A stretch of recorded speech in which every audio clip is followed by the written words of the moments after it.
loss as well, but they're going to bounce back. This team is a top 14 for a reason. But I also got to mention yesterday, personally for me, the greatest game of Valorant I think I have ever seen. Not just like regionally, just in general, Sean. Crew versus Gambit. I think every single person that watched that was as emotional as the players were. Yeah, and then we had the live crowd shots. I mean, the whole thing was so insane. It brings goosebumps on me right now just thinking about it. We were all watching it, Riv. We were just so hype. Oh my gosh, what an underdog story. I've never seen anything like that in all.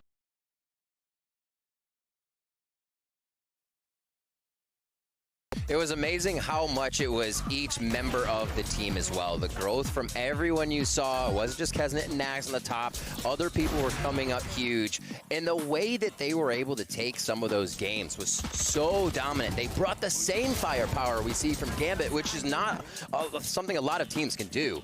So that was amazing to see. And Gambit did get tested. So did they learn something here as they move into the grand finals about themselves that makes them even stronger?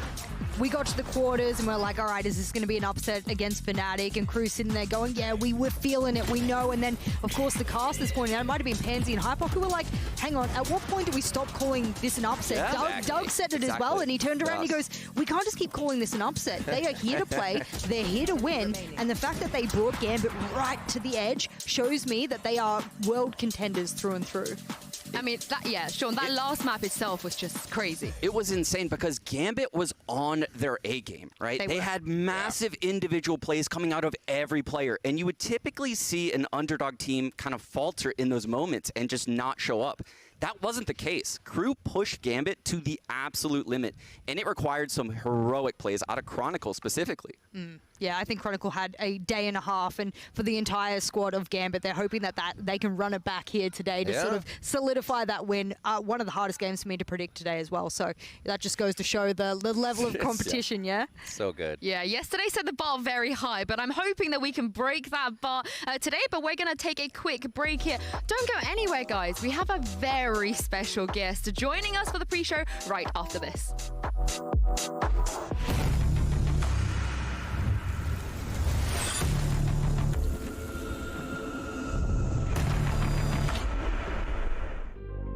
The way it was between us wasn't very serious. My fingers in your hair at the bar without a care. Man, what I wouldn't do. This'll probably be the end. Too young of a thing to mend. I'm just freaking bored, wanna roll around the floor with you. I just wanna touch what I want. Let's be so nonchalant. I know we gotta care about what's going on out there, but I'm just being careless. I just wanna touch what I want. Let's be so nonchalant. I know we gotta care about what's going on out there, but I'm just being careless.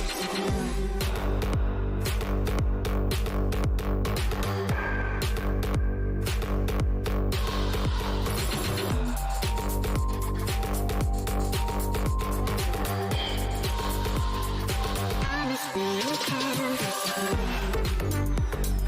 Baby, I could call you up. There must be something to talk about. I know this is tough, but I'm hoping it's enough for you. I just wanna touch what I want. Let's be so nonchalant. I know we gotta care about what's going on out there, but I'm just being careless with you. I'm just being careless with you.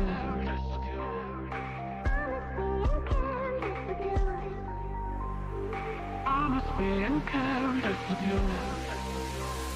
I'm just being careless.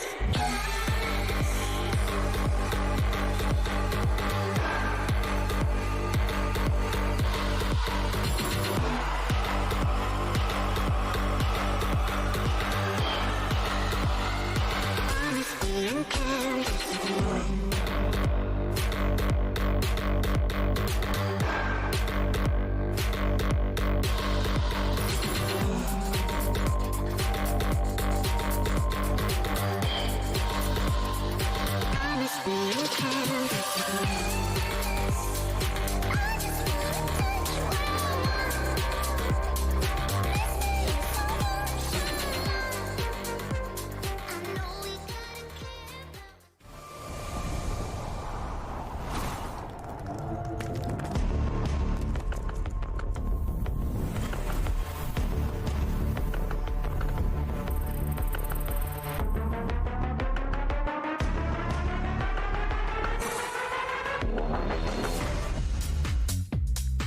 Welcome back to the VCT Champions pre-show. As I promised before the break, we have a very special guest. This is a bit of a surreal moment for Sean and I because we've got Zedd on the desk with us. Welcome, Zedd. It's an honor to have you here. Thank you for having me. It's a pleasure to be here. Yeah, Whoa, yes. He just told me he's born in Germany. You're from I'm born in Russia. Okay. And I grew up in Germany and I live in America, so a little bit of everything. All over. I have a sneaky feeling on which team you might be backing for the finals today. I don't want to take a side, but if you make me, Yeah. you know, I don't have to say it out loud, but It's Gambit. We know it's Gambit. Have you been watching the games at all? Have you been able to catch up? Yeah, What did as you many make as of I the tournament? could. I was watching it last night in my bathtub until like 1 a.m. or whenever it was done, and I was falling asleep because I'm so jet lagged. But I was like, I need to see how this ends, and it wasn't ending. It was amazing. It was incredible. Such a good game. Yeah, we were like that as well. We felt that way. It was insane. It was what did you think unreal. of the LATAM crowd? Did you see that? The crew The what, sorry? crowd? The crowd that came to watch the crew game? Oh, outside. Yeah. Yeah, that was so crazy. cool. I couldn't believe yeah. that. It just popped up like overnight. When we have a crowd at Valorant Champions, that's going to be insane as well in the stadium. But one thing that both Sean and I really wanted to ask you, I think definitely more Sean, is with the skins. You know, we saw your skin collection drop earlier this year. Tell us about the involvement you had. Yeah, it was an idea. I think I started playing Valorant in the during the alpha, like really early, and I loved the game. So we were just kind of like, hey, I would love to do something for the game. So we kind of started brainstorming, and I wanted to make a skin really based around the sound, because I think it's really influential how a gun sounds and feels. So we started last year, at the end of last year. So it was a really long process. And so cool. We achieved so much more.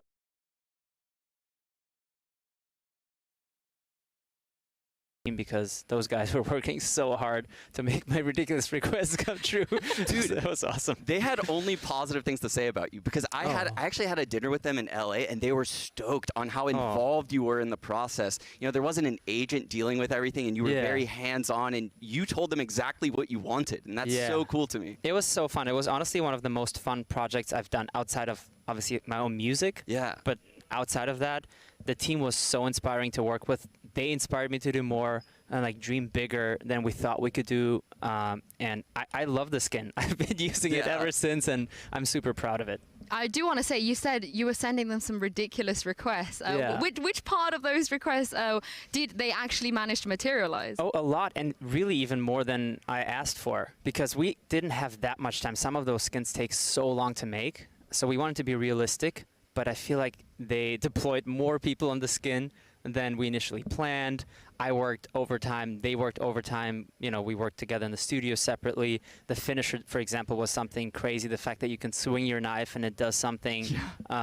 So many little details that I don't know how many people noticed, but they were like, there's a little Zedd studio on Breeze and the music changed, and so many little details that some may or may not have picked up on. But yeah. I mean, the Valorant team was incredible to work with. There it is. Oh, there it is. We've got it in the AR. I know a lot of players have been using this skin as well. I saw it. Yeah, it's cool. super cool. And I know, Zedd, you're a very keen Valorant player. I'm going to have to go in there and ask you some nerdy questions. What agents do you like, you don't like? What do you think of about the meta and so on? I love Reyna. Reyna's my girl. I started with Jett, and I think Reyna is my favorite to play right now, at least. The meta is great, I think. The changes that they've been making, in my opinion, are amazing. There's still some annoying parts. The judge may still be a little bit annoying for me personally. But I think the meta is great. I think that you can play creative. There's not a meta that you have to do to win, and I think we've seen that in the tournament as well. People have been playing different characters than people expected, and it still works. So yeah, I think the game's in an amazing state. Yeah. That's so awesome, by the way, that you tweet so much about the game. I'm always like retweeting your clips. That you post so many aces and stuff. I'm so stoked on it. But no, I love it, genuinely. What do you think about the difference between like ranked play versus esport play? Like, because it's so different how organized it looks, right?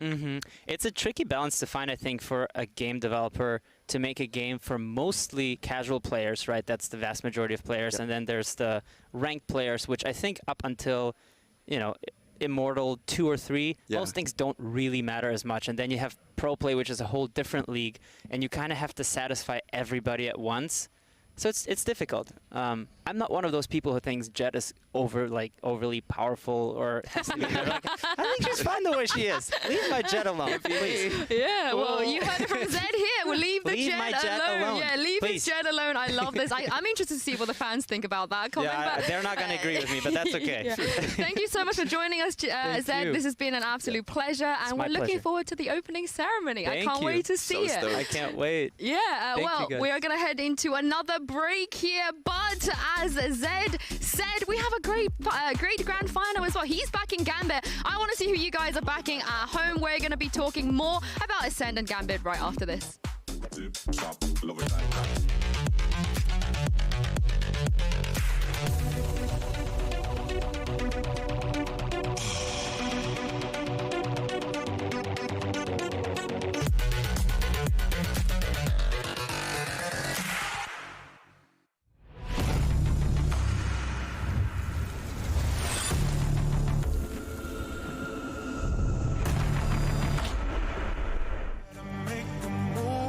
Habang win streak, kaya nating lahat. Equip your home with fiber fast internet. Para pati si mommy, sure MVP.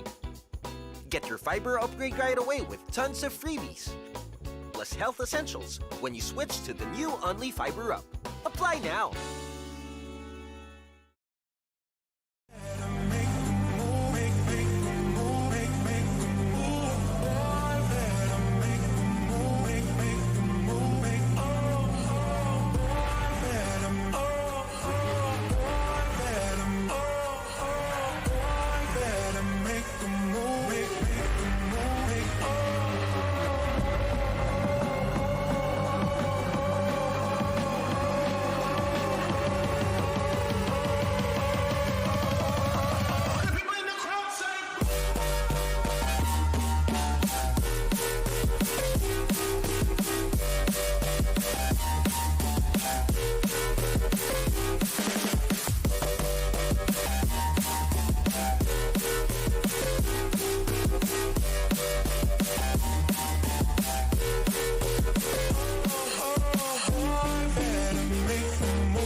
Welcome back to the grand finals of Valorant Champions. It's time to talk about the finalists, Acend and Gambit. Now, starting with Acend first, you guys. Actually, a fun fact, both of these teams won their regional Masters back at Masters 1. Acend, they were the EU winners. Gambit, they won CIS. But after Acend winning that first Masters, Sean, people were expecting them to go on and do great things internationally, but they've never reached the heights this high. Yeah, absolutely. And I think it has a lot to do with the mental side, right? We kept seeing Ascend falter in these big games on LAN specifically, but that has changed. Here at Champions, they look like a totally new team. It really has. You look at the run already here through Champions, and you're looking at a team that only lost their first map. They continue to run the rest of the tournament on their own pace. They have been semi-challenged with 13-10s and the other team having comeback scores, but have we seen them really challenged? I think they've been so strong that they've kind of been running their own game. It's working for them, but can it work against Gambit is a question that comes up. You know, I feel like Gambit's going to be one of the biggest opponents thus far. Sure. And obviously, when you get to the grand finals, that's what you want. You want to incrementally increase the opponents that you get along the way. But then that worries me is that how ready are they going to be for a formidable opponent? How long will that head start that Gambit essentially has going through essentially what I'm calling the ringer so far be here for Ascend? That's the only thing after that Team Liquid being off.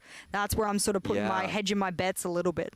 I mean, that's kind of the confidence you need, right? This is the perfect time to peak. Peaking a little bit too early, you might fall a little bit later. But speaking of peaking, this guy, Starkso, is just consistently the biggest ball of energy on that stage, Jess. Yeah, absolutely. I wanted to highlight him specifically because there was a few moments throughout his last game where he absolutely went nuclear, and I got a nice little B-roll in a moment to show you exactly why. Because when we highlight Starkso being that key player, it's the amount of assisting that he's able to do with the team. But throughout, he had the most multi-kills throughout any player throughout the entirety of that series. I haven't ranked it throughout the entire tournament just yet, but he's in the top 3 at the moment throughout the playoffs, which is amazing. I wanted to get all of those on your screen to just show that in rounds where he doesn't necessarily need to be the multi-kill god, he does manage to do it. And I think that the scoreline with Team Liquid, even if he didn't do it, they still would have won. Yeah, he's been one of the best guys in this entire event because he's not only using the guiding light for info, he's using it for those multi-frags that you're seeing there. He can do it all. He has the Trailblazer pass, the Seekers planned out. Everything is thought through when you watch Starkso play, and that's what makes him such a special player. Yeah, and all of this has come under the leadership of their IGL Bone Cold as well. And on the eve of the Champions Final, Bone Cold spoke about his excitement on competing on the final stage. It feels really good to like get into the finals. This is something that I've always dreamed of. I feel like the preparation overall for the tournament has been just amazing for us. You can see your teammates happy right next to you, yelling and screaming your name. Then you make a play, you scream at your teammates when they're making a play. There's just it's just one of a kind feeling. We're on the same page. Right now we just had the chemistry rolling. I feel like we can speak very openly about everything. I feel like we can everybody takes critique really well. I feel like that's one of the reasons why we are such a consistent high-tier team, is that we have all these things going for us, like the communication, giving critique, sharing emotions, and just being happy overall if we win or we lose. We have known Gambit since like the scrims on Masters 1 all the way to having a good conversation with them in Masters 3. We know them really well, and we're actually really good friends outside of the game and inside of the game, so I'm very excited to play against them.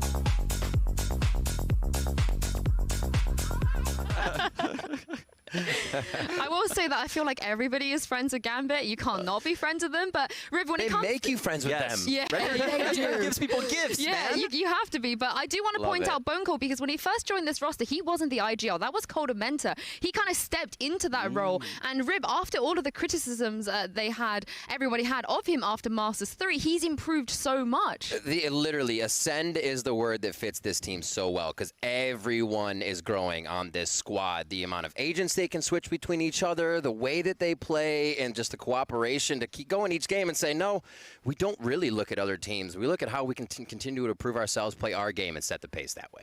Yeah, and they're going to have a big task today. Bone Cold's opposite number, Redgar of Gambit. They just played, Sean, the greatest game of Valorant last night. They will probably ever play, so they have a lot of confidence as well coming into this. Yeah, and the way they got here in this grand finals, Yinsu, totally different from Masters 3 Berlin, right? Nats, he has sub 200 ACS right now. Yeah. He was the star player on their team previously. This is a championship caliber team. They have so many different ways to win the game that they don't need their star players to perform. They're so well-rounded, and they can play every single map. Such a good point. Yeah, and I think the biggest thing is that we spoke about Nats having to reinvent himself, quote unquote, and I thought to myself, oh, how far down that reinvention will he go? Will he go too far? It'll topple him over. And I sort of, looking at his score at the moment, I've gone, he's hit a nice medium for now, and what the future Nats looks like, who knows? I'm going to go out on a limb and say Chronicle is their star player right now. Yeah. It's Chronicle. For sure. For sure. It's been kind of disgusting that he can put up the same type of play across two tournaments that are months apart. There is nothing that phases him. I mean, if Gambit win this tournament, that ace at elbow will be remembered forever on binds. That should be marked in the side. He needed a picture of his face. He's not playing duelists either. Well, I mean, he's playing a pseudo. We'll go with that. I'm shouting out to Lothar on this. Is the pseudo duelist? Sky. Yeah, she hits it. And I love Sky. Everyone knows I do the voice lines there. But I was looking through what he put on the board yesterday, and I was like, wow, he's opening engagements. He was like positive, like 8, 9, something to that effect. And the fact that he wasn't the one that was always taking those opening engagements, it was Defo for the most part that he was super, super successful on multiple of these rounds. There we go. Vandal, he's just destructive. How did he get that last kill, by the way? That was a little bit, that was wild. Shouldn't be allowed with ADS. Yeah, it's insane. It's actually insane because his utility usage is phenomenal. It's not just the aim. It's not the ace. If you look at those clips, his utility is gone. He's already used it to help his team get all of the info. The rotations have come in. I mean, what can't he do? I mean, at this point, I feel like if Gambit are able to perform today, this is the tournament MVP. It has to be. It has to be. And we've spoken a lot about Chronicle already. Let's hear from the man himself. This is what he had to say. My motivation is actually just only play the game and enjoying it. I am just feeling very happy that every match is really competitive and so hard for me, and that gives me more motivation than ever. This stage gives me more boost. I feel pretty comfortable on it, and my performance on the stage is playing really great on LAN, and I really like it. I'm just waiting for new LAN events in the future. I feel right now we're like a family, and we're just the best friends, and it's so good that I'm playing with them. That will be a really hard match for us. I'm thinking about it, but not so much.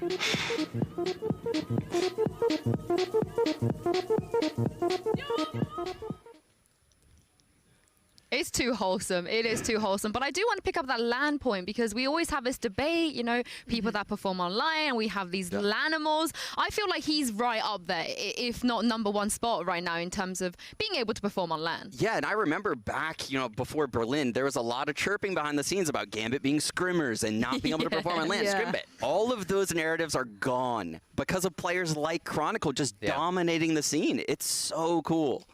It's kind of hard to see how you can even stop a player like that when firepower is what brings his game to the table. Then, like you said, utility usage. You look at a player like that and you say, how can we actually play around that, away from that? And it just seems like you can't. Gambit, like you said before as well, has a lot of players that will just bring that type of power to the game if it's not Chronicle himself. I like the fact that he pointed out as well that he was like, I like being like pressured. I like having really strong matchups because then I get motivated more. And I'm sitting here, even as like an ex-support staff going, that's my worst nightmare, is to go up against a player that if you apply pressure will do really well. It's like a diamond in the rough, isn't it? You're like, oh no, we're unlocking the beast by accidentally, putting pressure to him. So shout out to him. He operates really well under it. Yeah, this Gambit team now gets better under pressure. We have to remember that Vikings game to get them into the playoffs? The rally they had, they won like 7 straight rounds to get to overtime. 9 straight rounds to get to overtime, right? Yeah, they won 9 rounds to win that game. Incredible. That's how they got here. They've lost the map in every series. The resilience on this team,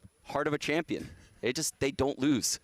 But also, I got to say, these two teams, they know each other well. This isn't like teams that only play each other at international events. I think the record is 2-1 to Ascend right now in terms of who's on top. So you could, at some point, we talk about pulling out like a secret strat or something, a joker perhaps, to shock your opponents. And Sean, this is where you need that, because otherwise they're going to know what you do. Yeah, and this is where I'm scared for Gambit, Yensu, because they played 70% more rounds than Ascend. Like I said, they've lost a map in every series. So much to look at. Yes, so much to look at, and they played the late game yesterday. So Ascend is in the driver's seat as far as creating counter strats coming into today, and that is one thing I'm really scared about in this matchup. Absolutely. I think tempo is one of the biggest things we see from Ascend. Just look at their Omen games. That's why you pick up the pace, you bring in the Omen, you go faster. It's something they love to do. And again, I love to reiterate that point that says we don't focus on other teams. We don't counter strat other teams. We play our game. And that's tough. That's tough to go against. I said I'd shout it out on the desk. Shout out to Milan, who has done a brilliant job for the side of Ascend, the new analyst that's been brought in less than a month ago. And Bone Cold, he said that was part of the reason that they won yesterday. So shout out to him. Yeah, very excited about this. Thank you very much, guys. I want to give you guys at home an important note for everybody watching. This broadcast contains fast flashes that may affect viewers who are susceptible to photosensitive epilepsy or other photosensitivities. Viewer discretion is advised. Now enjoy the show, guys.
Heavy weight of your love, I'd put it on the line.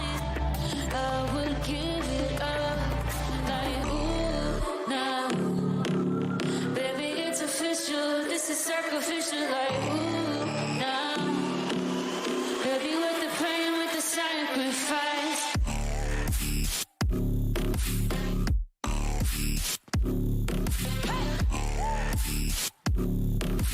Baby, it's official, this is sacrificial.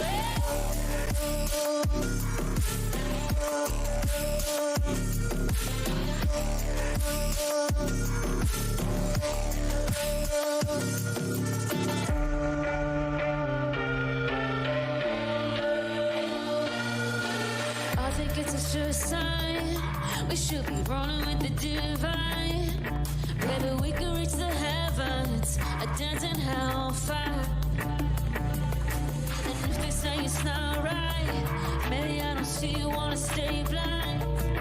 Cause you feel like an angel, and we're doing fine. I feel it all the time, the heavy weight of your love. I'd put it on the line, I would give it right up. Like, ooh, now. Baby, it's official, this is sacrificial. Like, ooh, now. Baby, it's official, this is sacrificial. Hey!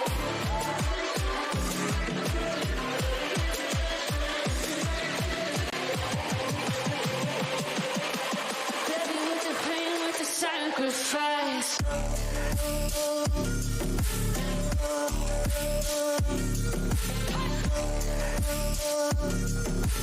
Baby, it's official, this is sacrificial.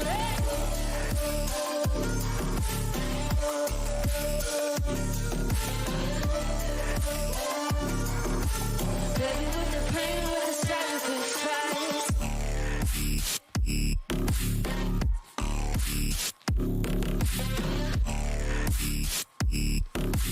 Baby, with the pain, with the sacrifice.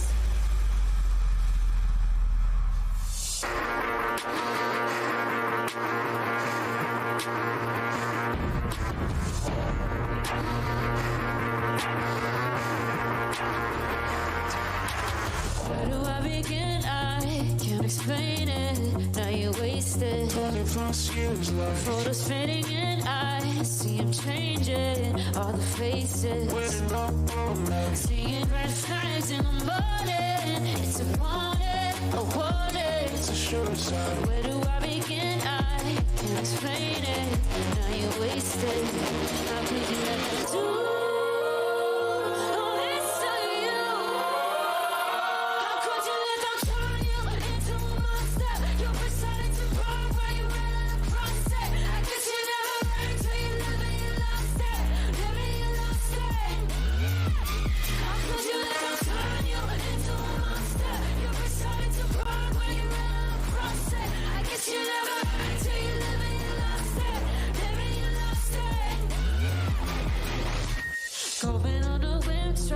To erase it, even traces. Your head on the pavement, know you traded, sick of playing. Going by flags in the morning, it's a warning. Going on a whim, try to erase it, all the traces. How could you let them do?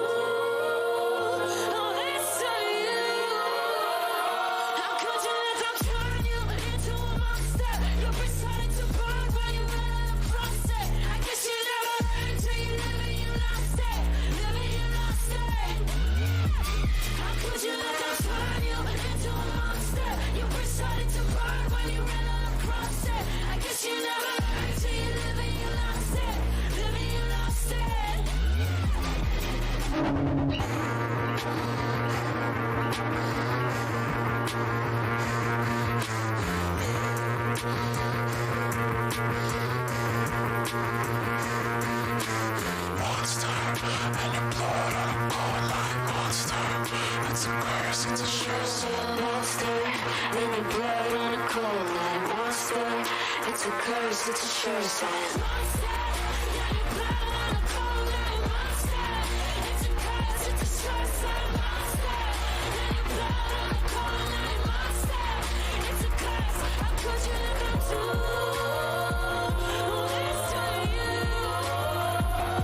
Could you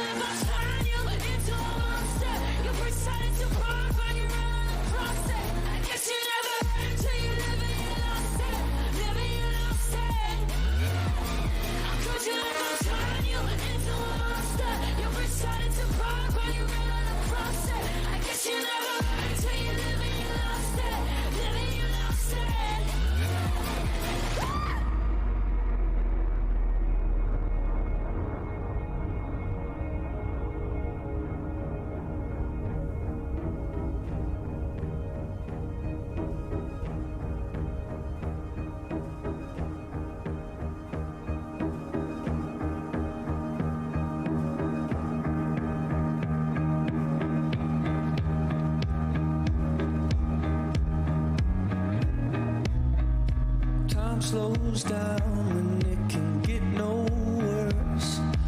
I can feel it running out on me.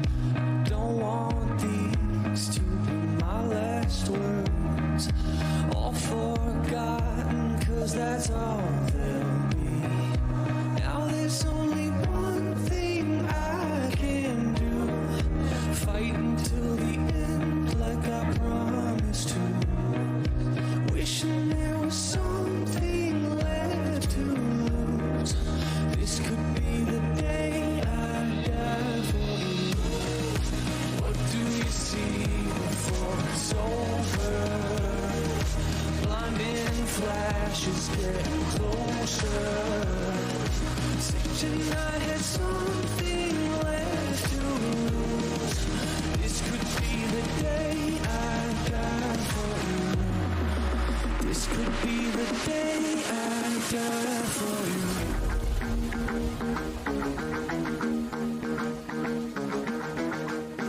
This could be the day I die for you.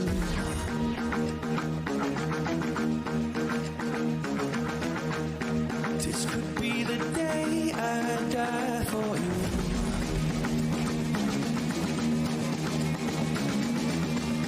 This could be the day I die for you. Don't let it be the day.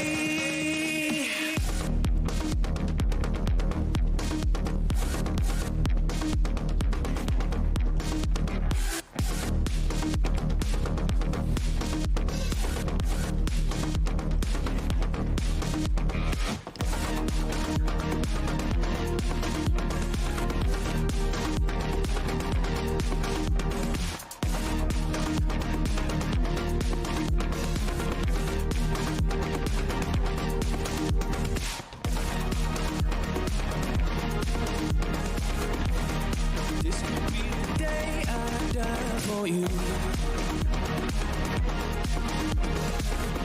Don't let it be the day. Feeling like there's nothing I can do. This could be the end, it's not true. It's taken me my lifetime just to prove. This could be the day I die for you. Don't let it be the day. What do you see before it's over? Lightning flashes getting closer. Sacrificing everything I do. This could be the day I die for you. This could be the day I die for you. Let it go, make them all fight. Let it be the day.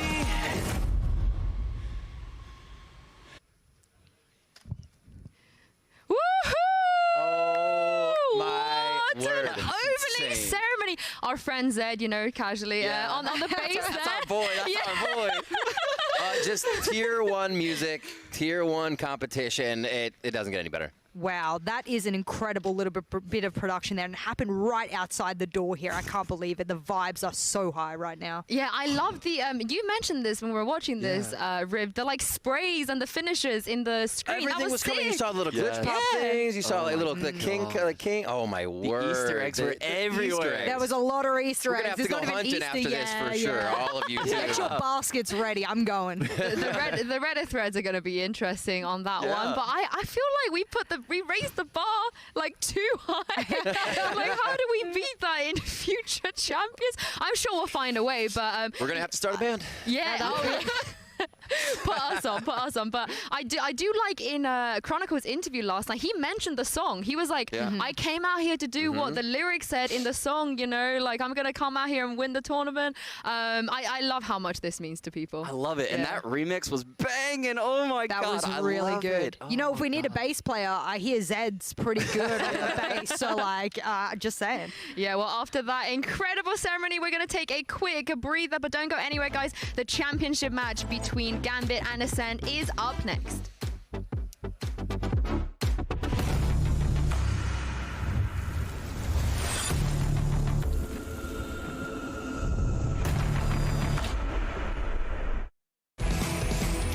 isang win streak, kaya nating lahat. Equip your home with fiber fast internet. Para pati si mommy, sure MVP. Get your fiber upgrade right away with tons of freebies. Plus health essentials when you switch to the new Only Fiber Up. Apply now.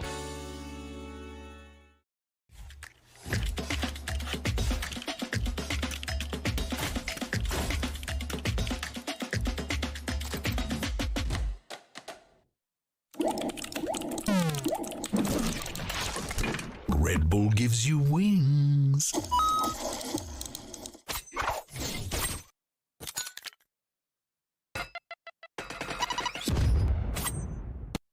Red Bull gives you wings.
time slows down when it can get no worse.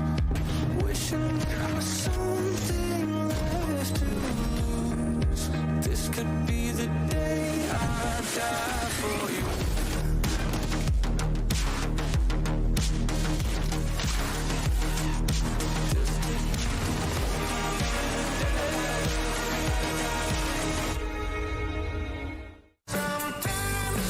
Mahabang win streak, kaya nating lahat.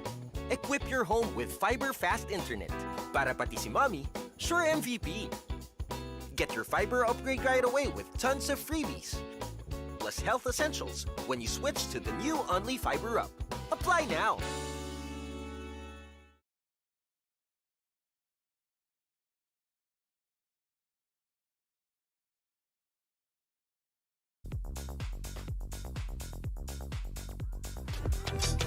Welcome back once again to the grand finals of Valorant Champions. I'm back on the desk with Sean, Riv, and Jess.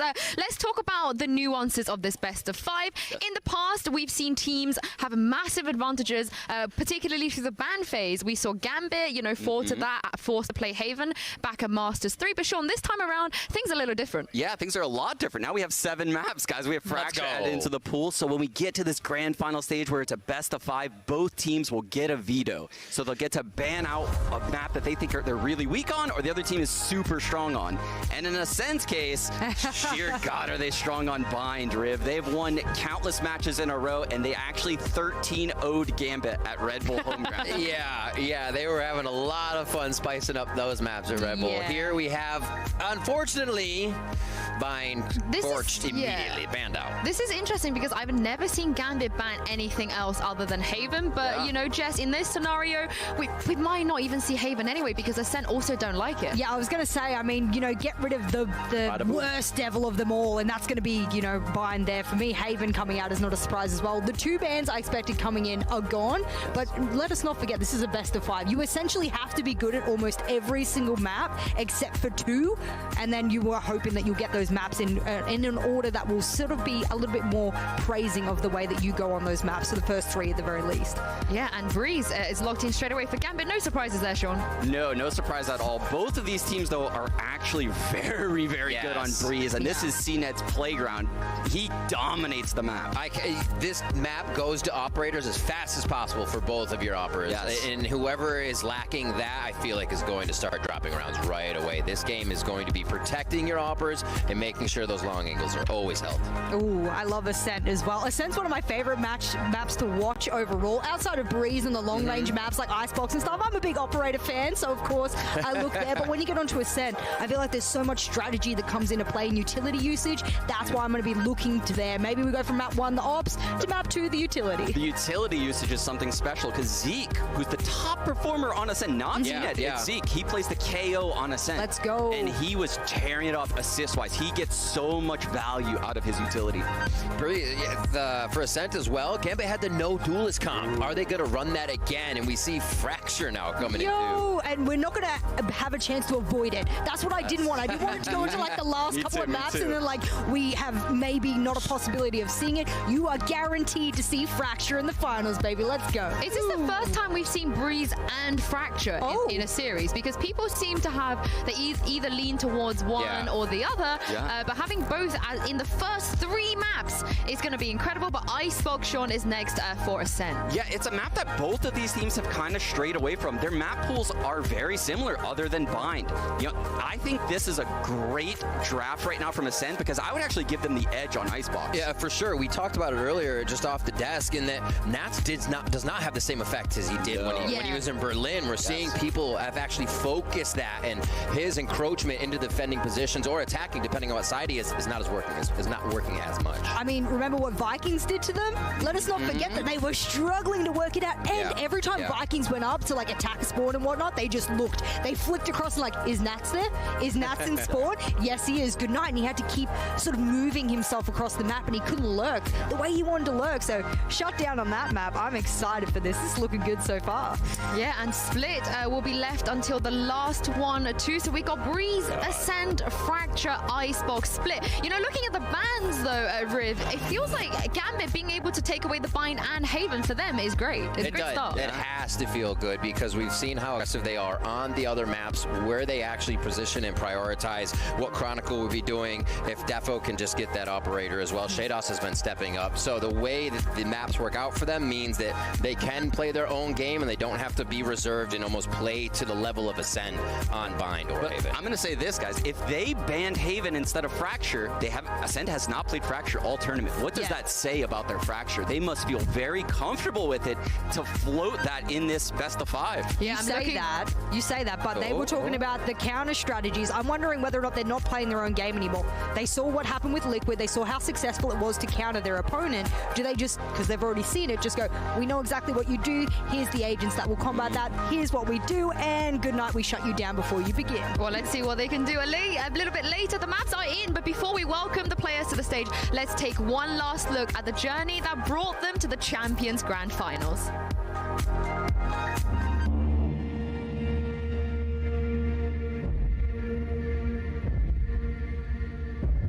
To be honest, after that game, I'm emotional right now. No one believed in us. We proved ourselves. I have to forget about what just happened. I have to think only about the opponents. We're just gonna show them who is Ascent.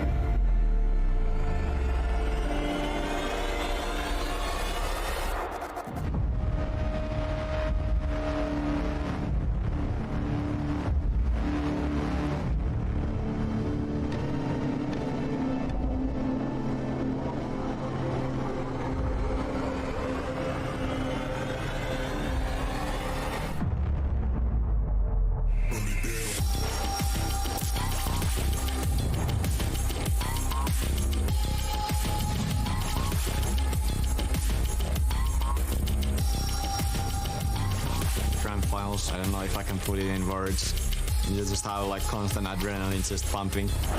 Mentally, I am totally ready to win champions, but the job's not yet finished. They're the strongest opponents right now. On this match, we can show our max potential. It's gonna be a hard match for them, not like in semi-final. Just understand that history is still writing.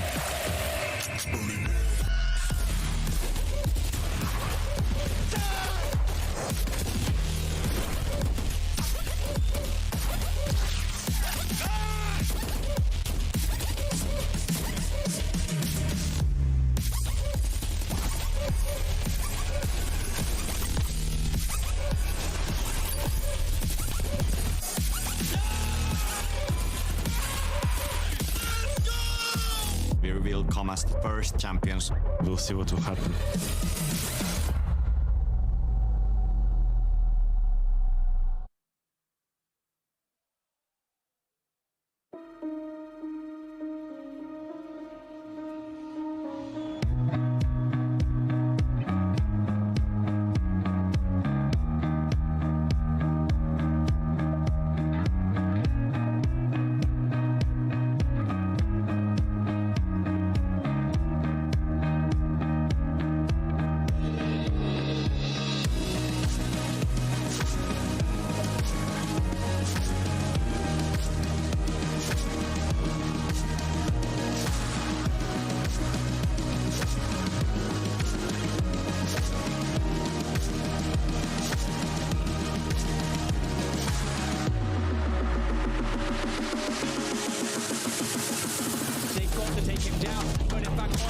sides of the wall. Liquid died. Is holding up high. He's got Zeke. Oh, this guy is absolutely unbelievable here for Ascend. The shot out of Defo. Defo keeps on fragging as they come around the corner. He's there, and he's going to get all five.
sweat and tears has led to this moment, guys. One of these teams will be making history today by lifting the trophy as the first ever winners of Valorant champions. They're going to go down in history book, guys. Nobody's ever going to forget whichever team wins today. God, that trophy is so epic. I can't wait to see a team. Don't take it away. Yeah, don't take Bring it back. Oh man, what an epic intro. I saw them pull it out of the case. It was like buffed with all of this like bubble wrap and soft kind of stuff, and he pulls it out. And as he pulls it out like a baby, he caressed it. And I was like, how heavy is it? And he goes, it is heavy as heck. So whoever picks it up at the end, they got to be ready to be able to hoist that heavy thing. I also want to say that I don't think I've ever seen a grand finals of any esports tournament where the two IGLs come out hugging arm in arm like they're best friends walking down the park or something. But it goes to show, you know, how much camaraderie and respect they have for each other. I can't imagine that they are coming in underestimating each other at all. No. What they've seen throughout each other's play, what this means to them, a year's long worth of work going into these games, they're leaving nothing to chance. Friends out of the server, Insu. Yes. Absolute enemies in the server. I don't think they'll leave anything at the front door, that's for sure. They want this. Both of them want this. And I think they gave the warning that what they went through in the semi-finals is not what they should expect in the grand finals. Oh yeah, I'm looking forward to see any dance routines on the side of Stark, so as well to see what you're going to bring out today. A lot of sheeshes we're hearing behind us, but let's talk about the first map because we are heading into the Prime Gaming Agent Select. It's unlikely, Sean, that either teams are going to switch things up after the success they've had here. No, yeah, I don't think we're going to see any surprises here in the finals unless we get it from Ascent. Gambit, like I said earlier, they didn't have much time to change things. So yeah, we're seeing the try. Oh, okay. We are seeing something different. Chronicle is back on the Killjoy. He was playing the Sky for the last two breezes here, and now he has said already publicly he prefers to play Killjoy here. That's very interesting because he's had so much success in this initiator role, the top performer on the team and the only player on Gambit in the top 10 in ACS. You know what this does really well? One, Ascend, I've already, you know, praised them for having really good analysts and counter strategies. One, that throws a wrench in it. Number two, Chronicle is in the zone. This sets a precedent for a map that we won't expect because Ascend will have prepped for something completely different here. Being able to bring out something new here, I think it trends for Ascend to be like, yeah, we're not going to focus on what our team's playing because that's what can happen, right? You don't want to be thrown for a loop if you're expecting a Cypher or something to be in that position all the time. So I love the fact that Gambit can pull that out, and maybe it will throw Ascend for a loop. And meanwhile, on Ascend, the tried and true, right? Zeke locking in that KO, and I mentioned he was banging all tournament with KO. Going into the semis, guys, he was the #1 player in assists. That means his KO was through the roof. He was suppressing everyone. His timings with the 0 point have been so good. The pre-0 points over elbow on And it's something they've brought in since Masters 3. Yeah. This is a new look. Yeah, I wonder if this is done specifically to counter that KO. Who knows? But before we jump into game, I need to know the final prediction from you guys. Who are you backing to win this series? Jess has the curse right now, so I'll start with you. Oh no. And the reason I've gone with this prediction is because I love both of these teams. I love all the players, but I really think the support staff is behind Ascend right now, all the counter strategies. As an ex-analyst and coach myself, I got to throw my hats to them, so I'm going with Ascend. You guys, let's see if the work has gone through today. Wow, Riv? Looking at how far they've come, what they've been able to put together, the strength in this tournament, they may not have played as many rounds as Gambit so far, but I am locking in Ascend for this one. Ooh. Rise, Ascend, rise a little bit more. Break through any other ceilings that you This had. side of the desk? Let's see what you got. Yes. Sean? Yeah. I hate to do this because I think the game is so 50-50, but Ascend were my dark horse coming into this tournament, and man, have they lived up to my expectations. I'm sticking with Ascend. Let's go! I think they're taking this series, but this is the only opponent that will test them, right? Okay. Liquid didn't keep the maps close, so Ascend didn't even have the option to choke. Gambit will not have that same thing happen. Serious firepower. And Gambit doesn't choke either. God, this was such a difficult decision for me. Yeah, same. I mean, looking at the 5 maps, do we feel like this is the first grand final where we're going to actually go to 5 maps? I think it's so possible. It's very, Especially very with likely. what we're seeing here. If both teams come in not with their favorites and they have to push into these 50-50 maps, maps that both teams will have an attack side or defensive advantage on, you definitely see 5. Well, the desk are very Ascend heavy here. Turkey are going to love you guys for that, but it's time for us to jump into Breeze with your casters for today. It's Pansy and Hypog. Okay, we are being presented with... It's time for the grand finals. Nandito na kami, Ilustrado and Vil coming your way. Championship on the line. And we got two teams, the very tippy top of the pyramid.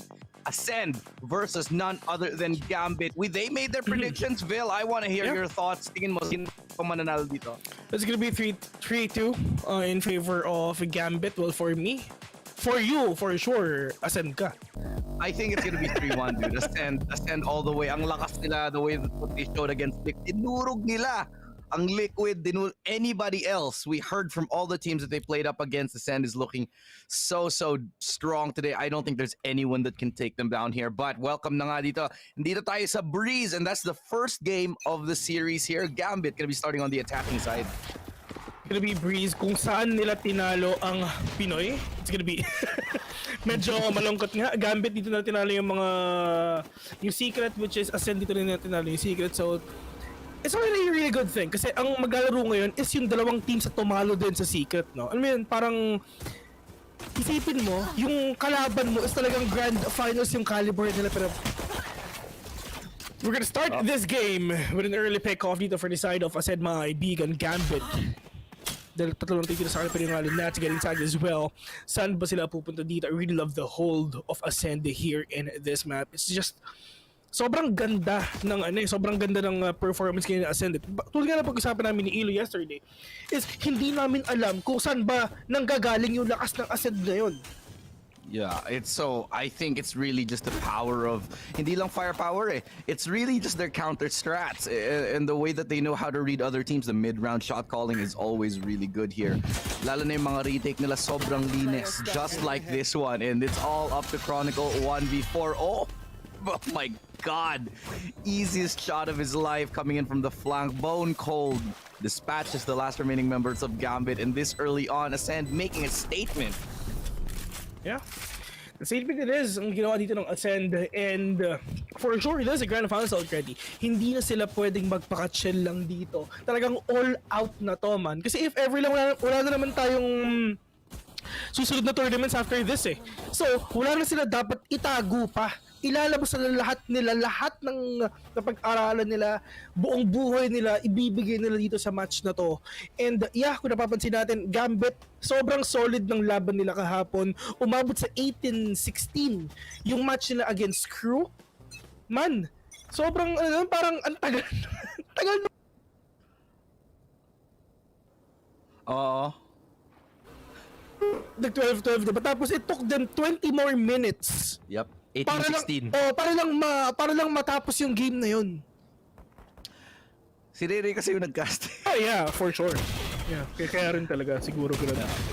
Pero it's just Ascend right now, they have the advantage because of the star power that they have. 3 SMGs plus 1 Mars over the side of Zedd. And kung napapansin natin, since kahit anong match, Zedd with the sniper, kahit Marshal lang or operator, he is super deadly with that. Okay. Good eco pa rin. 2 kills na ang nakuha dito ng ng Gambit, and I think that's as good as they can hope for, honestly. They didn't get the spike plant, pero okay lang yan kasi ngayon gun round na ng Gambit ngayon. They would have wanted a couple more pieces of couple more credits, lalo na para sa members nila tulad ni Redgar, hindi siya makaka full armor. Same thing goes for Shados. Mahal yung mga agents na to. You can't really get everything unless you sacrifice a little bit of armor, unless you get that spike. Kaya that spike plant, that's the difference right now between getting full armor. We'll see if it comes into play here as Bone Cold spots the first one out. Recon Dart comes in pero wala siyang nakita for now. Will fall back, and the bonus round now for Ascend does come in. Yeah. But now, doon na kayo makakuha yung mga side ng Gambit, mga kaibigan. To be honest, pinaka gusto kong combo dito is with Defo tsaka si Chronicle, lalo na if Chronicle nakasova siya. Sobrang lakas niya talaga, na lalo na pagkasama niya si Defo. Yung bait and switch ginagawa nila, yun yung isa sa pinaka-solid na ginagawa ng Gambit eh. Grabe. I mean, their setups has just always been really good here. And right now, Gambit, they're looking like they're gonna take this cleanly. Zedd, baka mag-save na lang siya dito kasi meron siyang Vandal at saka siya lang yung kaisa isang member dito ng Ascend na nag-buy. Yeah. Kaya baka mag-save na lang siya dito. The best of Europe, mga kaibigan. So far, Gambit Esports, current rank niya sa Europe is top 2. Meanwhile, ang Acend naman is top 3. So, ito na talaga yun. Sino yung top 1? Team Liquid, di ba? I think so, actually. Pero wala na yung Team Liquid. Dinurog ng Ascend. Oh, it is. It is Team Liquid. So, top But I think that was before Champions, no? No. Ngayon. Ngayon? Oo, ngayon. Wow. Yun, Team Liquid top 1. Tapos Gambit top 2. Top 3 ang Ascend. Nasa VLR.ggl. So, yun. Gulat nga ako na sila eh. Yeah, I think it's because they haven't updated the latest standings pa yata. As in, hindi pa na-count tong tournament na to. Pero for sure, magbabago yan pagkatapos itong Grand Finals na to. And ang paglalabanan nila, malamang sino ba talaga magiging top 1 dito. Pwede natin sabihin the top 2 of this region. Pwede natin sabihin na EU pa rin talaga ang talagang nag-iingay dito sa Valorant. Pero nga, shade is breaking along the bone cold right now. Pero let's see if ever makakakuha pa ba yung mga players dito ng Ascend na isa pa. Pero this entry from the side of Gambit is actually huge already. Taking down the initiator agad. Ang problema lang si Defo pa namatay dito, but the timing of Shadows, muntik na siyang mapatay ng mga players ng Ascend.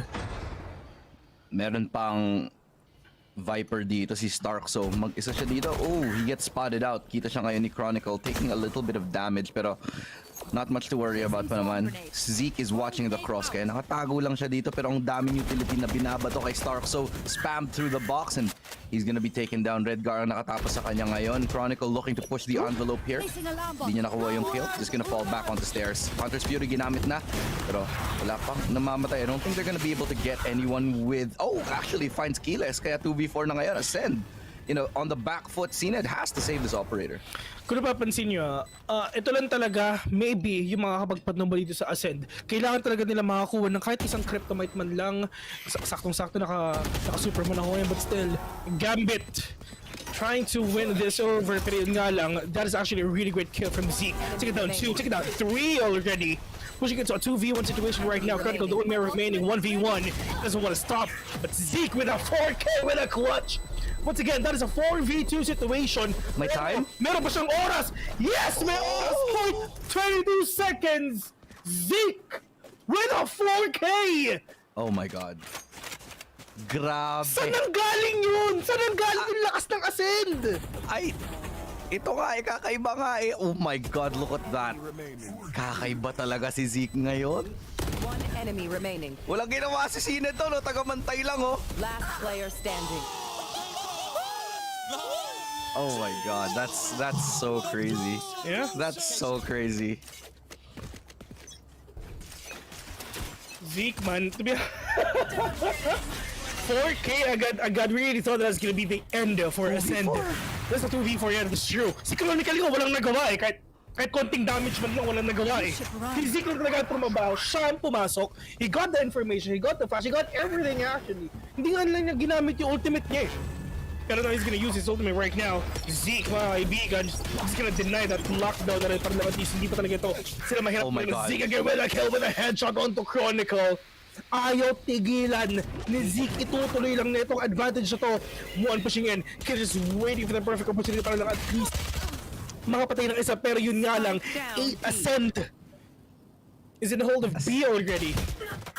Ascend is so diff right now, man. They're just so diff. Like, grabe. Si Zeke sobrang agre niya doon kahit initiator yan. He naded. Medyo siya, Oo, nade. Hindi naman sobrang dire-diretso. Nade atras tapos 1v1. Ay, that's so insane. yeah. And again, the scene of the go on to Redgar right now. The only man remaining, he's nuts. Mag-isa na lang. Meron siyang Viper Spit, 20 seconds left. The best thing to do is just save that gun or exit frags lang yan. Pero yan, kahit i-exit frag mo ang Ascend, marami pa rin pera yan, men. Dami na lang pera. 10 seconds left.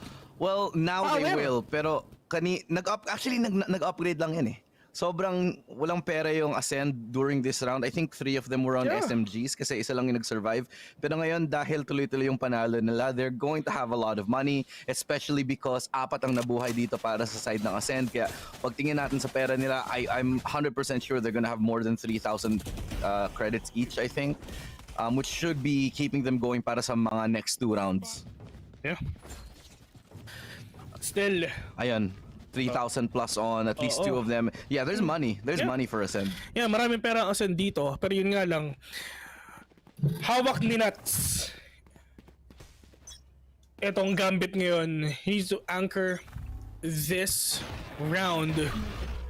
Kung kaya talaga makapas dito, they have the Seekers, they have the Viper Spit. Hindi pwedeng mamatay si Nuts. Si Nuts yung number 1 na pinakakailangan ng Gambit para mapanalo tong round na to. Starting off with the Trailblazer right now with that smoke. Defo pushing in already, pero yung alam, Killers knows exactly where you are! Wow, what a shot right there. Viper Spit? Oh my god, and they spot Nats, the one player you said that they needed. The one player with a rifle, wala na. Gambit, 3 pistol na lang ang natitira. Hindi pa sila nakapasok ng B-main. Denied at the door. Nag-gatekeep sila dito sa B-main. Nakapasok, patay. And that is only 3v5 left. 3 pistols like we said. One of them is even a classic. There's nothing you can do. Ascend is just rising to the challenge here. Enemy remaining. Shadows, no remaining. Kaya ba nang gawin yung ginawa ni Z kanina? With just that share. Meron ako niyan. I love Ion, man. I don't know. Ion's great. Yeah. Minimalist. Pinakayo ko yung minima.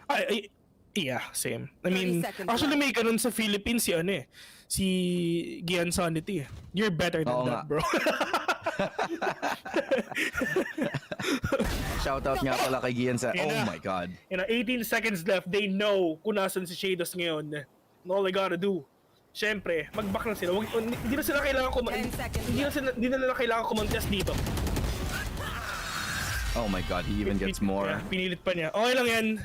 At least panalo pa rin ang Ascend dito. But still, Ascend, mga kaibigan.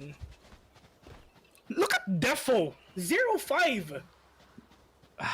And yeah, Defo is one of the players you need the most. Isa sa pinaka magagaling na Jet. Isa sa pinaka magagaling na offer sa buong mundo, pero ngayon wala siyang impact. Kailangan nila mag-timeout, and that's exactly what they do. No. Oh no! What is happening, Gambit? Pero ito alam natin ang Gambit. Ito yung team na laging nagka-clutch. Ito yung team na laging nagka-comeback. Napanood natin yan sa Vikings. Napanood natin to sa Crew. Na sobrang solid ng crowd nila, man.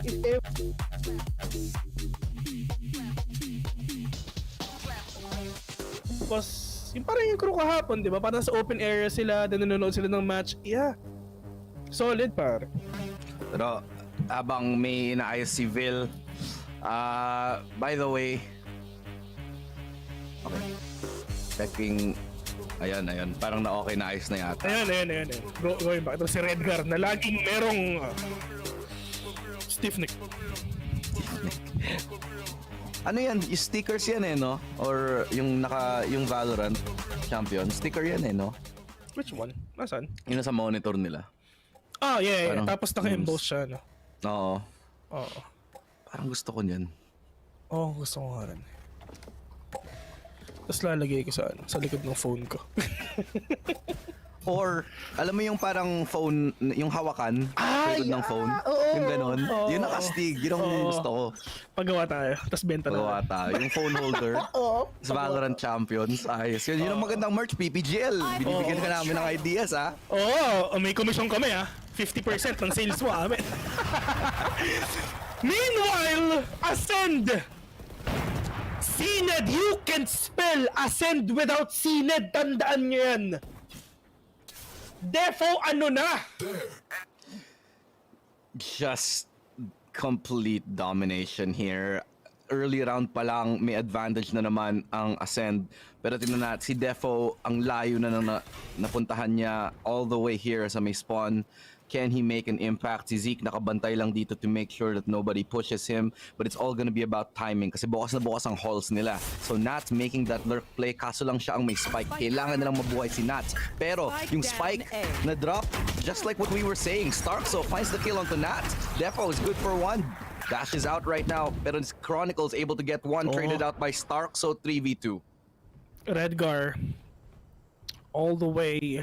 Using my double door is not gonna catch Starkso for sure. And pero nakuha niya. Enemy remaining. Okay. One code, however. 1v2. Defo mag-isa dito mga kaibigan. Pero yung nga lang, Sinner again and again. Ayaw papigil. 6-1 here in Breeze. Ito ang Gambit nag 13-0 dito.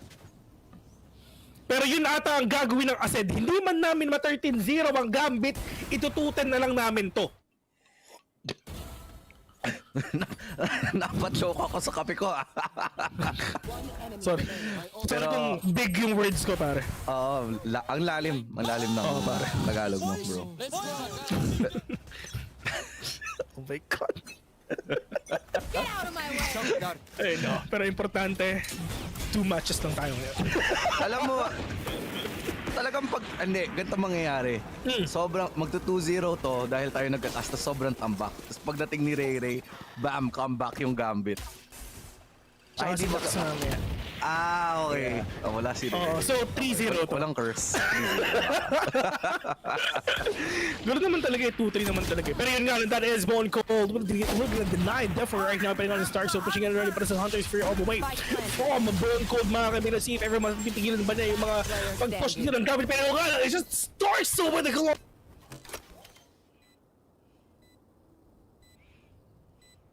Is here! Napakadami niyang video sa pag-lurk, pero yun nga lang, kaya ba niya ang Ascend? Zedd with a deny, nandun sa taas, nandun sa tuktok ng ng pyramid, left pyramid. Ayoko sabihin yung tawag talaga, pero left pyramid ang tatawagin ko kasi gusto ko pa magkatrabaho.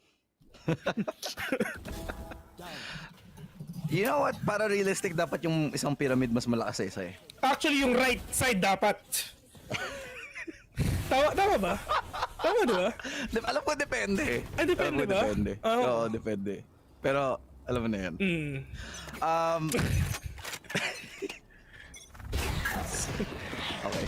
Okay. Operator. Pero, balikan natin yung point mo, Villa. Si Defo hanggang ngayon wala pa ring ambag. At all. Kaya... May ambagan ba? Ito yung tropa mo na wala man lang kaambag-ambag.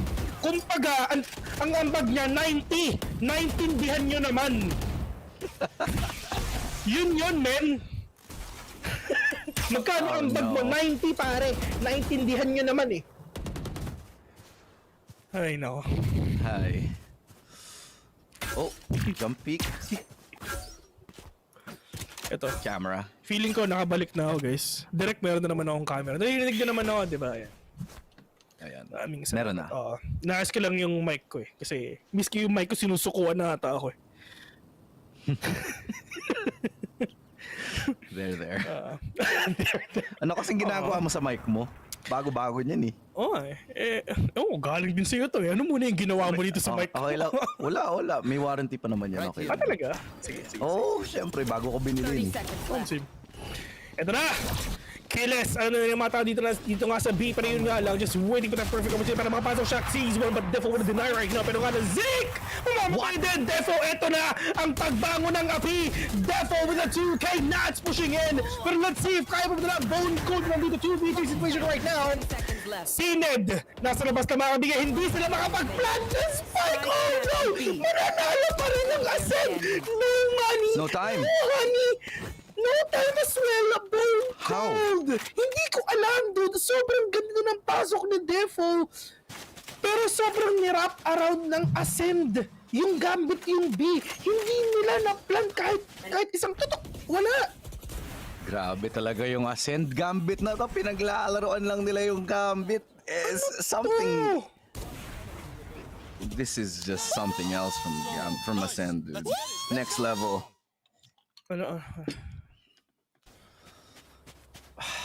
Wow. Ayan tamang lineups lang para galing kay tropang Nats, mga kaibigan.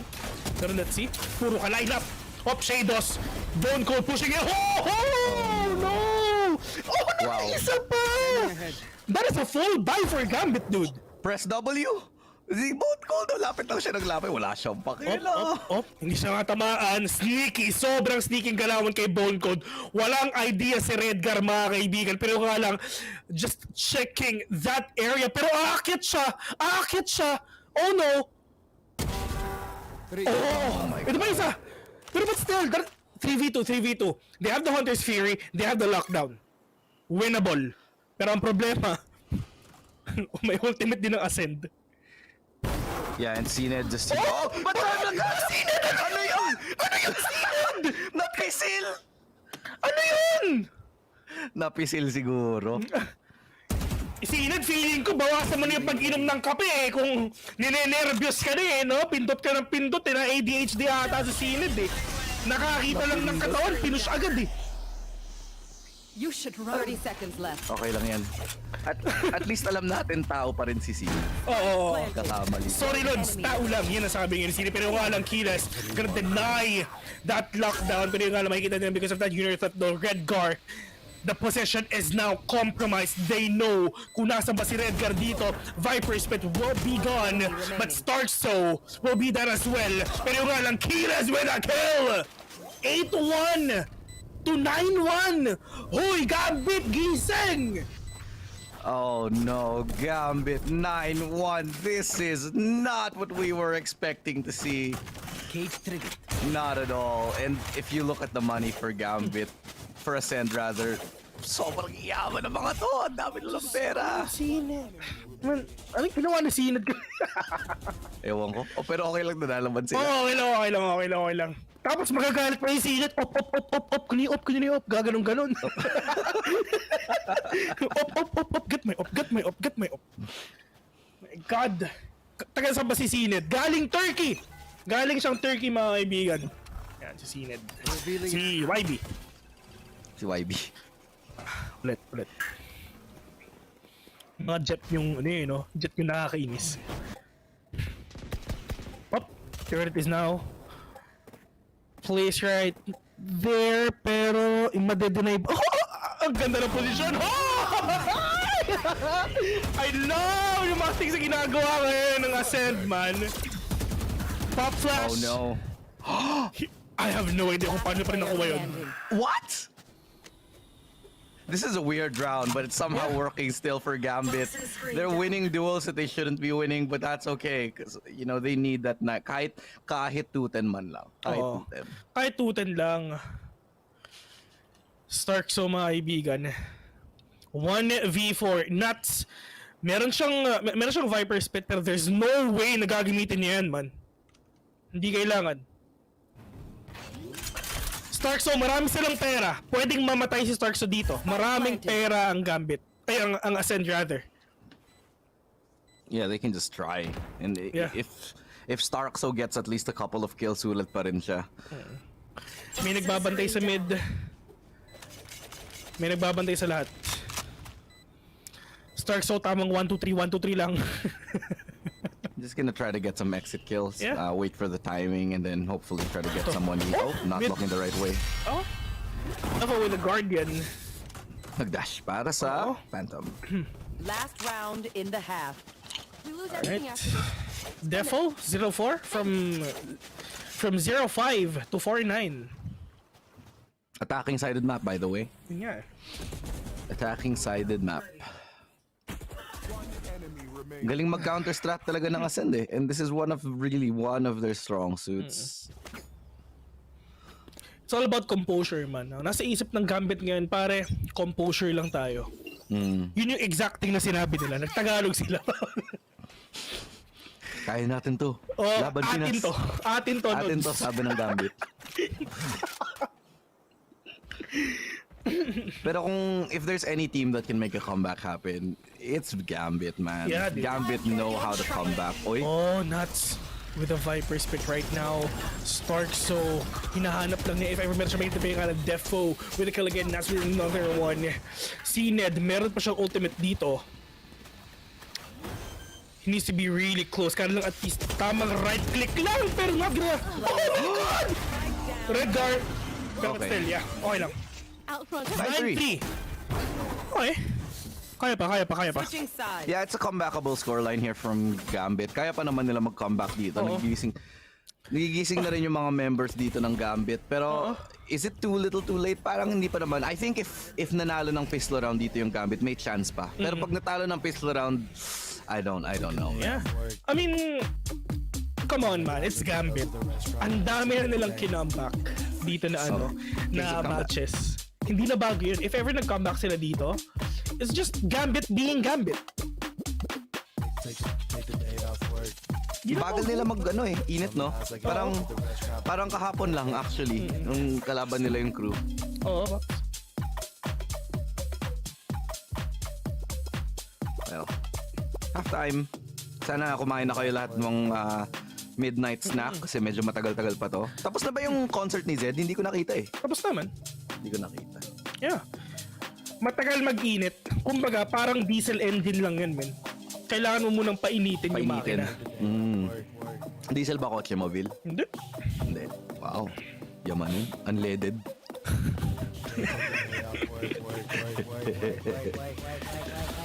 Jeep. Oy, may lumabas ako nung isang araw. May sumasabit na ulit. Talaga? May sumasabit na ulit. Nakita ko kanina. We're back sa norm, pare. Back sa normal. Si kaibigan Giro nga, di ba? Meron ng motor. Oo, maghahabal-habal. Mayroong bagong Nomad Rides. Pangalan. Ano siya? Magiging food panda. Big shoutout nga pala kay Nomad. I mean, masaya kami. Masaya kami sa'yo. Miss you. Nasaan ka man? Idol. 9-3. Halftime. And Starkso, bottom of the scoreboard. Zeke pala. So Zeke is not really performing like crazy like we saw him play yesterday. Pero si Bone Cold naman stepping up alongside with Cena, 11 kills sila. Now on the side of Gambit, it's only really Nats na may positive KD. Everybody else needs to do a little bit better. Isipin mo yon, ikaw na ngayon pinaka-pogi, nagdadala ng photoshoot, ikaw pa yung nagdadala ng game. Ano kaya feeling maging Nats, no? Oo. Parang, ewan ko, para sa akin, sobrang lakas ng dating ni Nuts, man. Oo, man. Chill lang siya. Tapos yung boses niya, kung kilala niyo si Crazy Russian Hacker, pareho sila ng boses, man. I don't wanna be a stereotype, pero pareho sila ng boses. If ever lumaki yung katawan niya, malapa siya, malapa siya biceps yung katawan ni Nuts. Ay! Pogi na ito. Sobrang pogi na ito. Pero mas bagay kay Nuts yung medyo slim lang eh.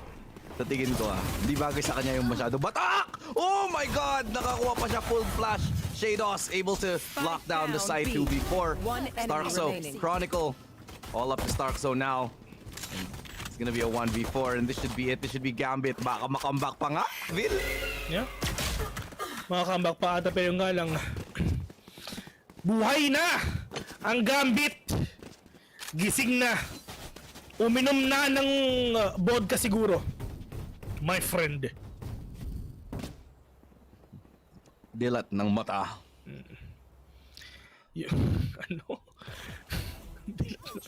Diba? May dato puti suka. Dati puti suka. Dilat ng mata. Alam mo yung ginawa. Ang tinry ng Acend yun, Rush B. Suka na vinegar. Tsaka dilat ng mata. Defo hindi ata tumatama ngayon, pero nga lang classic naman ng kalaban niya. No tags at all dito sa side ng Ascent, pero nga lang Shadows and Chronicle just doing the job here in B. Take it out too. Or the other ones, Killis. Ayaw na niya mag-swing dito. Medyo kinakabahan nata ang kuya mo. I think hindi pa nakita ni Killis. We can't see him at all. This is the waiting game. Nag-iintay lang sila. Guys, bilisan nyo. Ano ba yan? Oh my God. Okay. There's one.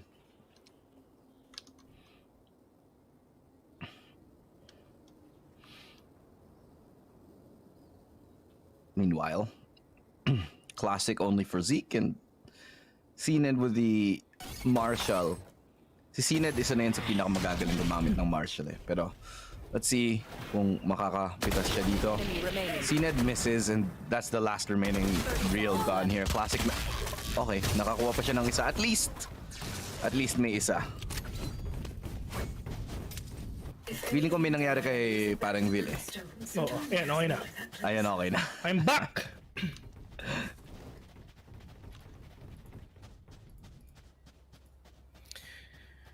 (9-5) Kung wala man lang 2-10, we're gonna see a 6-9 dito sa side ng Gambit and Ascend. Pag nag-play.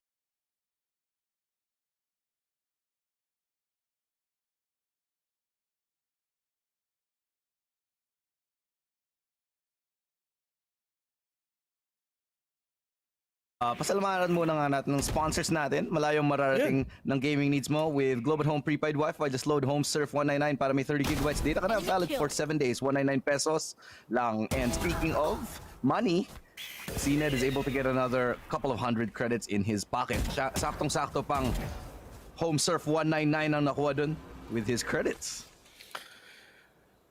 Right after that, bumalik naman tayo dito sa ating game, mga kaibigan. Huwag kayong mag-alala, hindi recorded to. Live to, guys. Huwag kayong mag-alala. Doon lang nanggagaling yung mga feeds, syempre. Kasi medyo malayo yung kanilang narating dahil sila ay nasa Germany pero yung Acend pushing in with the kill onto Shade as right. That's gonna deny that you can bot as well, but this is Zeke with the kill as well onto Redgar. This is a very tight move for the side of Gambit right now. Dalawa lang titira sa kanila. Pero yung Acend is low. They don't have any kills at all. Yun ang wala rin ang Ascend. Wala silang sustain, pero sobrang dami nilang information because of Zeke and Bone Cold. Lalong-lalo na si Kiles. Wala man lang silang sustain, okay lang! Basta alam lang namin kung nasan kayo, pwede na. It's the intel game and this is something that Ascend really know how to play with. Like the moment na may makuha silang information, alam nila kung paano gamitin yung information na yun. That's the beautiful thing about how Ascend play. 10-5. 5 rounds ahead na ngayon ang Ascend and pero okay lang naman, Gambit. Bonus round lang naman yon para sa kanila kaya pwede pa naman sila mag-comeback dito. Now is the real test. Na ngayon, ito na yung gun na hinihintay natin. This will make or break the rest of the half. I think kung natalo na ang Gambit dito, baka GG na. Yeah. Kailangan mandala dito ng Gambit Pero at least i-drop naman ni Bone Cold si Kiles dito for sure. Yeah, yun nangyari na nga. So, if ever natalo ang Gambit dito, they're done. Mahirap na makapag-comeback for sure sa ganito. Lalong-lalo na sobrang ganda ng performance ng Acend ngayon pero yung Defo with the kill onto Zeke right now pero buhay pa siya. Pwede siyang buhayin ngayon. There's a lot of smokes right na nangyayari dito. Si Ned, binuhay niya si Zeke mga kaibigan pero nga lang Defo with that scope. Let's see if everybody is pero nga starts with it. But double kill as well. There's a lot of things that are happening here in A already. Killes pushing in through that cyber cage. Ang mga titira dito, Chronicle, he needs to use that lockdown if ever lang talaga na gusto na makuha tong site na to. Pero kung napapansin mo, wala pang bawas ang Ascend. Tatlo na ang nawala sa Gambit. Na-plant nila yung spike, pero halos wala pa silang bawas at all. Except Zeke, of course, pero binuhay siya. Pero, man, isipin mo yun, nakapasok ko ng site, tatlo na patay mo, pero wala kang bawas kahit isa. Si Starkso as Viper, naka-double entry. Paano ba yun nangyayari? Yung Viper niya nakaka-double entry? That's a very big concern if you're the side of Gambit. That's the controller na nag-entry frag nakakadalawa. That should never happen. Pero ganun talaga, ang galing na talaga ng Ascend and you know, Gambit, they're gonna have to force on this kasi otherwise, wala, match point na eh. Kung matalo pa sila dito, match point na eh. Wala pa silang pera. I don't know, dude. Grabing entry yan, no? Yeah. Kailangan kabahan ng ang Gambit pag hindi na duelist ang umi-entry, pre. Viper. Alam mo, okay lang sana kung initiator pumapasok eh. Sila Sky, sila... Okay lang. Pero hindi eh. Yung Viper yung pumapasok, bes. Kumbaga, parang ang pumapasok, pwede natin sabihin na apat kayong duelist, pero ang entry nyo, si Sage. It's a support carry from Starkso, which is amazing. Okay ba? Sabi sa best itabi nyo, ako na. Ako na. Oras ko na. Oo. Ang dami nyo ng frag movies, ako naman. Tapos eto na. Yung coach ng Gambit, mga kaibigan, ito na sinusulit na yung mga binablatter niya. Grabe talaga ang Ascend ngayon. Iba yung pinapakita nila sa atin. Umiyak? Iyak ka naman. So next level. Yeah. Game on ano kayang headset yan? Ha? Ano kayang headset yan, no? Yung mga earmuffs nila? Yeah. Check natin.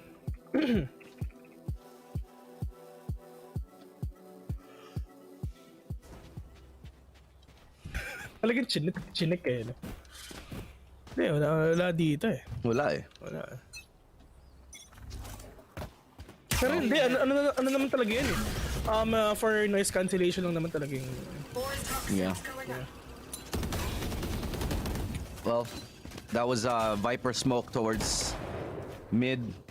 Gamitin nila yun, and it's actually a little bit of a fake. Ginamit lang nila para makapagpasok ng mid, but it's gonna be an A hit actually. Nats with a good hold dito sa A site. Na-drop pa nila yung spike. Now Nat, can he find a third kill? Will play a little bit more aggressive just beyond this wall. Gonna miss a shot right there, hoping to get one. But now that's information na dalawa. The last two players here, Nats triple kill. And finally they find Nats here, but the timing, will it go to Zedd 2v4? 2v4, Zedd popping off again and again. Ayaw ng tumigil. Bone Cold with a kill. Siya na lang natitira dito. 1v2. If ever Gambit ang manalo dito, baka pwede pa. Baka kaya pa.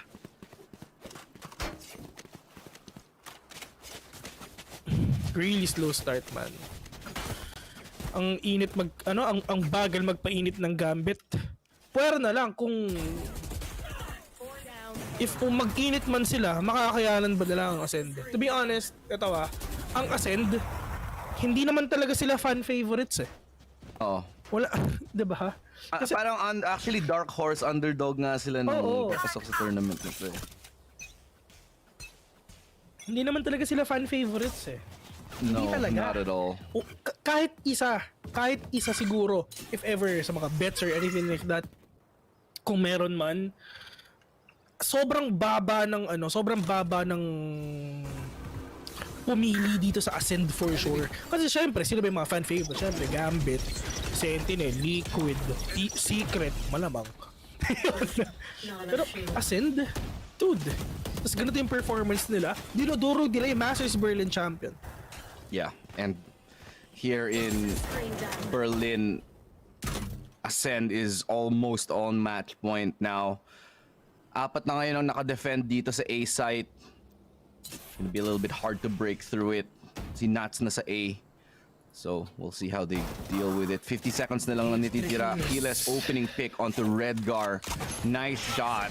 But they still have to find Nats and identify na nandito si Nats. Kaya alam nila na meron pang tao dito sa site. Ang ganda pa ng snake bite. Falling to low HP. And here comes the Viper Spit. Ang daming Viper Spit, man. Parang every round ata meron eh. Spike down. Starkso needs to be inside that Viper Spit, mga kaibigan. Pero yung is just defo. We're gonna deny him. Zedd gonna be that as well. Alright. Winnable. Winnable pa rin sa Gambit to. Nats. Ayaw niya ng matlock. Na skin para. Okay, sabi ni Missouri na they're using IEM earphones tapos noise cancellation daw yung headsets according to Coach Gibo. Ah, okay. So, yung headsets pang noise cancel lang talaga yan. Oo nga. Tsaka, hindi. Dun din papasok yung yung comms. Tapos yung earphone sa loob, dun yung game. Yun yung game sa dalawang set. Okay. Dalawang set yan. Tapos meron silang parang device sa harapan nila para i-adjust yung comms volume, pero going back here, Nats popping off. Sobrang late mo gumalaw, Nats. You got a 2K already. Habang may snake bite sa likod mo, nag-switch a classic, nakapatay pa ng isa. Bone Cold the only man remaining with just that Sakura. Sheriff, mga kaibigan, winnable pa rin sa Gambit to. Winnable for sure as we go to 11-8, but that was an equal round for Ascend. Still 2 more rounds, pero ang hirap kunin ng last 2 rounds up against Gambit. Tamang-tama, nag-timeout na ngayon ang Ascend. Hindi na nila mahanapan ng paraan ang defense ng Gambit. Feeling ko wag na kasi kayo mag-A. Kaso lang si Nats, pabi na rin siya. Oo nga eh. The first time, hindi naman to first, no? The first time out sa side ng Ascend. Ito no? Oo. Yung last time out was Gambit. Ito. The first time out by Ascend, mga kaibigan. They need to rethink. They need to repossession themselves. Ano ang nangyayari sa atin? That's the biggest question. Ano ang nangyayari sa atin? Ano yung mga next thing na gagawin natin para mabawi natin yung panalo? Ganda talaga ng sticker, man. Ayun, nagsabi si Captain Levi 16. Plantonix SHR 2638 yung earmuffs nila. Thank you. Saan ba sila kausap? Twitch. Ah? Ay, oo, tama ka, no. Ang galing. Tapos nilagyan nila ng sticker. Magaling. Salamat, sir. Oo. Mahal pala nito. Wag na lang. Pagkaano? Mahal pala nito, wag na lang. pero more noise cancellation lang talaga yan. Tsaka sa comms eh. If ever gagamitin mo yan sa in-game, parang... Overkill, no? Oo, man. Hindi mo kailangan. If ever gagamitin mo sa in-game, BPHS man ka na lang. Hindi, naka-ano ako eh. DT770 Pro ako eh. Sakto pang music, tsaka pang gaming. Gusto ko kasi ng closed back eh. Yung ayoko lang dito medyo mahirap i-drive. Yung ayoko lang mabigat. Pero gusto ko siya kasi comfy siya eh. So far, oo. Oh! Miss? Oh, pareho silang nag-miss. Okay. Nagkaka-jet difa na tayo dito. Mainit na ata yung tropa natin si Defo, mga kaibigan. Meron siyang Blade Storm though. They can actually be aggressive. Pero, wag naman sana. Valorant go. Oh. B-site is looking like the target, pero ang hirap pasukin ng B-site. They have Nats, they have Chronicle, 2 of the most difficult to break into. Naglipat na sila ng site, nandito na si Nats sa B. Ang hirap na pumasok dito. Let's see if they can even get in. Here comes the dash, here comes the snake bite to funnel them in towards one spot. Supported by the nano swarm. Wala silang avenue para makapasok. And they're gonna be melted down as the hold is looking strong here. Wala pa silang makuha. Ay, isa! Nats with a triple kill hold. Nakatatlo! And this is the easiest shutdown of Gambit's life. Depo with the last kill. Easy 11-9 for Gambit. Kung napapansin nyo, sobrang basic lang. Sobrang basic ng ginawa ni Nats doon. Snakebite yung gilid. 2 beses. That's it. Kasi hindi naman sila mag-risk na papasok sila dyan eh. No! Oh my God, yung harapan niya, matapos mismo. Saka yung harapan niya may nano swarm sa other side. There's nowhere they can go into. Perfect execution dito sa side nila. Kasi if ever na pumunta sila sa kanan, sobrang open nila. At saka sobrang open din ng mid nila. So wala silang mapupuntahan talaga. Dapat sa pagpasok mo ng site, left agad. Dun sa may walls. Yun talaga. Pero yun nga lang, ang ganda ng anchor dito, ang ganda ng side, pero Defo again with a kill. Sige, jump pick pa! Alam natin, tambak na, pero sabi, like we said, man, the kings of comeback, Gambit, are doing it again. Akala natin, tapos na, pero hindi. Spike down A. Oh my God, Vil, it's looking like baka nga mag 5 games to. Riri, nanonood yata. Okay lang. Okay lang, 2 lang naman tayo eh. Pero ito na. Shoutout nga pala kay sa jowa ko kasi naglalaro siya ngayon, platinum na siya. Wow. Solid, di ba? Ito na. Defo! On the head, mga kaibigan. 11-10, ito na ang ganti ng api. Oo, kanina sobrang tambak ng Gambit, pero ilang beses namin pinaulit-ulit 24-9. Oh na my God. ang Gambit kayang-kaya nilang mag-comeback. So, pag nag-comeback sila, hindi na bago yun. Gambit, just being Gambit. Yun lang yun! And honestly, Nats and just Nats being Nats. Let's look again at the score. 24-9, mga kaibigan. 24-9 ang score niya ngayon. Hindi matigil ng Ascend si Nats. I'm alternate sila, oh. Wow. Nuts, man. Tease nuts. Tease nuts. Tinan mo, ha? Nanalo sila pero yung reaction ni Nuts wala pa rin. Ito si Nuts, magaling to pero manhid to eh. Wala siyang reaction. Pag nakita nyo, kasi siya. Oh men, pag nakita nyo na nakangiti si Nuts, malabo kasi hindi yung mangyayari yun. Para lang si Kanye West eh. Pareho silang walang reaction. Parang alam mo ba yung, well, alala ba natin yung time na nung syempre naglalaro si Kobe Bryant, tapos pag in the zone siya, laging parang straight face lang siya, hindi siya nagre-react, kahit batuan mo ng bola. Sino ba yung gumawa nun kay Kobe? Tama yung moment na yun, yung parang, he doesn't flinch pare kahit ano mangyari. Oo, ganun lang si Nuts. Kasi in the zone lang siya. Kahit pitikin niya. Kahit pitikin mo yung Nuts niya. Wala pa rin men, wala talaga. Ay, nako.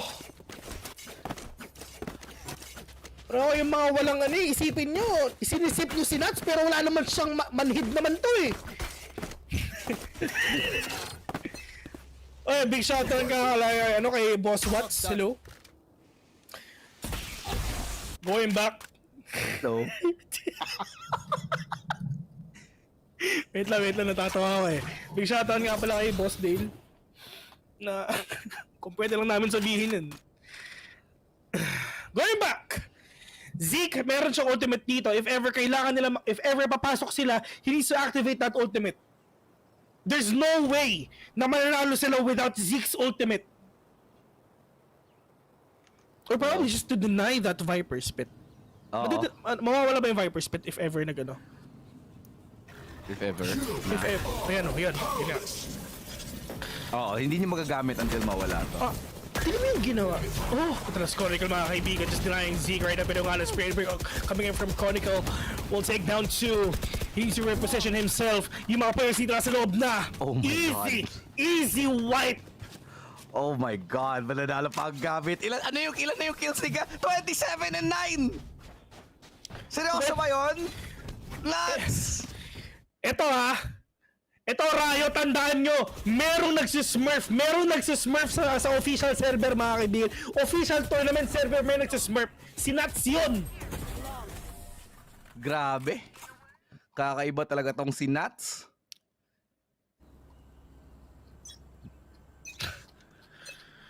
Oh my God. Wow. I am at a loss for words. Sobrang galing talaga.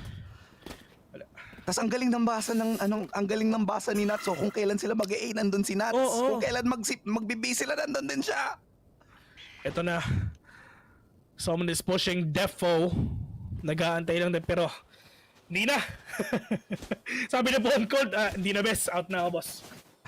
Pass na ako. Sap. Pero ito na.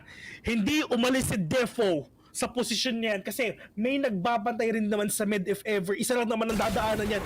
Bone cold! Sayang! Winnable pa rin Winnable pa rin dito sa side ng Acend. They have that Viper Spit.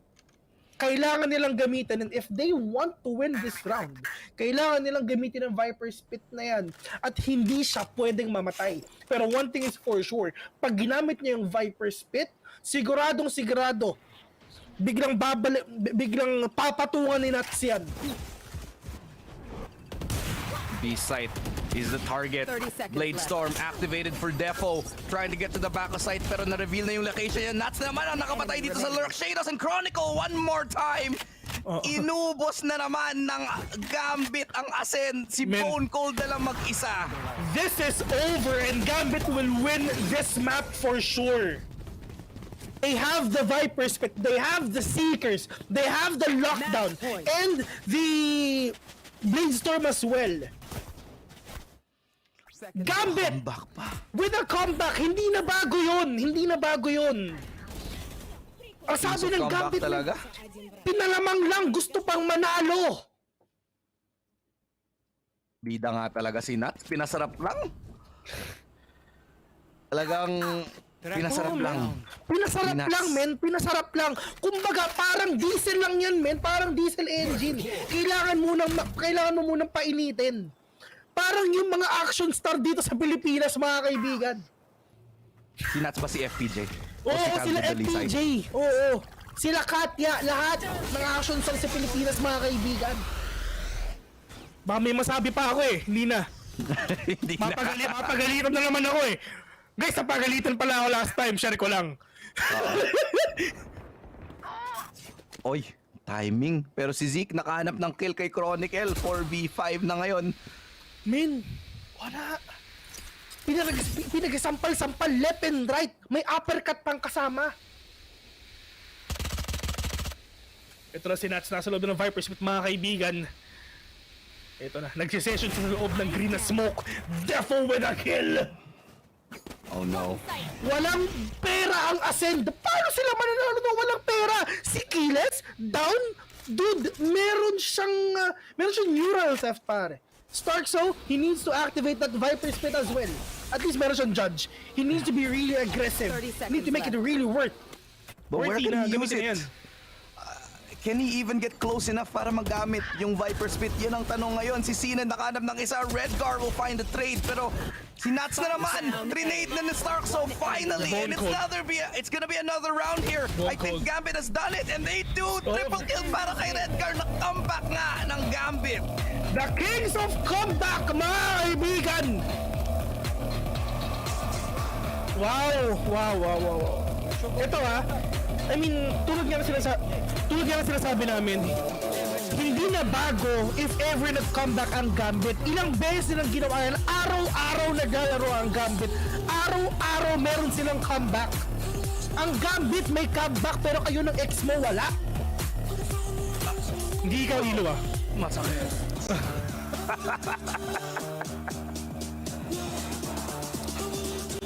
Okay na. 2:30, hindi na tayo iyak. Okay lang yan, move on na tayo. Pero sana makamove on ang Ascend kasi akala nila nasa kanila, hindi pala.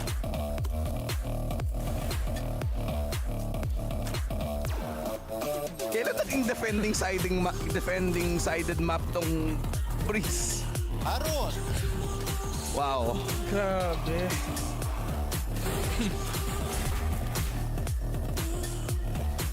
And yeah, like we said, man, the comeback kings talaga tong Gambit. Men, nanalo na sila pero meron ba reaction si Nats? Wala siyang reaction, men. Manhid yan eh. Oh, tamang lang.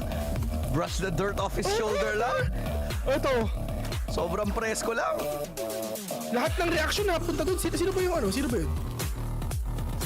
Isang player na basta. But still, comeback it is na ginawa dito ng Gambit, mga kaibigan. We've seen it. Kung yung sinasabi namin, it's not that new for the side of Gambit, mga kaibigan. From si Defos. Sobrang nag-perform din si Defo dito. Lalong-lalo na si Nats. Yeah, exactly.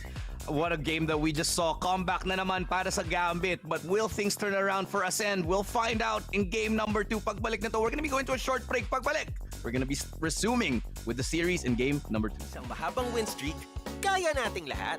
Equip your home with fiber fast internet. Para pati si mommy, sure MVP. Get your fiber upgrade right away with tons of freebies. Plus health essentials when you switch to the new Only Fiber Up. Apply now.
they had an even better second half. They secure Breeze after yet another comeback. I'm back on the desk with Sean, Riv, and Jess. This is a theme now. It's starting to become a theme for Gambit to have a slow start, and Jess, but in the end, they close it out. I did say at halftime, I was like, you can never count Gambit out of all of the teams in the tournament that I touted to be able to come back from something like that. It was Gambit, and I don't know, maybe sometimes I have a positive curse, maybe I have a negative curse, whatever aura I have, I'm sending it to both of the teams because this is awesome. Yeah, and this is where the mental strength of Ascend is truly tested. Yes. I mentioned they weren't really tested in that Liquid game. They weren't playing from behind ever, besides that first best of 3. Now the tables turn. This is Gambit in the driver's seat all the way in my eyes. And what blows my mind is Gambit is literally probably still reeling from the night before. Ascend had some time to regroup, find themselves. Gambit's like coming back, going down off the adrenaline just to pick it back up, and it did not seem to phase them. And Nats back on that scoreboard. All we could talk about at Masters 3, and he wants that again. Yeah, he was very ratty, you know, back to the ratty natty we've come to know and love. Sean, him and Chronicle, they just, the sheer speed in which they killed everybody on the side of Ascent was insane. Yeah, here's some numbers from Nats' game. 337 ACS, plus 19, 4-0 in first bloods, 217 damage around. He just dominated the second half. This is a game where his team started behind 3-9, and he put up those numbers. It's not even just that. If you put the Chronicle and Nats duo upon which that map was dominated in the second half by, there was 4 2Ks from Nats, 4 3Ks, and he looked at Chronicle. He had 6 2Ks and his own 3K. They were popping off in the multi-kill department, and every round, especially, it didn't matter what side it was, but the kill feed was raining blue, and I was like, this is a tsunami, and they can't escape. There's no oxygen. They're being suffocated. I knew Ascend was in trouble when I looked at Yinsu, and I noticed Zeke had his null command, and I said, oh my gosh, Nats is positioned so deep right now in defender spawn as a counter to the null command. He's way past the distance of this ability, and he dropped the molly to support Chronicle, and the hold on B was flawless. This game is over. Gambit has everything ready. I mean, they just killed them all. It was like almost crew-esque, right? Yeah. Where everybody didn't even have time to plant, because by the time they got onto the site, they were already dead. But that's going to be very, very scary for Ascent. I feel like the saving grace of that, Riv, is the fact that is Gambit's map pick. So, you know, it's not the end of the world for Ascent. Yeah, that would have been the leg up for Ascend if Gambit didn't come back on that. Ascend really being able to carry themselves great on their attack halves, it seems, but losing their footing when it seems like they were playing a Gambit's game, right? They stopped playing their own. They started saying, well, wait, how can we stop X instead of rolling the map like they want? Oh, this is just stupid. I was going to say, I was speaking about the Nats Chronicle duo when I was talking about those multi-kills and whatnot. Please let us not forget that Chronicle went on to a bit more of a comfort agent in this map as well. And of course, Nats, he was where we expected him to be. And I just think that comparing them on the screen, don't do that. Just know that this duo was what pushed Gambit over the line. Yeah, that was silly looking at the stats. But we also saw some silly stuff on the side of Ascend as well. This Verizon high-speed moment goes to Zeke with this clutch. In round 4, we're going to have to cast our minds, Sean, all the way back to the first half of the game. Yeah, and this was such a pivotal moment for Ascend early in this game. This is what gave them the massive advantage in the first half. Riv said, you know, you get that one round, and Ascend just immediately wins the next one to reset your economy, gives them all their ults set up, and you know, it's what started the 9-3 half. How do you fall so far from that, though? It's so interesting to see Gambit can still find those powerhouse shooters as well as play the map to always be in the face of Ascend. We heard it multiple times from Pansy and Hypoc that Nats was always there. Whether he was at B, whether he was at A, he was always finding the right spot. It's like the solve is, we just don't go to their site, but he's everywhere. Like, at what point do you just give up on that game plan as well? But speaking of Nats, let's take a look at one of the most important aim lab shoot-arounds we've had as we prepare for map 2. Nats, we always make these jokes, but give us your sense, you know, your routine, everything, Sean, because this guy is turning out when it matters. Yeah, imagine your controller and Sentinel player being able to aim like this. You know, just people coming through a molly taking double damage when this guy's aiming like this.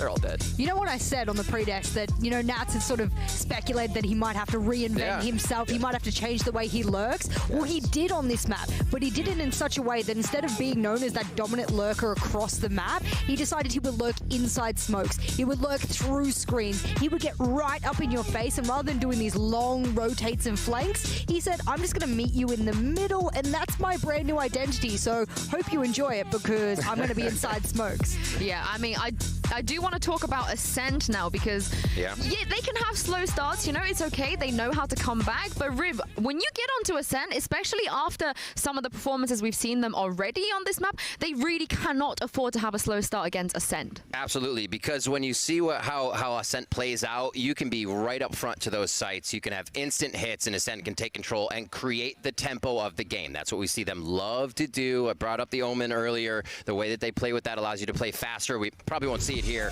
as that's the switch up in Agents, but the way you can attack Ascent, Gambit has to be ready, because Ascend love to play it fast. Riv, promise me that we see a duelist in the Gambit comp. Oh my god. No, Can we get the Sky Omen, for please. Defo? Omen, please. I beg for the Omen, Just need a single duelist. I am a little bit apprehensive, because I had a chat with Redgar yesterday after the game, and I did ask him why they didn't run the duelist, and he said that their composition was specifically worked up in order to counter a KO.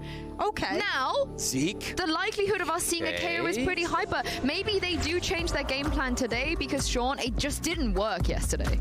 Well, they gave us a different look on Breeze, so based on what you just said, I'm thinking Gambit's running it back with a no duelist comp, and I think this is a mistake. Oh, they please failed to create so much. They failed to create distance. If they do run that comp, they're on defense first. That's have multiple sentinels, the no duelist comp on. Oh, they changed it. Okay, they went back Shadows takes the Sky. Yeah, they went back to what I think maybe should work a little bit better this time around, Jess. Oh, I mean, I'm just devastated. No Omen. Also, throughout the groups, I got no Phoenix. I'm sitting here just wanting one of these, you know, niche picks to come up and make a huge difference, because let us not forget, Omen wasn't the worst pick, but I think what they've picked here is good, because you get your duelist. We're getting a couple of flashes to go with, and I love Astra on this map and many maps, so I think it'll work well, this composition. I mean, with this new comp, Sean, how do you counter the KO here? What do you do? Oh, it's going to be very difficult for them to counter the KO, and this is something actually that Gambit dealt with at Masters through Berlin. You go back to when they played 100 Thieves. Steel had a lot of success on the KO on Ascent against Gambit. How have they changed since those moments against KO? That's what we're going to have to find out now, because they're running that same comp. Well, Ascend, they need to win here if they want to pull the series a little bit closer in their favor. Let's jump into Ascend here with Pansy and Hypok. Yeah, let's jump into it indeed. We do have something that Game number 2, and Gambit nagwagi sa game number 1. But can it be the turnaround here for Ascend? Well, let's find out here. Kasama nyo kami, Ilustrado and Vil, gonna be your casters here for this game number 2. Vil, what are you feeling for game number 2, man? If ever na lumamang ulit ang Ascend, magka-comeback ulit ang Gambit, para bahala sila doon, man. To be honest, for next map, malakas ang Gambit doon. At the same time, malakas din ang Ascend doon. Hindi naman sila mapupunta dito if ever meron silang weakest map eh. Ascent, this is actually parang pwede natin sabihin na hindi siya Dust 2. Pero ito yung mapa na sobrang daming may favorite. Na sobrang daming lineups na pwedeng gawin dito. Sobrang daming flash moves na pwede mong gawin dito. So, if ever lang talaga na makakakuha sila ng huge advantage dito sa mapa na to, all they gotta do is just capitalize that advantage at wag nila antayin na makapag-comeback pa isa't isa. Parehas magaling ang team sa map na to. Ang hirap sabihin, pero si Nats naka-entry. Oh, nag-entry ang Sentinel mo. Pero okay, sige, that's Nats with a couple of great denials here from the push. Starkso na lang natitira. Zable to find 2, pero saan galing yun? Starkso trying to smash through. Oh my God! Timing! Na-timingan pa nga. Nag-switch siya ng weapon, pero... Ito if ever you're gonna compare this map, pwede natin sabihin na mas mabilis tong pace ng laro to kaysa kanina sa Breeze. Kasi malaki ang Breeze eh. So dito, we're gonna expect na talagang sobrang aggressive nila Tulad nga pinapakita natin ngayon, di ba? Tama, maliit ang map, mabilis ang rotation, mabilis ang entry. It's really just going to be fast-paced here. I definitely am looking forward to seeing kung anong tactics ang ilalabas dito ng Ascend. Lalo na sila ang isa sa pinakamagaling na team na mag-counter strat dito sa buong mundo. So I'm looking to see how they hold up against Gambit. Sobrang galing mag-defend ng Gambit eh. Yung sa Defo, being aggressive right now with that Marshall. Pwede na makuha isa pero nga nakita na. Unang nakita nung turret, but still that is a headshot by Bone Cold. Being able to take down Defo as well. 3v2 situation right now, and Bone Cold and C9 needs to do something para lang at least makuha pa nila yung lead, kasi sila naman din talaga yung merong sheriff dito. If ever na makukuha nila yung Marshall ni Defo, pwede pa. Pero but still, mahirap pa rin eh. Sulit na rin, actually sulit na yung round na to eh, para sa Ascend eh. Kasi nakahanap na sila ng 2 kills eh. Kung makaisa pa sila, it's already going to be a big victory for them. And if they get 2 more, they're going to force a full buy from Gambit in the next round. So ito na, napakadaming push to for sure. Triple peak ang gagawin nila. Pero hindi man nila boss si Chronicle ngayon. Let's gonna use that recon ba para lang at least makita talaga po bang sila dito sa may B-side mga kaibigan. Pero that is Chronicle just waiting dito sa may speedway mga kaibigan. Nakakita ng dalawa with a spray and with a third one. Pero yung nga lang Bone Cold with a deny shade. So natanggap na yung sakit. Pero this is actually a thrifty round if ever talagang gagawin nila yun. Shados compromise already with that possession. Bone Cold is slow. Killis, full HP. Planet the Spiker and Shadows with that flash pero wala nakita. Shadows mga kaibigan. Oh my will God. be down. Bone Cold getting a 4K with that Sheriff. With a 50 round mga kaibigan. Wow. Walang 4K. pera ang Gambit. Oo. Wow, Bone Cold with 4 kills on the Sheriff. Again, I'm gonna say it. Bone Cold, one of the best Sheriff users in the world, and you can just see why. Sobrang on point niya dito. Low HP na si Shados, and all it needed was one body shot. He gets it, and Ascend, they win the thrifty. Yeah. To be honest, wala naman talaga kami idea kung sino mananalo dito eh. It can be Gambit, it can be Ascend. Pareho silang worthy to be the champion, man. Pero nga, there can only be one.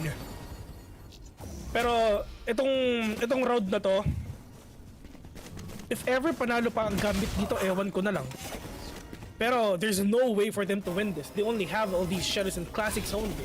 They don't have any ultimates as well.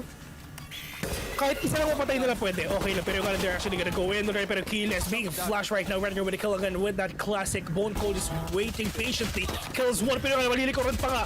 They're actually being aggressive right now. Redgar with a kill on to one. Starts over another, pero on Nats. Pushing in with that swing. With that Sheriff. Once again, Sheriff at classic lang ang gamit ng Gambit. Pero na 2v2 pa nila. I love what you said, kakasabi mo lang, Vil. There's no chance na mananalo sila, pero naging 2v2 out of nowhere. This game is just a gift that keeps on giving. Long-range duel right now, flashing coming in from Zeke. He has to fall back to the site. Kailangan na niyang mag-regroup. Meron siya flash to. Yes, meron siya flash, pero sino makakuha nito? Naririnig nila, alam nila nasa rafters to. Pop flash will be connect. Pero tingnan natin, Zedd, maganda na position dito, pero nga lang, Nats with a kill on to one. Ay, sorry, Zedd with a kill pala. With a 2K.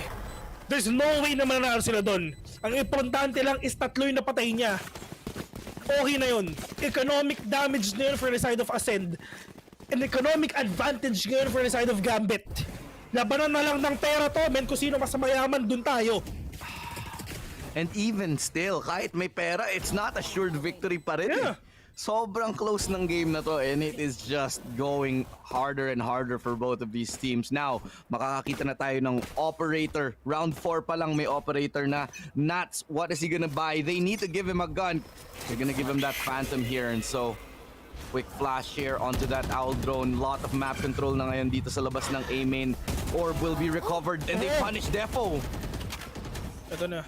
Spray not gonna connect onto the players in may rafters. Pinang on the Shadows. Perfect execution right now. Nakapatay pa to that smoke! And another one! Meron ba recon doon? Wala, no? Wala. Oh! Naghula lang siya. Men, ito na susunod ng Nostradamus, mga kaibigan. Nostra Shadows na ang pangalan. 3v3, they have all these utilities, they have all these guns, and all they gotta do is just go in. Tulad nga sabi sa inyo, mas action-pack itong Ascent if we're gonna compare it to Breeze. Maliit lang tong mapa na to. Kailangan nilang pumasok ng pumasok na all. Cosmic Divide was used para lang mapatigil pa yung push. So this is risky right now if they go anywhere.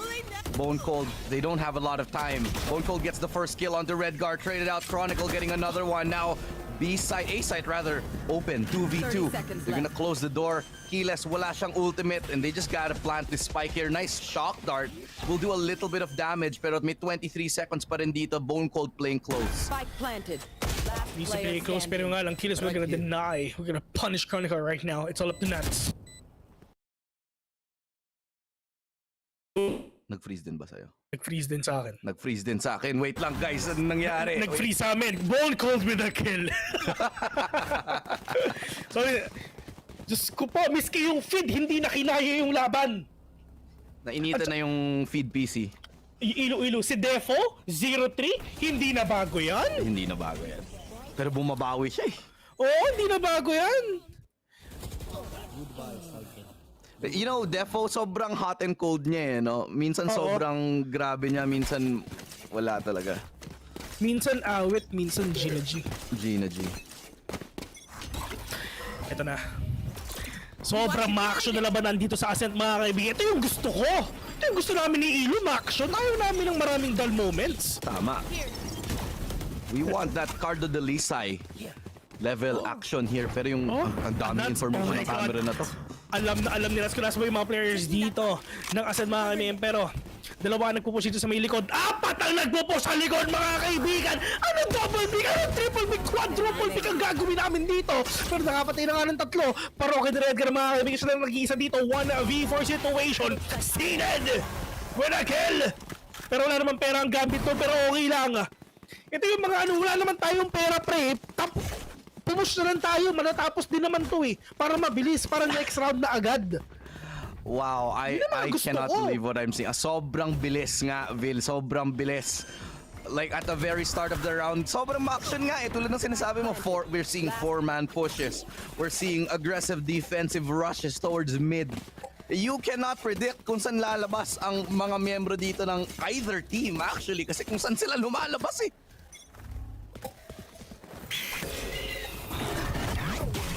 Great flash, pero rush towards that B site na ngayon ang mukhang mangyayari. Can Defo get the shot? He does get it, pero may res pa naman. Mabubuhay yata nila si Zeke here as they push towards market. Keyless, nice refrag and Ascend, they're doing it, but now Nats nandito na ngayon. They actually got a revive. Bone Cold denies him 1v3. Chronicle na lang nananatili. Wow, that's deep, bro. Yeah, bro. I've been studying. Nananatili. Don't even mean, hindi ko sinasabi yan. Come on, man. Get on my level, bro. Sorry. I'm a trash, bro. Chronicle, not gonna engage any further. Kailangan niya yung baril niya. Kasi wala na naman pera ang Gambit eh. Yup. Wala eh. Gun round sila kanina, Defo with that operator, pero sinampal ni Keyless. Ang ginagawa mo dyan? Operator ka pa, men? But and they won't be able to save the operator then. Oo. Hindi na rin nila kukunin operator. Ano operator? We don't need that. We don't need that gun.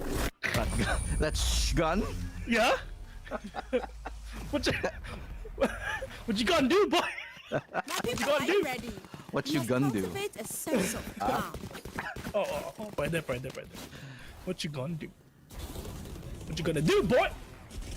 Ito na. Kinabit na yung mga kung ano man yan. Ano nga ba yan? Pag rinerez si Zeke, ano kaya? Charge ba? Ano yun? Wireless charging ba yan? Nuts. Diba? Stabilizing core. Nuts. Ang nuts ni KO. Ang nuts ni KO. Magkahiwalay, kinabit ulit pa. Pero useful yan kung detachable talaga. Oo, pare. Safe na safe. Oo, pare. Yaw mo naman magkapamilya. Kung pwede lang. Oo. Ito, be. Hawakan mo muna. Babalikan ko yan mamaya. Ginawang aso tsaka pusa. Yung pusa namin, ganun. Talaga? Pero nababaliw kasi yung pusa pag hindi ginaganon eh. Actually, ito meron kaming pusa, yung pinakamatanda naming cat. Kasi di ba meron kami parang 20 plus na cats. Oo.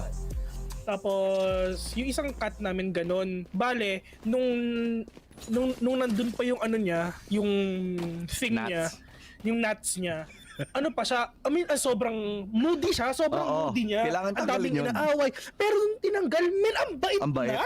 Oo, naglilinis na nga sa bahay. Sa tingin ko babait ka yata, Ville, pag... sa bagay. Pakalam ka kay May.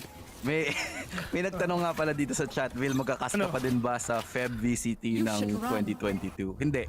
Nakadepende yan sa mga pinagkasabi ko ngayon. Malamang hindi. Nakadepende yan. If ever sumobra na naman yung mga pinagkasabi ko ngayon, baka hindi. Ayan. Pero okay, mag-alala, medyo nasa bingit na ako ng hindi eh. Easy eco round right now. And the center gonna get another one. And they're gonna get a clean. 4 people still alive sa side ng Ascend. Only 1 man down. Tulad ng VCTPH, only 1 man down si Vil. Yeah. Good. It was a good year, Vil. It was nice working with you. Yeah, dude. I mean, it was fun while it lasted. It's been an honor na casting for VCT. Pero sana next year, ako pa rin, diba? Sana. Guys, big shoutout nga pala kay Ace Ching na hinahiram ko yung account niya lagi. kahapon eh. Ay, so nagsismurf mo. Hindi na ako manalo-nalo sa rank ko. Hirap ngayon? Kaya man babaliw na lang ako sa ibang rank. At least dun, lagi pa akong top rank. At least enjoy. Oo, di ba? Hindi naman masama ang smurf. Sa smurf, marami ka matututunan. I mean, you're gonna be owned for sure. Pero marami kang matututunan. Lalo na yung mga placement, mga ganun. Kasi ako, pag ako naman nagsismurf, meron din naman akong kalabang smurf for sure at mas magaling pa eh. Yeah, exactly. I've just accepted it as a fact of life na lang dito eh. It is what it is. Uy, dalawa yung nakalampas kay Starkso Sneaky. Dalawa yan Tira mo yung positioning ng Gambit. Top mid, grabe. Hawak nila yung full rotation. Bukas na bukas. Switch. Pero meron pa isa sa likod mo. No way. Again! Pero ito pa. Ito sa third one. Ito na fourth one. Redgar, mga kaibigan. Partida, may stiff leg pa yan. Wow. 6-2. Spray control from Redgar and Shados. Amazing. Nanalo pa sila doon. Wow. I like the aggressive mid control and that's exactly what Gambit need. Yun ang kailangan ng Gambit para manalo. Kailangan nila kumuha ng map. Kailangan nilang i-control ang game. Tulad lang ng ginawa nila kanina nung Breeze. Hindi dapat nila hayaan ang Ascend na gawin kahit anong gusto nila. Time out sa Ascend na naman. Kung napapansin mo, lagi na lang kasi nagka-time out dito. Time out muna, coach. Usap-usap muna tayo, bes. Grabe naman yung lips. Cute ng lips eh. Cute. Oo. Parang pareho kami, kissable. Cute. Okay. Sorry. Okay lang yan. Pili ka kalaban, Smurf sa Smurf mo o Smurf sa main mo? Smurf sa Smurf ko, syempre. Naman, kahit main ko, kahit Smurf ko, may Smurf din ang kalaban eh. Pare-parehas lang. Ito silver at saka gold, yan ang tunay na diamond pare. Totoo, kasi pag ako naglalaro sa diamond, mas madali pa kaysa sa silver at gold. Totoo yun. If you're gonna compare it to silver and gold, dun ang pinakamahirap, men. Oo. Hindi ka makakalabas ng gold basta-basta. Oo. Kailangan mo munang tumalo ng mga diamonds bago ka mag-gold.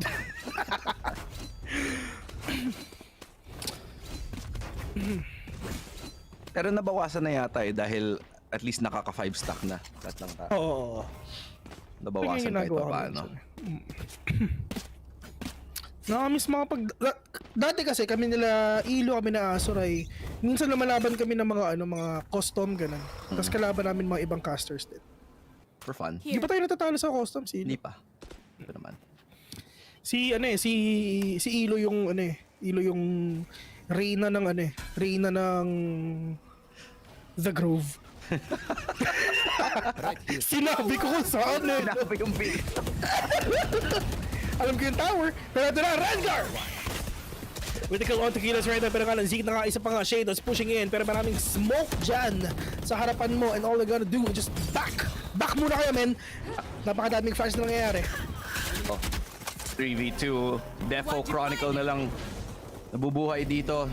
They identify where one is. And that's gonna be a difficult retake. Bladestorm, nalabas na ni Defo. Sees one, misses the right click but dashes out. Chronicle katabi na ngayon. They get the plant offshore, and this is gonna be so hard on this retake. They might consider saving, honestly.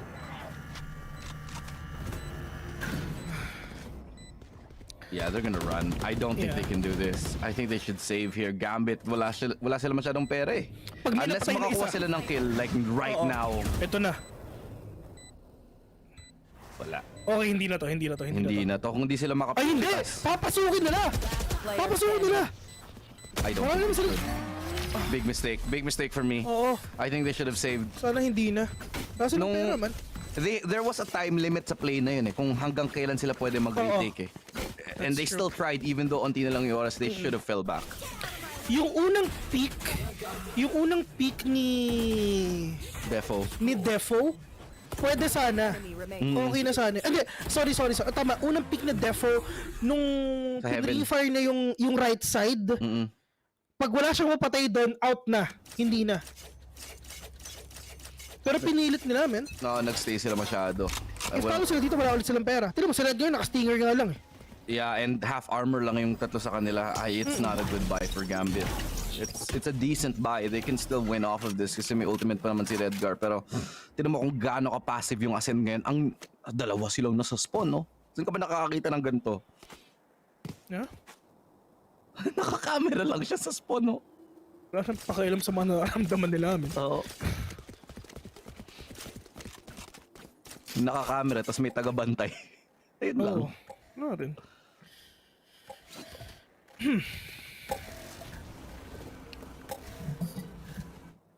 Alam ng Ascend na hindi enough yung pera ng Gambit ngayon.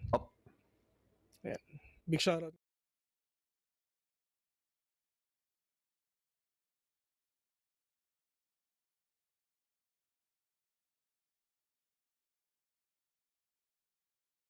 Ito na. Hindi ko alam kung sa amin to. Ayun! Ayun, back si Shados na nga! Tatlo na nga!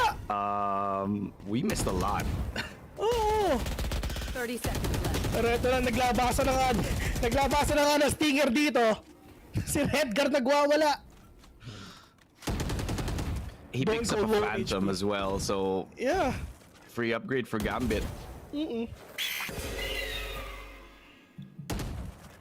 Bone code out na. Hindi na. 10 seconds 10 left. seconds. Awat na. Come on, man. What are they gonna do? It's like 5 seconds. Oh no, he just dashed into nowhere. Oh my god, nakaisa pa. Okay. Shados. Not enough money together with Redgar as well. Okay. Economic damage lang. Yun ang ginawa ngayon ng Ascend. Okay lang kahit matalo kami sa round to, at least nakadalawa kami. Okay lang. Economic damage. Fair enough. May mga nagko-comment dito sa Twitch na ang tagal nila daw nasa stock sa silver. Guys, isipin nyo na lang ganitong kahirap sa silver. Kahit ako, diamond ako. Diamond. Napapapunta ako sa silver kahit nagki-carry ako, hindi sapat. Kailangan yata 2-3 ang diamond sa inyo para manalo sa silver. Kasi we always fight a Smurf stack na laging 4 silang Smurf tapos may binubuhat na isa. Yeah. 4 silang immortal or something. Oo nga, baka man 9-3 na naman. Hindi na bago to, 9-3. Ito mga kaibigan. Nats. Alam nila kung nasan ba. It can be sa pizza, it can be sa market. Pero, to be honest, medyo happy ako na medyo sad, Ilu. Bakit? Ito na yung last day. Oo nga eh. Tapos kita-kits ulit next year. Well, at least makakapahinga tayo. February. Okay, maganda. February. Bilis Pero lang kung nun, dude. top flash onto Zeke mga kaibigan pero hindi siya papasok dito. Oh, ayun nga eh. So kita-kits after 2 months. Bilis lang ng 2 months. Hindi mo lang mapapansin magtapos na yun. Tapos game na ulit. Kita na tayo sa studio ulit. Gano'n. Saan sa studio na? Oh, right son. Feeling ko sa studio na ulit eh. Sanay na ako sa bahay. Oo, pwede rin. Okay, actually kahit saan okay lang sa akin. Pero syempre mas gusto natin sa studio. Oo. Tapos after pupunta tayo kung to a place na naman. Oo, sama-sama. Uy, walang 9-3 oh. 4-7 it is. 4-7. Ascend, mga kaibigan. Ito na naman sila. Ito kasi ito yung mahirap eh. Once na maputol ng Gambit yung momentum ng Ascend, tuloy-tuloy na eh. Ito rin yung maganda sa Gambit, di ba? Once na nakuha nila yung momentum nila, sobrang hirap basagin. Kaya nga sila nakaka-comeback, di ba? Kaya nga sila yung comeback kings, di ba? I mean, right here. They are the Masters Berlin champions for a reason. Ika nga. Which is ito na yun. Na-release na ba yung official schedule ng VCT next year? Na-release na, di ba? Ayan, di ba? Sinend ko sa'yo, di ba? Oo, pero official na yun, di ba? Na-release na sa pub. Pwede nang pag-usapan. Yun na yun. Sa ano yun? So alam na ng tao na dalawang ano lang. Dalawang stage lang at mas maaga. Sa September yung Valorant Champions, mga kaibigan. So sa September kami pupunta kung saan man. Yay! Saan kaya next year, no? Pero mas maganda sana kung nagpe-play to. Yun nga. Redgar! We're 2K already. Oh my God, ubos. It's up to Starso right now. Ubos, pati pantubos. Wala na dito magawa. This is the last round of the first half. Starso. Umiikot lang siya dito. But is he gonna catch one? Well, I don't think so. At least meron siyang at least like 45 seconds to make a play. I don't think he's gonna get anything done here. He does have some utility. May isa pa siyang star. But how is he even gonna get it? Like he's gonna try to get a star pero there's gonna be someone inside that smoke. There's gonna be 2 players here. Crossfire, alam nila kung nasan siya. Redgar with the 3rd kill of the round. 7-5. Bumabawi ang Gambit. Switching sides. Yeah. Release the tension.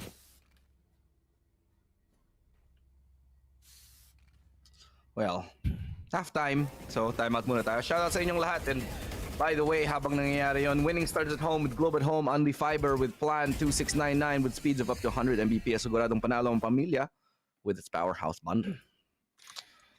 Thanks, Globe. Actually, wala lang. Na-realize ko, parang gusto ko magpalit ng mouse. Ng house? Ng mouse. Akala ko house. Iisip ko super light. Gusto ko ng D- wireless. Ayoko kasi na may butas-butas, man. Ayoko na. Ako rin eh. Actually, ako rin. Ayoko na may mga naiirita ako. Nasanay na lang ako. Actually, ayoko din na nung una eh. Pero na-try ko. Okay naman. Oo. Nag-freeze ba sa'yo? Oo. Okay, ayun, babalik muna daw sa atin. Hello, welcome to our faces. Habang timeout, habang inaayos, magpapakute muna kami dito. Diba, Bill? Ang dami mong bright na shirts, Bill, no? Last time, bright orange, tas ngayon, bright blue. Alam mo ba, iniisip ko, mag-green ako. Pero, kasi, baka lumipad yung ulo ko eh. Pero but still, ako napapansin mo. Wala lang, gusto ko. Gusto ko kasi yung mga shorts na ganito lang. Yung ano lang, parang ordinary, pero parang may dating ng kahit konti. Ayoko ng madaming graphics. Gusto ko kunwari, if ever may sulat dito, yun lang. Ito, S. Super pogi. Parang ganun. Parang ikaw. Super small. Oo. Ako gusto ko same lang. Parang chill lang. Na diba? understated. Yun ang word. Understated. Pero maganda. May dating pa rin. Oo nga. Ang dami kong bright na ano. Sorry. Okay lang. Sorry. Bright. 7-5.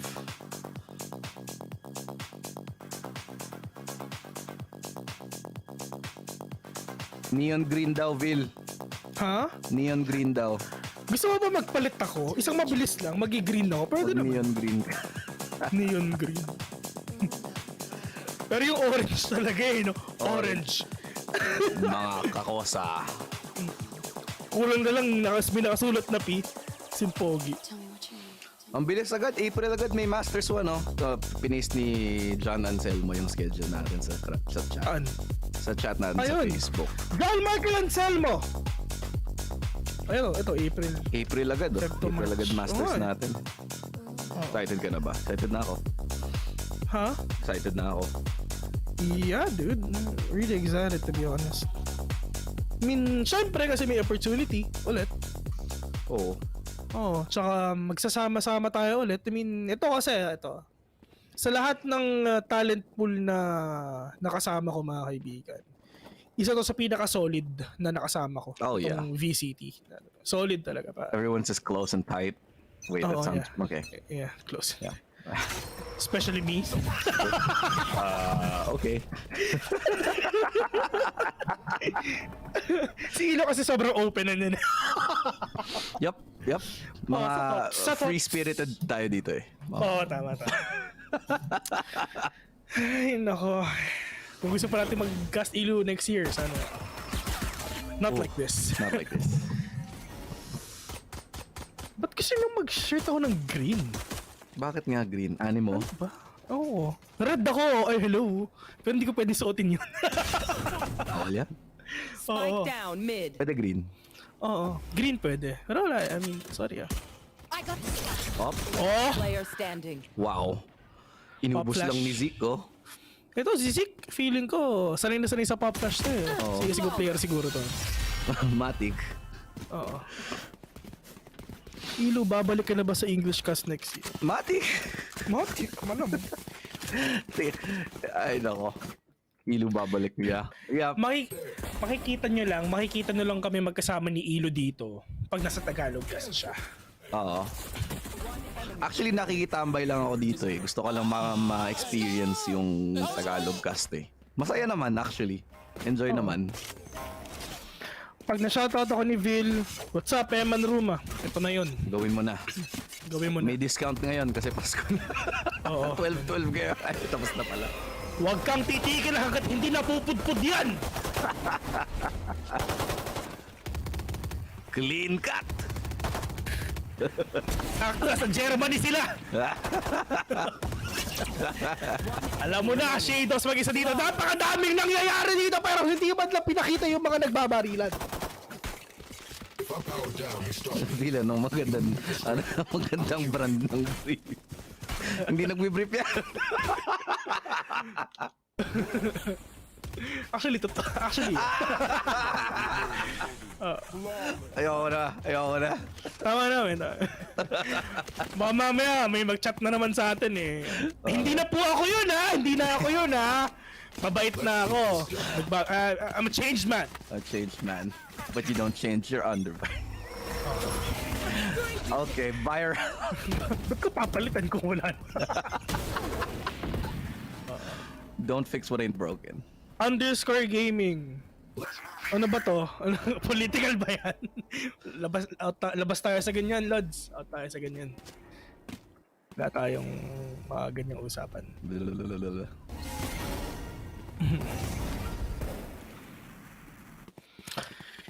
May game pala. Uy, baka mag 6-9 bro. Oo nga eh, lapit na eh. And especially with Gambit here on the attack, lalo na ngayon na may buy sila, mukhang malamang mag 6-9 dito. It's a short.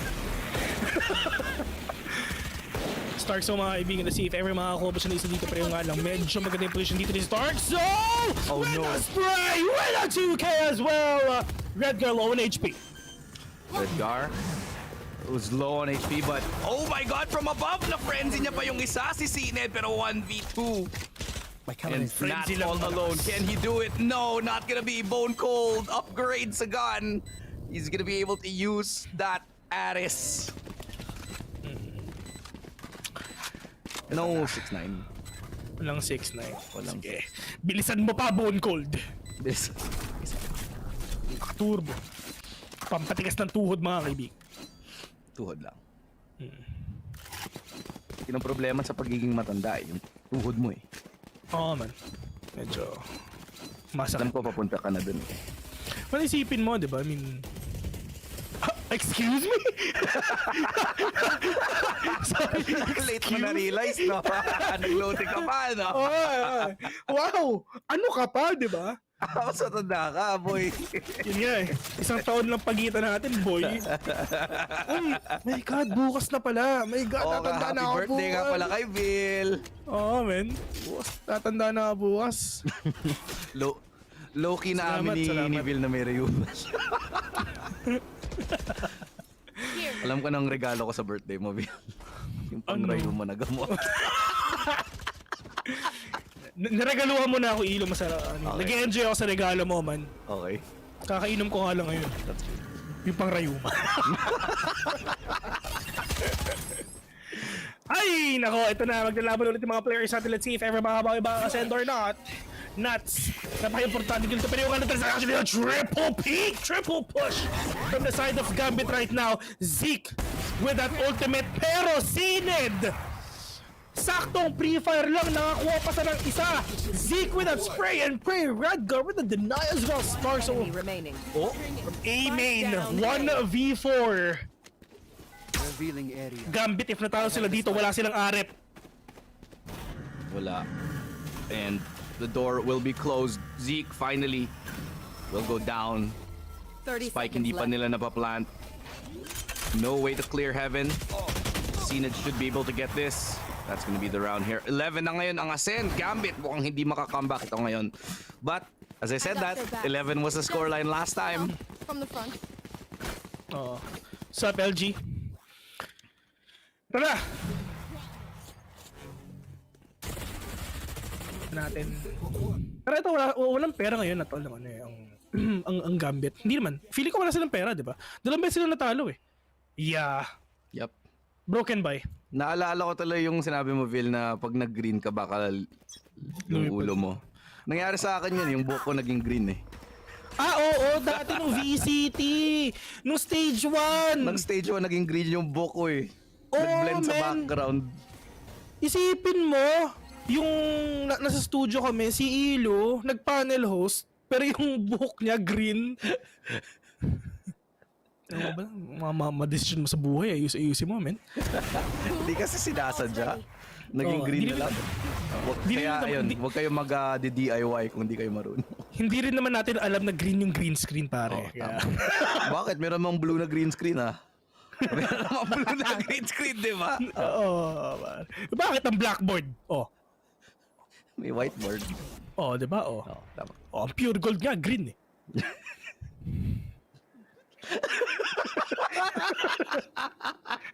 Oh, ano? Tama naman. No. Oh, ganda ng recon niya doon, no? Kitang-kita si Defo.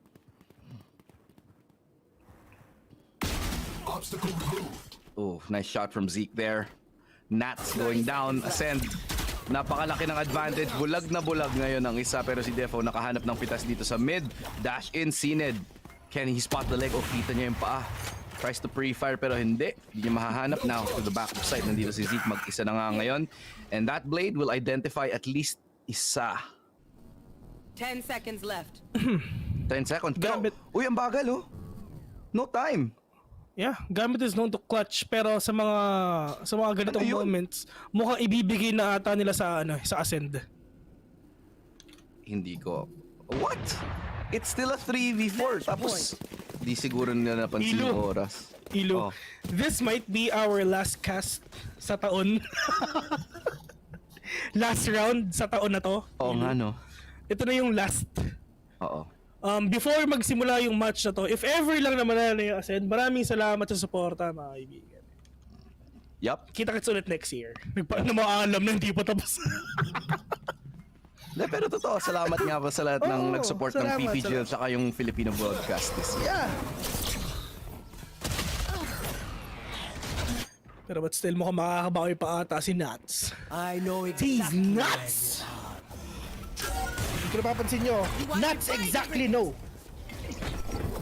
kung saan ba yung mga players ngayon. Kasi mga kaibigan, kasi gonna be the spirit pinag-ginagawa dito pero TC Zeke. TC Zeke nakapatay pa rin isa dito. Just denying Nuts again. Pero naghatian na nga ng mundo dito. Stark so pushing in, trying to be really aggressive right now. And half armor lang yung mga Gambit ngayon. Si Defo nabawasan na rin dito, pero yun nga lang, bakit kayo pumapush? I don't understand that play. They needed one. I don't know. That could have. I like the idea to go for the double push together, I guess, but I think they needed a flash. They needed something. Walking into a smoke like that, I'm not so sure about it. Nahuli sila. Ngayon, 2v3 na ngayon. Retake potential para sa side ng Ascend. Alam naman natin, ang galing mag-retake ng Ascend. Let's see, will this be the last round of the game? Let's see, Shadows! Mukhang makakabawi ata. Isa pa! Sabi ng Gambit, mga kaibigan. Huwag muna kayo mamaalam, Ilo at Vil. Mamaya na, next round na. Chill lang kayo. Meron pang one more round. One more round. One more round? Mahaba pa. Marami pa, men. Exactly. Marami pang match to.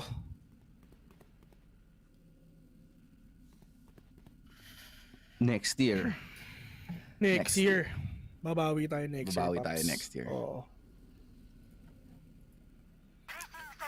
Studio na tayo nun. Well, sana. Bone cold!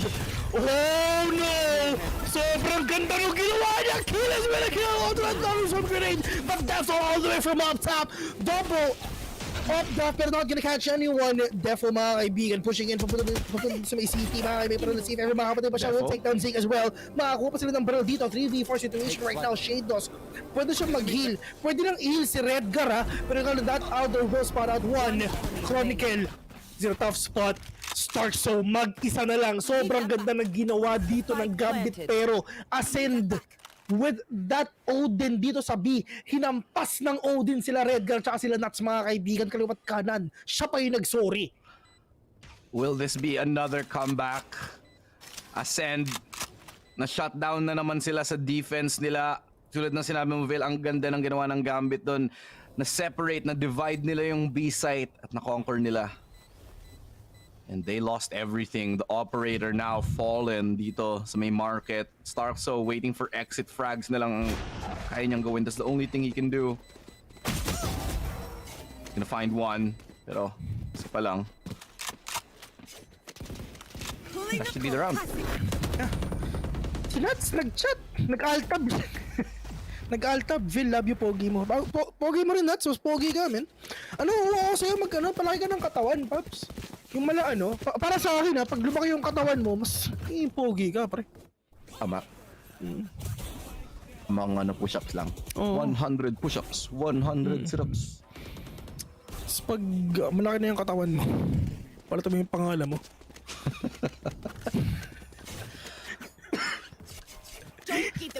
Imimit ka sa Vini. Imimix with lang. Ito na. Gawin na. Nakamit ako, di na narinig yun. Hindi ka na narinig yun. Hindi ka na narinig yung sinabi ko. Ako, narinig ko. Pero hindi ko nababanggitin. Dito na tayo sa A site. Last chance for Gambit. If they win this, baka ma-reset pa nila yung Ascend. So there could still be a chance for a comeback. Especially na Gambit ang naglalaro. Lagi may chance for a comeback eh. Magagawa ba nila ulit? The Comeback Kings! Let's see if ever magagawa ba nila yun ngayon. Pero yun nga lang, it's just Ascend. They have all the utilities. They have the lockdown by Kiles, mga kaibigan. Pero at least, si Chronicle naman dito, meron naman siyang isang shock that no, that's not enough for you to take down the lockdown. The spike, ayoko yung ginagawa nila ng Gambit. Ang layo nilang iwan sa spike. Nice off angle from Defo. He gets keyless. They brought it to a 4v4 but with 37 seconds, kailangan na kunin yung spike. Ang layo ng ikutin na. They don't have a lot of time. Gambit might be running the clock too low here. Kung napapansin mo, like yung natalo ang Gambit kasi wala silang oras. Ito na Hunter's Fury. From Bone Cold, mga kaibigan. Wow. Denied Defo. This is done. This map is over. 1-1 for sure. Not the old man remaining. Can he do the clutch? 15 seconds in. Starts with a deny. On your gun fast, mga kaibigan. 1-1. Congratulations, Ascend. Nanalo sila sa map pick nila. So all is tied. It's going to be a matter of who can swing the balance, who can break the equilibrium. Kung sino nga ba talaga makakapag-break away sa tie na to. Kasi both of these teams showing na galing nilang dalawa. anyone could win. Phil. Anyone. Close match to. The best of the best already. The top 2 of EU, which is Gambit, versus the top 3 of EU, which is Ascend. Naglaban-laban sila ngayon. First one who's gonna be the very best among the rest. That no one ever was. No one ever was. And they're gonna catch the trophy, and that's gonna be their real test. Well, we'll see if they can come back here after that loss. The next map pick ng Gambit ang susunod.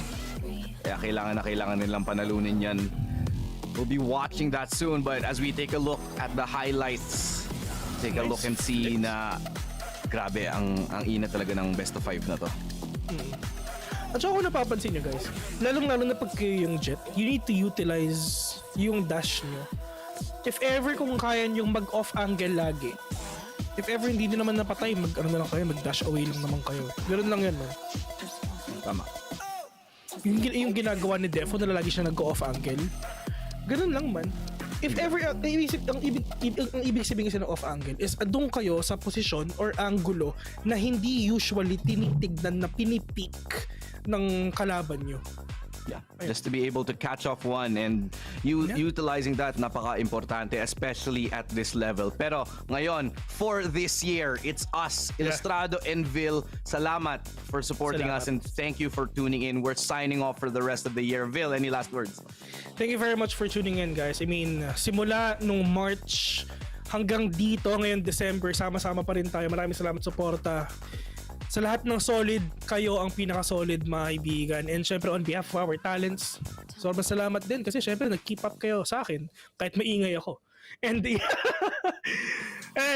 ladies and gentlemen, meron pa naman tayong game number 3 hanggang game number 5 pa to. It's gonna be casted by Acend and Acend. You are watching Valorant Champions. Once again, for the last time for this year, we are casters Vil and Ilu. See you later. Isang mahabang win streak, kaya nating lahat. Equip your home with fiber fast internet. Para pati si mommy, sure MVP. Get your fiber upgrade right away with tons of freebies. Plus health essentials when you switch to the new Only Fiber Up. Apply now.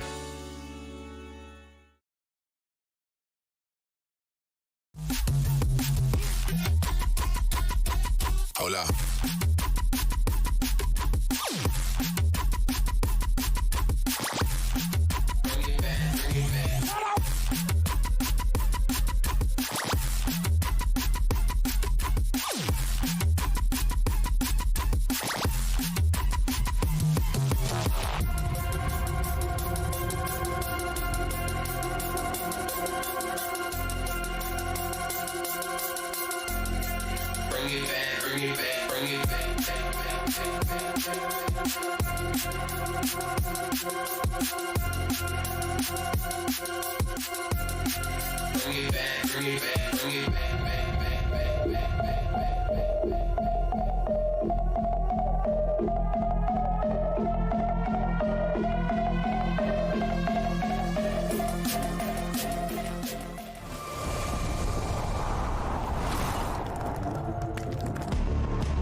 No repetition from map 1 there. Ascend, they hold on to their lead and make this best of 5 a 1-1, which means, guys, we don't have a 3-0 for the first time ever. We got a series. Let's go. Ascend finally pick it up a bit. It is interesting to see them dominate a first half of both maps, though. Does that mean they're going to be bringing this all the time? Yeah. And it did flow into the aggression finally, more so on the defensive side, because I said that would be their thing. We saw the smokes going out from CNED, and then the Zeke peak, and then they were just taking little advantages like that to set the pace how they love. You mentioned their defensive half. When do we get worried about Gambit's attack half on the other side of things? They've been missing completely on their attack half in both of the maps so far. So that's a little worrying for the Gambit Gambit fans at home, but wow, Ascend looked really, really good on the second half of this map and the start. You know, that second half of the first half, the second quarter, it's like they looked awful there.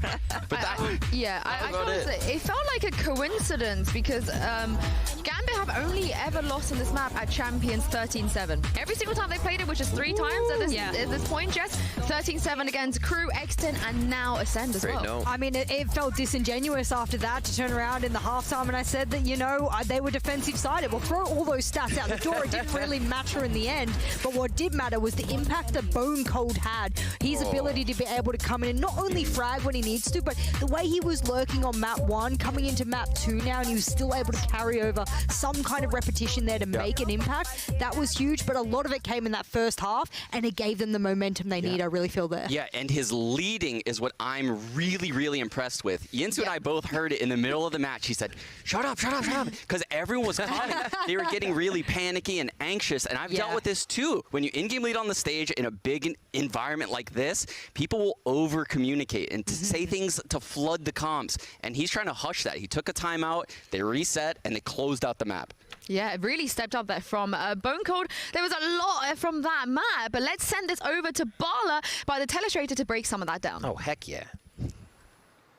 Yeah, we're back at the Telestrator because we have such awesome things going off on that second map. The adaptation from both sides is really fun to see. So let's start with actually Zeke's and his KO on the attacking side, because this is something that Gambit struggled to deal with. So first off here, he's going to throw his knife on into Cat, and this is an execute onto a split with 2 coming out of main and the rest coming through. But one thing that actually hurt them the last time they tried to do this was because of that cage that you just saw. Let's see if he peeks back over towards it. That's where Nats comes through. Multiple times he's done this, and that's why they won the pistol round. So this time they're aware of the amount of times that they're going to push through this cage and actually try to retake you before you're ready to retake. I love what they do though. They stop, right? They've gotten the site at this point. They wait for this to go through tree. Is there more that we can get here? And yes, the answer is 100%, because you can see Shadows, you can see Redgar trying to find more, and they get them both. So now it's a 3 versus 2, and I wanted to point this out right here for Zeke. This is right after Defo. He just tried to shoot his knives right here. You could see the little knives go off. Those are gone now. But what's important is Zeke, when his knife comes up, he throws it back up to heaven, and this spots everything up in heaven, but only the information's that Sova was there. So he knows at this point that Defo is pushing back down through the tree area. So he repositions really, really nicely to finish out the round. Now I want to go actually over to a clip with Gambit playing on the defensive side as well and show their adjustments, because once again, this is what they struggled with against X10, was how often these KO hits were coming, the knives were coming, and the no commands were coming. But look at their adjustments. Sean was pointing this out on Twitter as well. There's already a cage here. The no command has been popped, the tripwire is out, and there's an Astra smoke. That's not what you expect to see when a KO is ulting like this, and I'll show you why it's happening. Shadows gets 3 kills. We'll watch those in a second.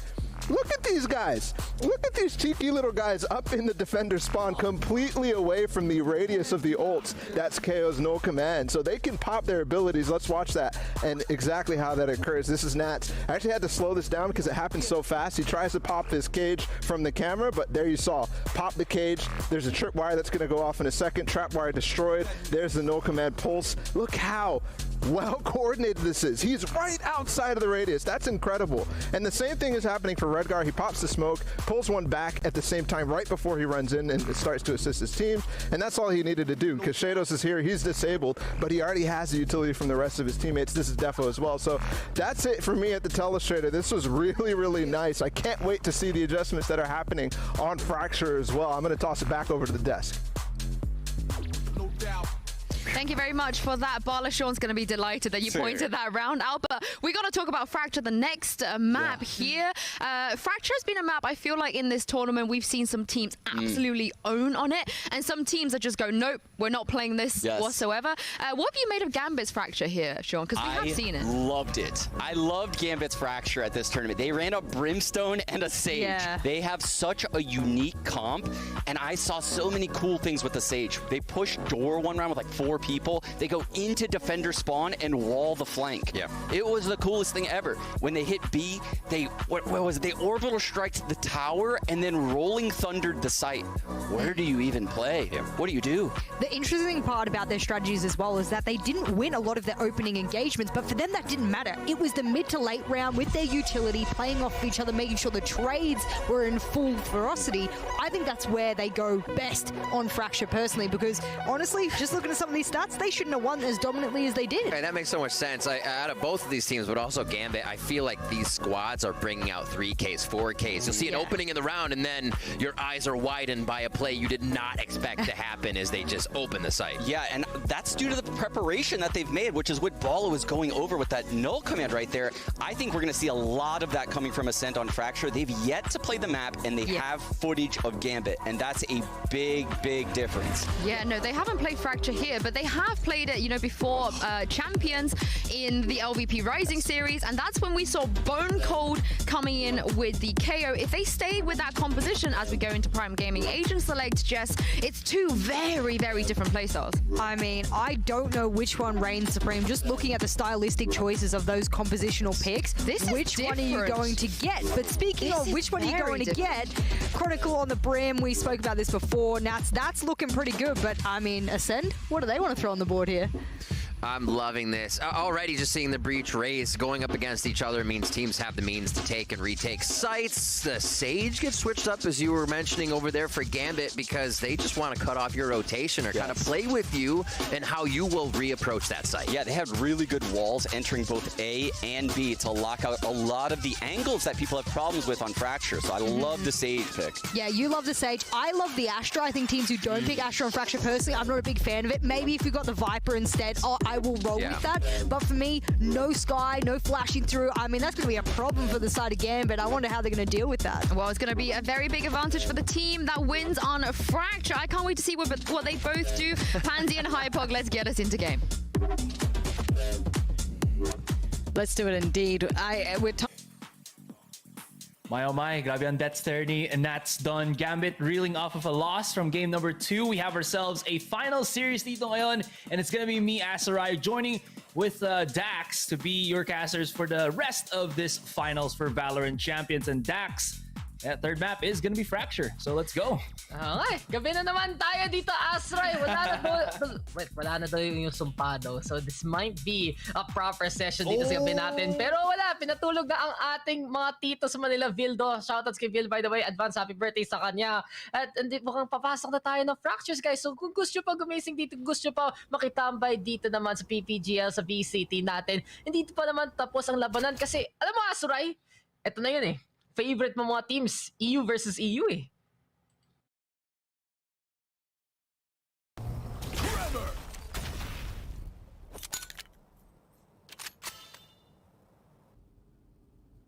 Ang Ascend versus Gambit wrestling naman dito na A-side. Ascend will be close to the doors here.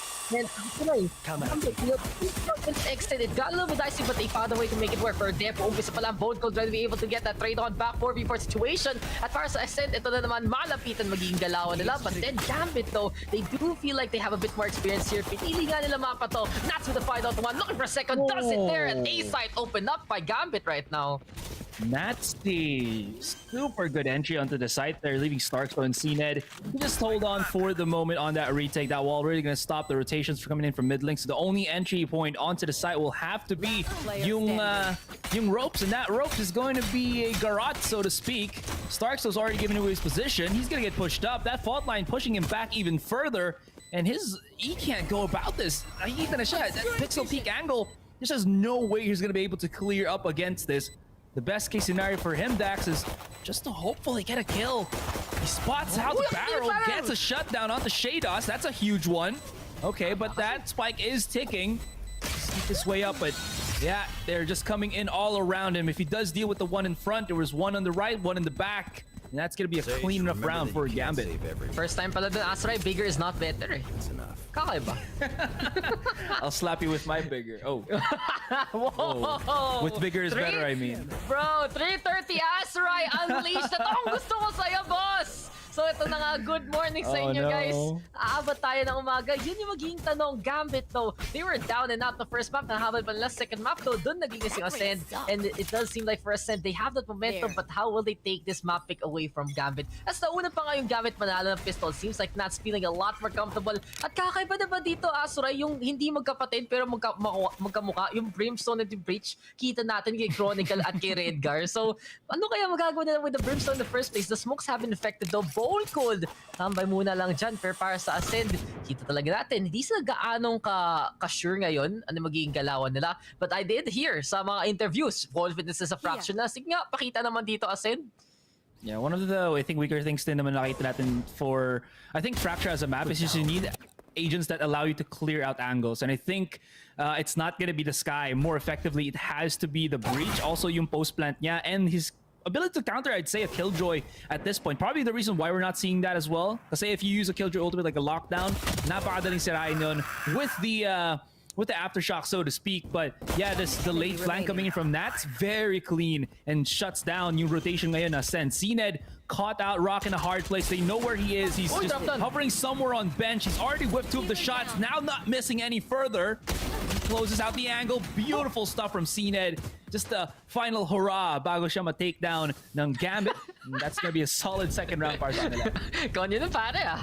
Okay yun. Yan yung gusto ko sa'yo. Astray, Konyo Cats, let's go. At kung tinatanong nyo guys, sana si Ray Ray? Pinatulugan namin. Tama na po ang sumpa ni Ray Ray. Nakita nyo yung game kahapon ng Gambit at crew. Kinuha mo si Bone Color na lift up pa. You raise me up and Shadows is there to get that takedown. Pero yun nga, pinatulog na namin si Ray Ray. So shoutouts kay Ray Ray. Kita-kits next year. Kaya, ginabas nyo na lahat eh. 100% ng sumpa ah. 5 overtime yun, Asuray. Muntik na mag-8 o'clock na nauuna. Ang bilis na tapos ng semifinal number 1. So, tunay talaga ang sumpa ni Ray Ray. Mako-confirm na natin at the very end of PCT. Pero di pa naman tapos ang labanan and Gambit able to get 2 so far. Pero mainit na na Ascend, but Redgar! Ghost ang galawan dyan. Huli pa si Zedd ngayon from the drop though. Manggagaling ang dalawa. Therefore, right now, gonna be sticking on the right-hand side. At dito naman ang Gambit. Mabilis na i-take and Ascend. Nagulat lang sila. Tong Gambit dito, nandyan na kaagad. Pwestuhan mismo sa site na to. Nats, akala ko habulin niya yung body ni Cena doon just to use the neural theft just in case. Pero no need whatsoever ngayon para sa kanila. Ascend gonna have to clear out so many angles. And I don't know what's happening, Dax. Nagkakaproblema sila gamit ng rifles nila. And it's all about the pistols. Baka lang talaga. It's all about those handguns in tow. Defo and Shados, 2 simultaneous, and Kiles creeping up on A main gets immediately dealt with. Gambit so clean on how they're just able to approach this one. And look at that, 2 members right now. Para sa Ascend, all still reeling with 0 kills. Zeke and Kiles. Look at this. Oh yeah. Oh, that's how you do it. Give me the. Sino ba yun? Yung punch? What's his name? Kool-Aid guy. Yung yan niya. Paano ba yun? Oh, akala ko yung sa yung sa Simpsons, si Duffman. Pwede rin. Either. But give me one. Oh yeah! Okay. Pero isipin mo, Asuray ha, pangalan mo Kiles pero wala ka pang kills. Medyo question mark lang yun, no? Okay lang yung Kiles, babawi ka rin. Kita naman natin, Ascend mainit sa session na to, pero huy, Gambit, nandyan na. At si Chronicle na naman ang pwede natin asahan dito pa sa site ng Gambit. Last game though, non-factor si Chronicle as in Natsa, but it seems like here for Gambit, gising na pagpasok dito sa Fracture. At si Stars so masyadong na-busy dito sa arcade na to at goodbye na lang sa niya. Zedd though, tago-tago lang with the frenzy at I think it's likod. Shadows now gonna be panicking there, but Chronicle with another take on Zico, ready with a charge. Defo will try to play the entry, but Redgar is there to get the refrag anyway. 3v1 at Kiles. Sige nga, diba? Asa na kills mo, boss? Wala pa rin. 4-0. At Asuray, mukhang dahil 4-0 ang scoreline natin, masasabi ko na ikaw na ang paborito ko sa late 9 session. Confirmed. Alam mo, feel ko jinx ko masyadong maaga, pero ako sinasabi ko na, masaya na ako na ganito start natin. Smile. Shoutout ulit. Ako yung baby mo na kinakausap hanggang magpapuyatan. Si Ray yung baby na pinapatulog muna natin para hindi mapuyat. Diba? Siya yung baby kids na talagang gising na gising ka. Kailangan mo gising na gising. Kung hindi, wala. Ako yung baby cakes na na pwedeng magkasamang papuyatan hanggang sumikat ang araw. Oo, pero masaya. Yung isa, matagal-tagal eh. So, ito na ba yung magiging stream na to? Kalahating na trash talk si Ray. Pero shoutouts talaga sa inyo guys, nagising pa. And thank you again to Ray.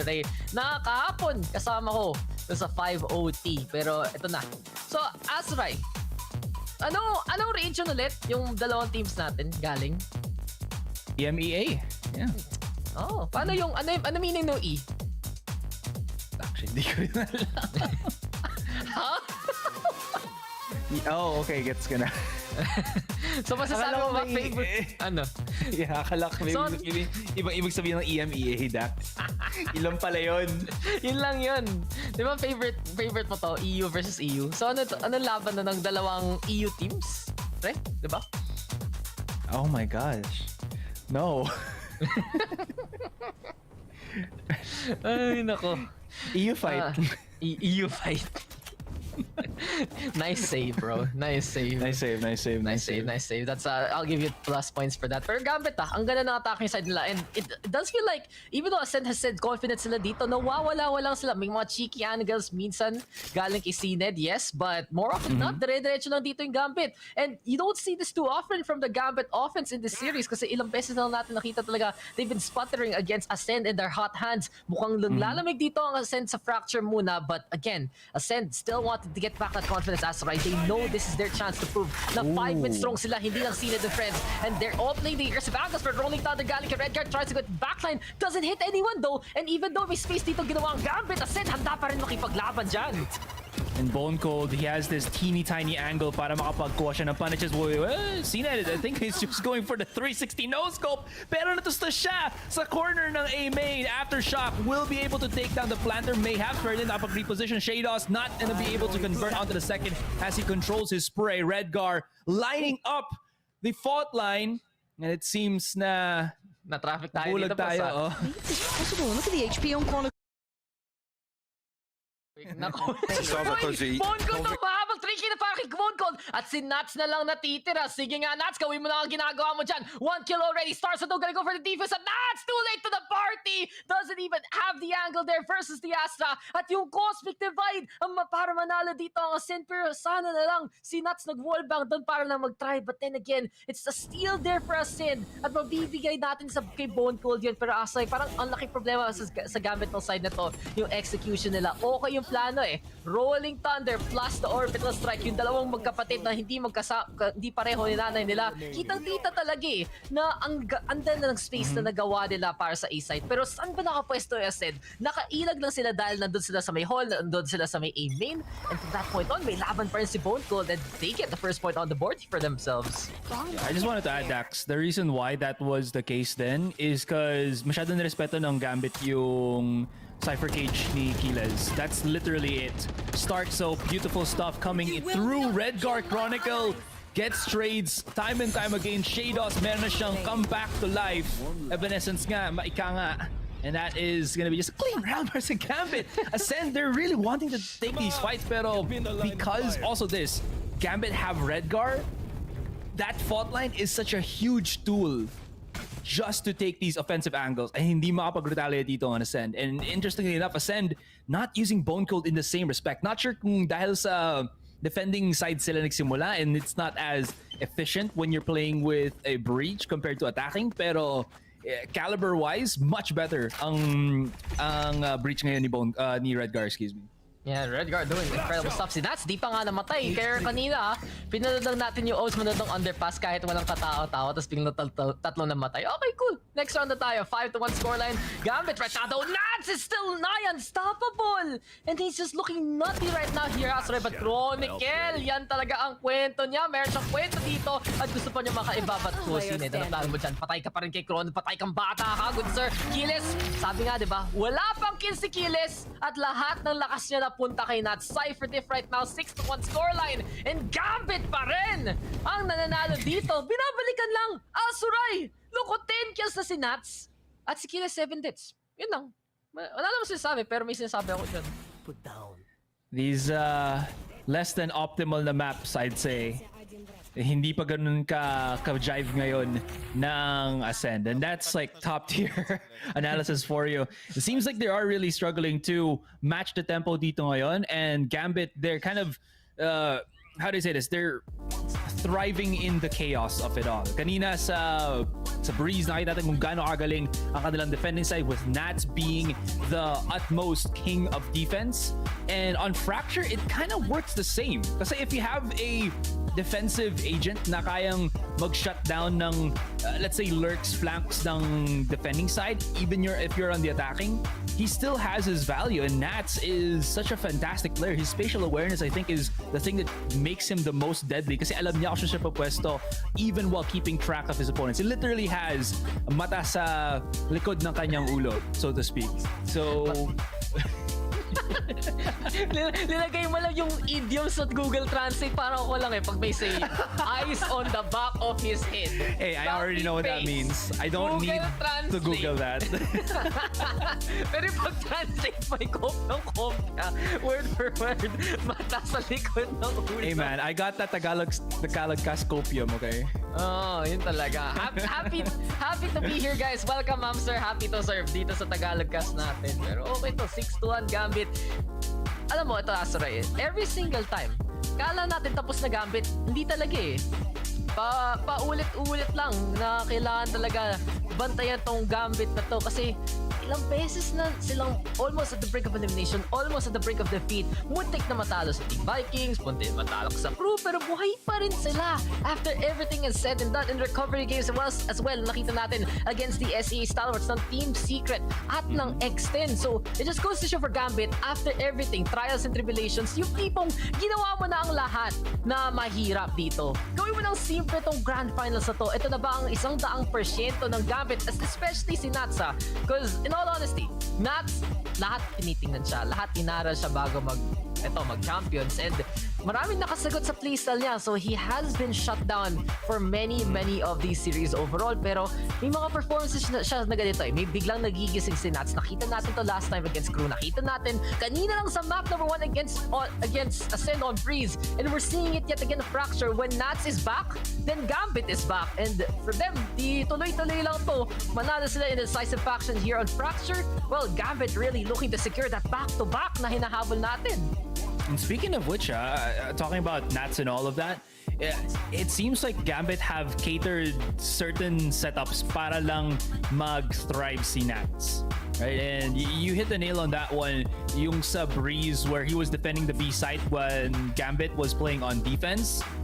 You saw how all of the utilities funneled every player onto Nats' elbow corners of B, where he just threw out a couple of his snake bites. Pumwesto na siya sa isang corner, and he was left to defend by his own. Pero there was smokes all around him that he knew exactly where he had to peek, we had to shoot. Napakatalino ni Nats dito ngayon, and Gambit, they're okay. Uy, ano yun? Uy. Ano yan? May tinago sa ngipin. Oy, ano yan? May tinago sa ngipin. May siningit bigla. Ano yun? Ano yun? Pa-share. Yan yung tipong biglang makita ka ng teacher, tapos papatayo ka talaga sa harap ng classes. Like, ano yan? Pinakaya mo dyan na may tinatago sila May tinatago yung secret. At yun talaga yung secret stuff ngayon ng Gambit Kaya, 6-1. Naku. Ascend. We've seen them pop off at isipin mo. Okay, Asra, ito tanong ko sa'yo.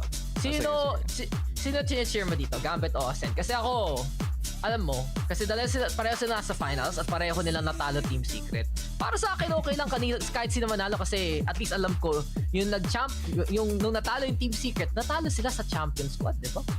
Yeah. Nasa may kaluluwa ng Team Secret na nasa likod ng parehas na may 2% pagka-Pinoy, so may Pinoy pride yan. Oh no, #Pinoy pride.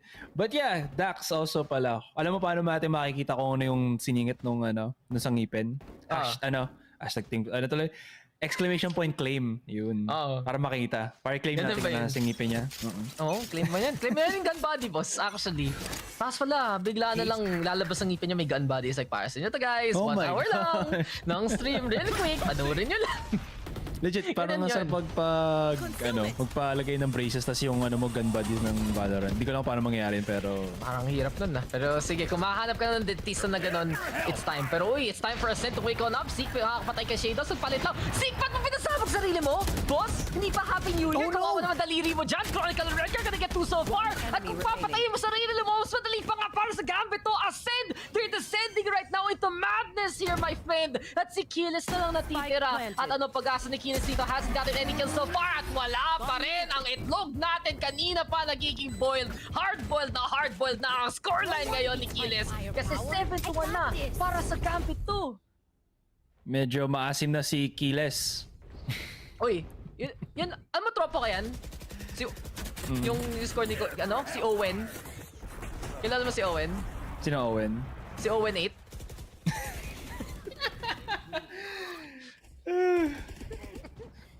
So pag naka-double kill ba si Kiles, ang tawag sa kanya Kiles? Pwede. I'll give you that. It's 350. I am more vulnerable to Astray jokes ganitong oras. Sige lang. Okay. Kung ito yung hapon casting natin sa English, yun yung tipong what Astray pero Wow. Payag ako. Dax, I also wanted to point out then, it seems like Ascend are whiffing a lot or they're buckling to all of this weird pushes, diba? But the problem is, they're not really in a comfortable spot to fight any folds right now. Nakita mo yung push kanina ni Starkso dun sa tower, coming down onto arcade.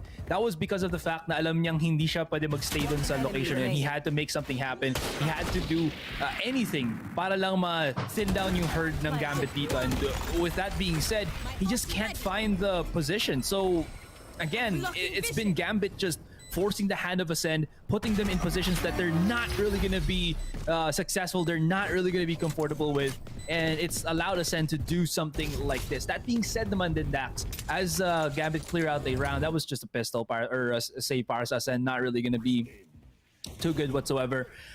You also have to take note then that Fracture seemingly feels like, at least with the composition na ginawa ng Gambit ngayon, a very attacker-sided map. And with that breach, it is much truer now. So how can Ascend transition to the defense with a few more rounds into the attack? Because I feel like their attack would be much better off if they can survive at least this first half. Yeah, just a few rounds kasi nung nakita natin against Acend rin yung Gambit, diba? Ang ganda ng attacking side ng Gambit. May konting habol doon yung Acend when they were on the defense instead. Just goes to show right now na na-exploit talaga ng Gambit a lot of the parts of the map here. At sila yung naglalaro ng kompe. Sila sabi nga, Fracture nga tayo at si Nats pa rin unkillable. Zeke already gonna go on down. Bone Cold though gonna be cold as ice right now with his hands though. Pero Kiles! Ayun na yung killing na hinahanap mo dito. Asray naka-double kill siya. Finally to get the takedowns. But Shadows will make sure yung ARPIT picks na yan mawawala rin bigla sa database na to. Pero Nats, may operator! Ang bilis ni Nats masyado. Sinet, you did not see me whatsoever. Wow. At Nats pa rin magwawagi. 9-1! Gambit, thank you very much! Mukhang itong game ni 3 na to, kung tuloy-tuloy lang to, mabilisan lang talaga ang gabi natin. Grabe, napakalinis ni Nats dito. Look at that engagement para kay Nats. His reaction time is crazy. Nakita niya lang yung katawan agad and he immediately just magnetizes dun sa headshot angle ng kalaban. So there's nothing really left to the imagination. But again, Ascend just being forced to the brink dito ngayon, Dax. Hindi sila makahanap ng kanilang, sabihin na natin, dancing groove, so to speak. They're setting up a lot of their utilities, but they're getting countered as well. Napakaganda ng throw out ng slow orb dito. Plus that nade. You saw Ascend wanted to go for the push. They wanted to get that map control. They immediately get denied. This fault line also denies Starkso and Cned as they try to just look barreling down towards the B main on top of tower. Wala sila magawa. Tingnan mo, napaka-clear, napakalinis ng pag-push out dito ng Gambit ngayon. And they've already come in full swing. This huge Rolling Thunder needs to get a capitalization on. Pero Defo has whipped out the showstopper. Walang makapag-push. There's still one on tower. Pero ipit na ipit si Starkso. Can't really find the kill. Just the one. Nayugyug pa siya gamit ng satchel. Starkso still surviving. 3 versus 1. All coming around. And he whips the shot at Chronicle. And that's gonna be the end of that round. It looked like to have been a good one, pero Defo had the immediate answer of that showstopper to cancel out yung mga punishers coming from the defender's side spawn ng Ascend. Hinabol, inipit, pinatay, lalagay sa TV Patrol, and Gambit right now with another one. At tama ka dun, Asray. Ang ganda na ng Bone Cold Rolling Thunder. At sobrang insta-win condition dapat yun para sa Ascend. That's why you play the breach on a map like this. Pero yung showstopper kahit ma-stun ka, kahit hilong-hilo ka, pwede mo pa puputakin yung fireworks na yan. At especially on a map like this, yung mga daanan talaga, matatamaan ka ng full AoE. So Def already getting that takedown. You push rin the tower take, and you mentioned just how much utilities they have. It's like Happy New Year every single round. Def with the entry, Bone Cold with the answer. Pero si Shadows, patay na naman si Kilas na naman dyan. Bone Cold can't get the takedown out the Redgar. And here we have it, 5v2 situation. Gambit right now with the speed run of the century, and we see it here on A side. They just play out the shots, win out the duels, and use the utilities to clear out the site. On the B side naman, may wall na kapwesto, may aftershock, may grenades, may flash. Wala ka talaga mapupuntahan, magpapastuhan, at di nauunahan at all ng Ascend. Ang Gamit 1-11. Puro na lang Gambit dito. Buti na lang nakaisa pa ang Ascend. Pero ito talaga yung Asay, binalikan na rin ng Gambit yung Ascend. Nakikita natin ilang beses na una yung Ascend. First 2 maps, it was Ascend on that first half and Gambit struggling. Pero here and now, the Gambit experience fights back. At grabe score lines dito ng dalawa kagad Chronicle and just what we see from Nats. Tong dalawang to talaga, pag ganito kainit, Gambit looking unstoppable, and they might be the one true EU team na kailangan natin pansinin. Sila nga talaga. Also, ito din pala ang byproduct of playing on Fracture, so to speak, is when you're on the attacking side, napakadali mo masecure ang orbs na ito. And I have been tracking it by feel lang, pero doesn't it seem like Shadows as well as Chronicle have both of their ultimates up multiple times throughout this round? So of course, granted, sobrang dami na ng kills ngayon ng Gambit, but they've been gobbling up orbs when they can, and this has allowed them to have multiple uses dun sa orbital strike, multiple uses din dun sa resurrection. And even though those ultimates have 7-8 charges na kailangan, because of the map itself, because there's 4 ultimate orbs na pwede mo makuha dito around, the attackers have been pretty adamant about confirming that too. And look at how just clean then the rest of Gambit get those spike plants in. Usually they do get all of those, so that also bumps up yung charge nila ng ultimates nila, so which is really, really good. With that being said, Gambit, such a strong start in the first half, pero Ascend, they still have 2 steps. They still have 2 steps. They need to win this pistol, but I am curious how they're gonna go about this, because I don't think Gambit are gonna allow them to reel at this, just standing down or playing far back. They're gonna use Redgar for some cheeky little plays in this pistol for sure. And look how confident we see Nats. He's shining. Yung tipong talagang ngiting wagi so far. At isipin mo, pag tinanggal mo yung armband ni Nats, hihina ba siya o lalakas ba siya? Yun ba yung limiter niya? O bigla na lang, wala na yung magiging powers. But in all honesty, I really grade you. Para sa side ng Acid, they just never get the right angle to fight na. And if you want to see them win the Angels when they want to challenge the way that they know how, the way that they played, especially against Team Liquid, nahuhuli sila kagad ng Gambit sa mga dry picks nga. Hindi naman mismo yung utilities ng Gambit ang nakakapatay sa Ascend. But when Ascend plays passive, dun sila nalugi sa utilities. But when Ascend plays aggressive naman, talo sila sa tapatan eh. 1, 2, 3, baril tayo. Una palagi yung Gambit, and it has happened 11 out of 12 times. It just goes to show Gambit, just look at the big crack shots, and Gambit right now just feeling so confident. Napapag-great escape ng dalawa. Kiles, takbo na! Kiles! Tarso! Hindi kayo pwede dito sa north side. Great invasion sa Gambit. Pwede nga sila mag 5v5 retake mambilisan, pero may tagabantay dito. Pangalan niya Redgar, at mukha talagang red star ni Redgar. Tagabantay talaga dito sa side. But here comes the push from Zika. Oh my God! Pero dinala lang siya para pumatay ng isa. Isipin mo, may star dun. Tapos ikaw pagagamit, nasa kadalawa, nasa katatlo. At ano na, Ascend, saan kayo pupunta? Walang takas-takas dito para kay Star. So Redgar already go for the defuse. And Defo definitely with the takedown. May tactical crouches pa in celebration. At Asray, paborito na kita, boss. Speed run, Dax. That is so good. I wish we could get a quick little replay there. Sabi ko na sa'yo, Gambit, they're not gonna take this lying down. Aggressive push agad sila coming out from dish. Kita mo yung pag-take nila dito. Okay, unfortunate. That's not it. Boss, talo ng BLC ang VCT much ngayon. further ahead. Like, how does this actually line up in your mind? Dagdagan ko lang na konti yun, Dax, habang mukhang matatapos na yung standby natin dito.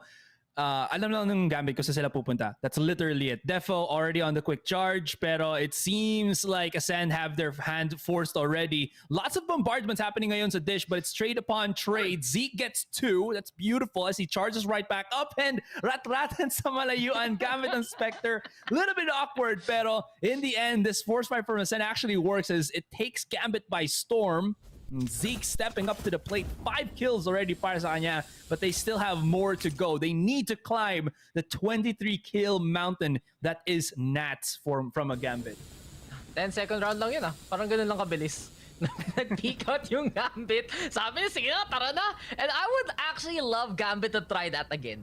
Kasi parang heat check to sa Acend, kaya ba nila i-try ma-hold yung pressure? Kita na rin natin, Gambit, they have nothing to lose. With the missiles into play, pero ito na kagad mabilisan para kay Zeke. And there you have Acend looking to wake on back up. Shadows daw, tago muna dyan sa kanan, akit ng heaven, but the wall gets in the way. The face is right. Hinarangan yung grenade at sabi niya, bounce back sa'yo. Return to sender real quick, pero not nakatago. Flick it right on to 1 for second. Rikers gonna stars daw nakakatriki muna dyan. And Acend at least, this is gonna be a good run for them. Tuloy-tuloy na mga kills ng Astra. Tuloy-tuloy pa rin para makuha ang ating Cosmic Divide. Pero hindi pa tatapos. Defo, mga kabani, Hapales. Starso gonna be out in front. But bold call there on the right-hand side. But the wide swing from Starso. Nothing to lose from Ascend. Lusob lang na lusob. Tuloy lang ng tuloy. At 3-12, nagising na dito ang Ascend. Pero isa na naman tong round na sobrang bilis. Wala talagang pagkalinis dito ngayon sa pag-setup ng Gambit. And Ascend right now, run, gun, win the game. Starso surviving the onslaught of Gambit's defense.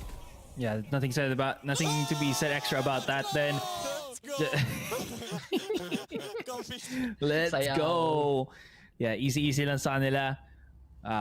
Walang mga luggage bag sa arrival sa departure. But anyways, Gambit, yeah, it's the best approach. Just try to catch them as soon as you can. Zedd, medyo naramdaman, and that is the spike actually dropped down. Nats is already pushed all the way up onto A main, just hovering dito ngayon on the smoke, waiting to see if Ascend will actually double back into that position. If not, if naramdaman na ng Gambit that Ascend are already working B, that's when time for Nats to actually shine for that push. Pero looking quite into it, that low push dito sa Gambit, they're gonna get sandwiched on, so they have to push forward. They have to deal with Shados right now because there's 3 oncoming members in Gambit from the backside.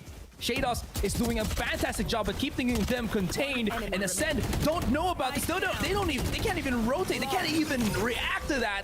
And Gambit claimed the game. Ascend just could not read the situation properly, not punish the flank. Umikot ang mundo. Uy, nagsayawan sila. Dance off na lang kaysa mag-fracture, no? Para makuha yung map na yun. But it just goes to show, umikot ang mundo at umikot ang si Nats. Umikot ang Gambit, sila nanalo. And this is a perfect map for Nats, honestly. If you go around in a circle and end up in the back line of your opponent, nakuha mo na yung flank na hinahabol mo. At umpisa pa lang, Nats!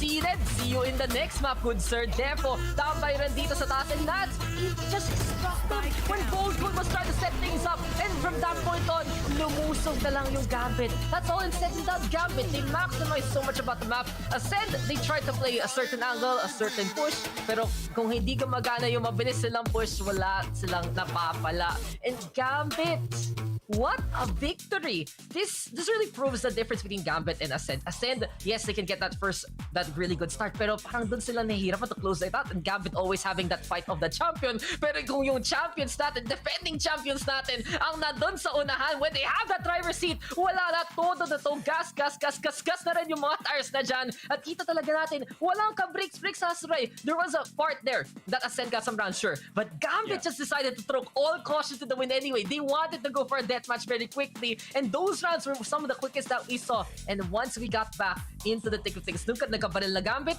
well, it was just a Nats show, and that is how they won Masters Berlin. It's looking like that's how they want to win Valorant Champions rin. That is seemingly the case nga talaga dito, Dax. And with that being said, again, Gambit, they can drop a couple of games, but when the need is there, they can just really step up talaga nga. Anyways, we're gonna go for a break, guys, and we'll see if that next game is gonna be the last game para sa ating Valorant Champions ngayon. Don't go anywhere, we'll be right back. Isang mahabang win streak, kaya nating lahat. Equip your home with fiber fast internet. Para pati si Mommy, sure MVP. Get your fiber upgrade right away with tons of freebies. Plus health essentials when you switch to the new Only Fiber Up. Apply now.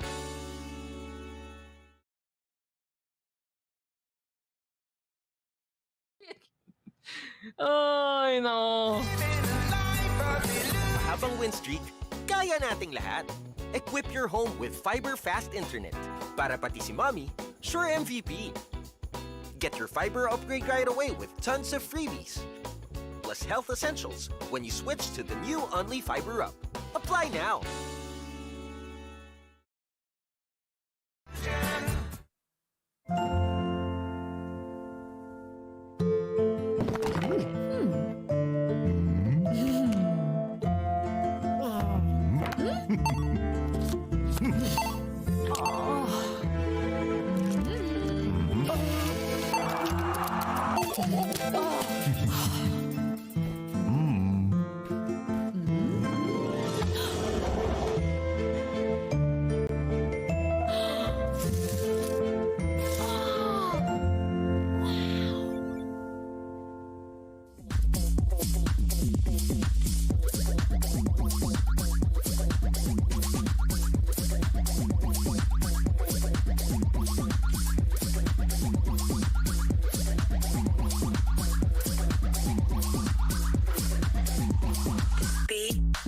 Inside my head, I can't make it stop.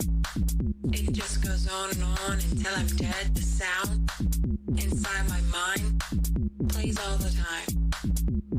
I press repeat till I delete this beat. Inside my head, I can't make it stop. It just goes on and on until I'm dead. The sound inside my mind plays all the time. I press repeat till I delete. Press repeat, press repeat, press repeat till I delete. Press repeat, press repeat, press repeat till I delete. Press repeat, press repeat, press repeat till I delete. Press repeat.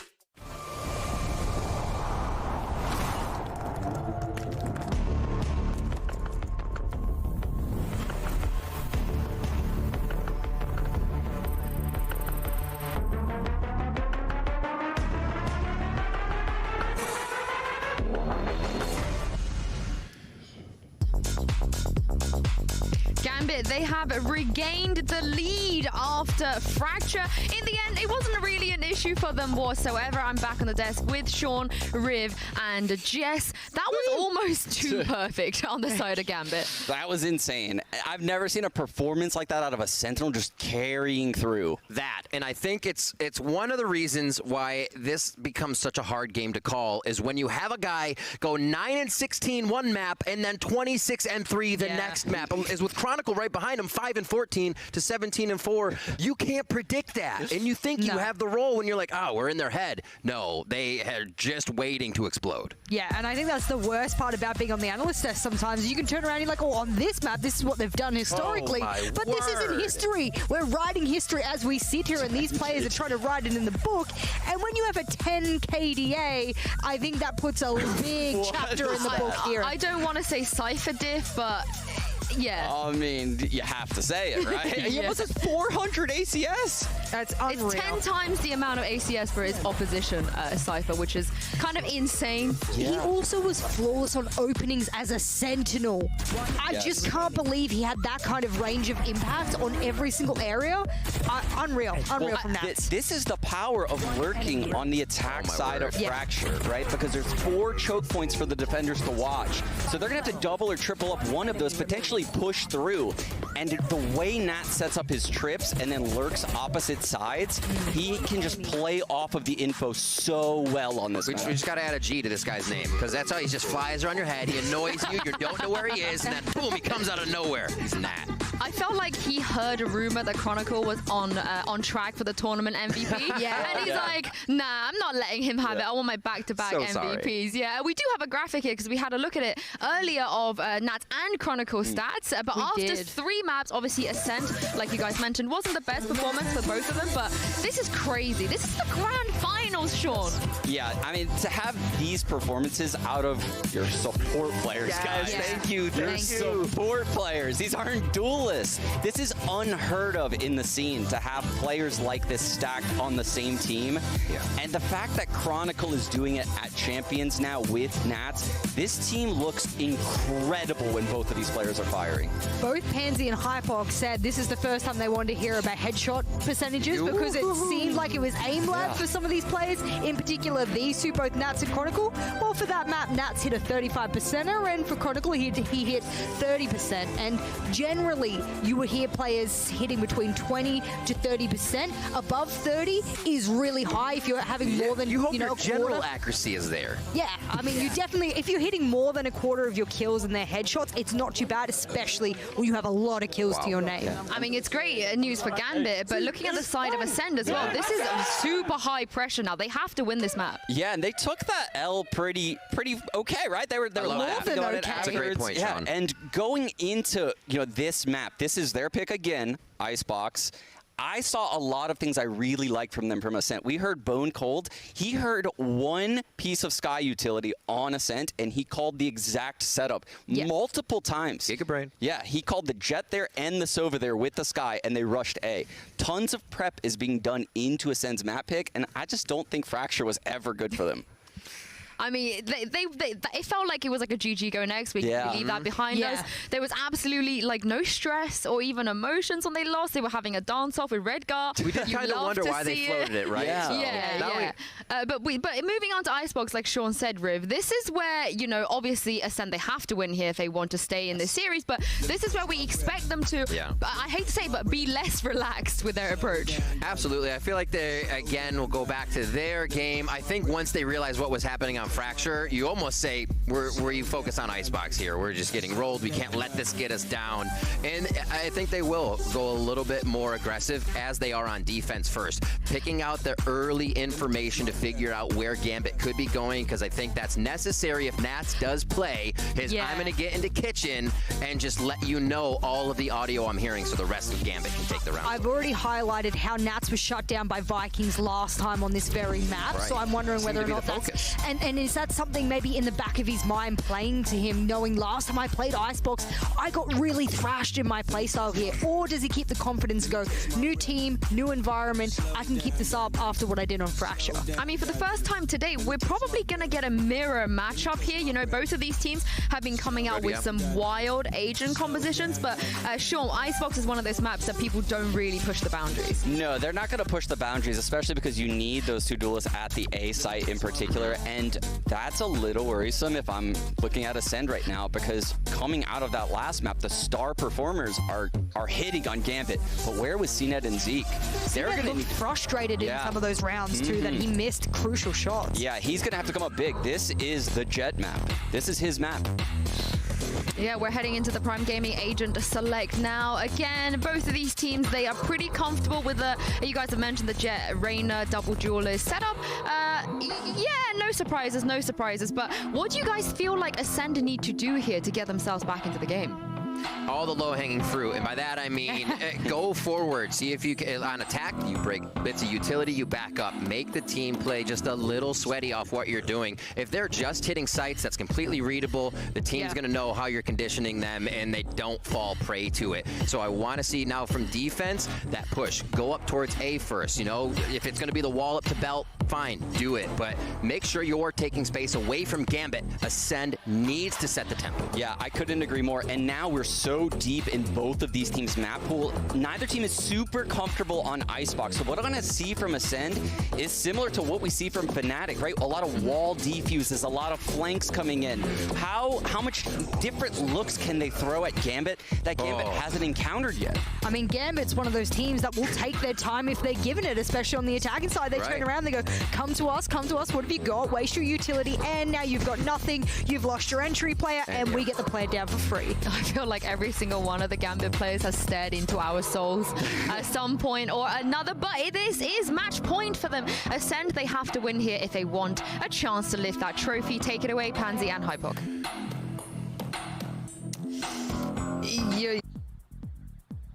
Welcome back, guys. Mukhang nagsimula tayo sa daming dalaw ni Dax na may speedrun, and I don't know if Icebox will be the same. Anyways, we're here once again, and as I mentioned, game number 5 is game number 4 is underway. Match point na para sa Gambit, and we'll see if this is the true Gambit of the champions, or will Ascend to their namesake Dax, Ascend to go above and beyond to clutch and force us into match point or series point. Ito lang yan, kung taga-Gambit ka, simple lang sasabihin mo, tapusin na ba nila to make it a 3-1 victory? Para rin mapatunay natin na tunay na sumpa si Ray or Ascend nga, as you said, will ascend to the heights, make sure the map number 5 is gonna happen, and we'll see how they're gonna play things out as there's nasa map tayo ngayon ng Ascend. Pero syempre, Gambit, mabilisan na naman dito, Azrai! Double duelist nga, di ba? Redgar on that stage, but Kill is already getting off to a good start. Better performance we're seeing from him compared to the last map, but all this happens here, Azurai. Gambit has already put that spike down. Umikot sila from that mid to B, but now Ascend has the man advantage. That's really fortunate. Redguard, medyo mainit ang kanyang tutok ngayon, or rather, medyo malamig ang tutok sa simula dito as Kiles shuts him down. Gambit starting this off incredibly aggressive. Naghabol sila ng kills dito when they might not have needed to, and they have just given Ascend the golden ticket. I got myself the golden ticket. Makapunta sila sa factory ni Willy Wonka as they got themselves that first defuse on this pistol.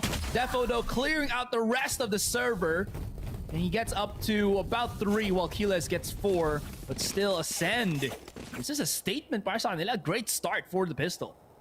Kiles has doubled his kills from the last map. Good job, Kiles. Okay. Balik na siya into form. Kiles. You can't double niya, 0, Dax. No, he got 2, diba? Oh yeah, he got 2. Oh sorry, I still thought he had 0. I gave you the kili-kili moment nga. Binigay ko na kasi kinalimutan mo pa talaga. Pero okay lang. Forgettable performance para kay Kiles. Remove that from the core memories. At okay na lang, bawi na nga siya umpisa pa lang. But that was just a good response from Ascend in the first place. Kiles at the right spot at the right time. At Gambit na naman. Mabilis na pupunta ng B-side. Second time in a row. We're gonna get that mid to B. Orange plant is a go. Chronicle though. Fine, seen it there. Good start for him. But Chronicle tried to avoid the shot. Right now does get the 5th kill of his game so far. There's Shadows, nandito lang siya. Zeke gonna peek things at Gambit right now. Gonna be seeing Ascend go for the defuse, but Shadows tagong-tago lang para sa ating Reyna. Definitely sa kusina dito, but Zeke is there for the takedown. Uy, si Natsu may plano. Minsan lang to. Ginagamit yung backside para sa hold. Frenzy no in hand. Zeke gonna get that 3rd kill, and Ascend should be able to get this defuse, but Gambit, they're really, parang heat check pa nila yung Ascend. Sinasabi na ba, okay yung Fracture, thank you very much for the free map. Pero kayo, gising na ba kayo dito? Handa na kayo ba sa push namin? And so far, Ascend has answered back with a resounding yes. That was on somewhat of the weaker by crossing that out from our minds and dito. Gambit have only just shown one specific strategy from those 2 rounds, which is to rummage through orange. And this might condition. I think yung analysts then, they were talking about how Ascend could get conditioned if they're not careful. Somewhat not really the case, pero they're actually triple stacking on the A side. This might not be the proper answer to go through, because on B main, it's only going to be Zeke. But maybe if he can get a kill, he can get a reset with this one, pero his opponents are going to be on the rifle. So he's got to be damn crispy on this SMG of his, which he is not. Chronicle shut them down, and this opens up the rest of the B site, but Gambit, they're not pulling the trigger. Nats is already just playing somewhere through A main. Kiles has already popped his ultimate, but that is nowhere near the spike is. And as they hear that across the map, alam na nila agad that they can immediately take the spike in there. Bone Cold, with the rest of his team, is going to be handling this one out. I like the positioning, I like the angles, but they still have to deal with yung rest ng setups. The man on Gambit, look at this. This is so easy. Redgar pops it up with the wall. He just actually brought Starso. Starso gets a kill. That's going to be a trade for trade, but yeah, Chronicles here just to clean up house. And we have Bone Cold and Kiles separated by this wall. And there's still time to actually rotate back. But speaking of rotating back, backstabbing the lurk from Nats is going to be good. And Nats does it again at Gambit nga. Isa na lang kailangan lang para manalo sa round na to. Bone Cold all alone in a 3v1. And we saw the wall on up right there. A bit of a gamble para sa Gambit. Napagana naman nila with the trades. And you mentioned it. Ang ganda na setup nila though. We see already in such a diagonal motion with that Viper wall. And Nats is there yet again to control the battlefield. So first point gets on the board para sa side ng Gambit. Third round ang habol nila. At may nakita ko dito, guys. Huwag niyo kalimutan ha, na parehong Gambit at Ascend ang nakatalo sa Team Secret. Huwag niyo kalimutan yun. So either way, panalo ang Team Secret kasi masasabi nila, alam mo, okay lang, natalo lang tayo sa mga teams na nag-champion eh. Diba? At masasabi mo, kung taga Team Secret ka, alam niyo guys, natalo lang tayo sa mga teams umabot ng finals. So meaning lang nun, kasi ako ay full PH Copium, top 3 ang Team Secret for sure. Ganun lang yun. Okay, di ba? Okay na logic yun. Huwag tayo mahiya sa performance. Ang galing-galing nila umabot ng playoffs. Pero in speaking of Team Secret, para lang mas makarelate audience natin, as, oy! Bone Code! Kaya nga, in-out ko na yung bow and arrow na dyan, but Chinas na kuha ng frenzy muna. Redcar with a take na making 3v3, but Zedd comes on in, able to pick up a gun. Stars na daw looking to pick up play, pero anong klaseng wall yan? Boss, kuha ka lang ng bridge dito para kay Shadows para paglaruan. 2v2 right now, and it's Duelist versus the Reyna and the Sova. Pero yun nga, diba? Gambit natalo dito ng Team Secret. Pero yung Team Secret naman natalo ng Ascent. So we know why Ascent also, it's a map pick for them because they're so comfortable on winning out the duels both on the defense of the attacking side. Pero ito na tayo, Zeke with the Empress and he impresses there. 3-1 and a great steal here para sa Ascent ha. So right, that mid hold allowing them to get some free pickoffs as Gambit tried to go for the push. Yeah, just be aggressive. Alam mo na you're gonna be on the weaker buy. I love how they just got that pinch pushing through. There's a smoke. Yeah, pwedeng gamitin to ng Gambit, but that is also a smoke that Ascend can use to their own regard. That is a beautiful use ng Cloudburst. Nabulag doon si Shados. Can't really find the retaliation. Hindi niya makita ko sa niya ipapalag or lalapag, excuse me, yung kanyang crosshair. And Gambit back to the drawing board muna sila dito ngayon. Dax, Zedd already. Again, such an aggressive player. Nasa taas na siya ng B main whatsoever. Defo looking to do the same. Double updraft. Hanap-hanap muna sa mid, pero Zedd catches him off guard. Zedd caught out, Rock in the hard place. Oh, he actually goes above. Shados whips. Napaka-problematic naman nito para kay Zedd.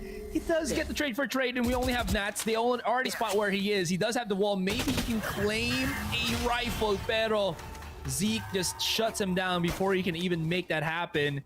Clean enough round para sa Ascend. They still get it, 4-1. Nako, may bagong tweet na dito si Asray. Hashtag step on me Zedd. Apakan mo ko Zedd. Hashtag Valorant Champions. Kita mo to, paano pa nabuhay na medyo nalito na lang doon si Shadows. Okay, that works. Sige, that's a round for us. 4-1 right now. At alam mo, Asray, okay lang ako mag-map number 5. Promise. Walang sumpa kung mag-map number 5. Basta ganito yung laro. Kung ganito, na biglang isang team lang nang si Speedrun sa kabila. Tunay talaga na ikaw na ang aking beshiba para sa gabi. Pero Gambit pa rin may palag. And we've seen them come back from situations like this before. Map number 1 pa lang, diba? Against Team Vikings, that's one more thing. And just in that round, nalito na lang sila sobra-sobra sa galawan at sa aggression ng Ascend, but they are gonna be trying to something a little bit different na may operator na dito nga si Defo, pero laking harang talk screen, but Shados up top! She's Luis indeed. That's gonna be a ice cold killer getting rid of Zeke. Killis though in the meantime nandito lang sa itaas, but with Gambit right now trying to get more and more of that maze control, hinihintay lang talaga yung angle nila dito, but Killis iba ang plano dyan. Viper Spit Go gonna be the call at hinahanap niya. Nuts, saan ka na? Nuts, lumagot ka naman dito. Defo though when it came out the ball goal. Stars on Zedd answer back, but Red Guy right now with the resurrection. 4v3 situation. At paano na gagalaw dito Ascend, because Gambit right now even unleashing the hottest fury, and starts to walk just to die. Boss, Red Guy gonna get 2. It's all up to Zedd now, and he will get 1 for good measure. He's got blades too if he wants to use it. He wants to commit to the fight, but Shados finds him. Zedd medyo zoomed in ang scope ng kanyang operator. That Starkso play. Sumabit siya dun sa wall ni, who was it?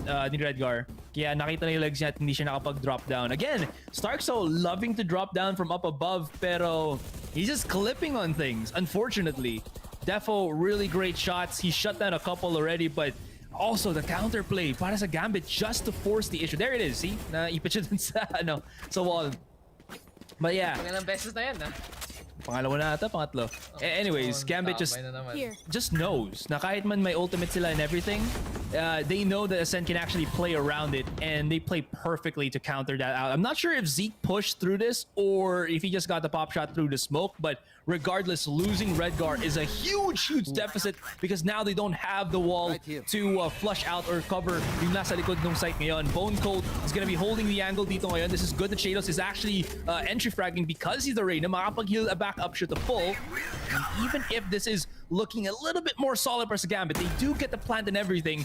They're going to be with very little utility to work with. So if they play that post plant, it's going to be horrible. That's why you're seeing them stay on the side because they want to use what they got in hand. And Chronicle is a mother freaking beast, hitting shot after shot. 3K already. Cned has already exposed himself. Again, he has the blades, pero Cned, he says no. It's all about the operator para sa akin. Ako ang Kenny S ng Valorant, but it's not gonna work out. Shadow shuts him down, and Gambit up to 3.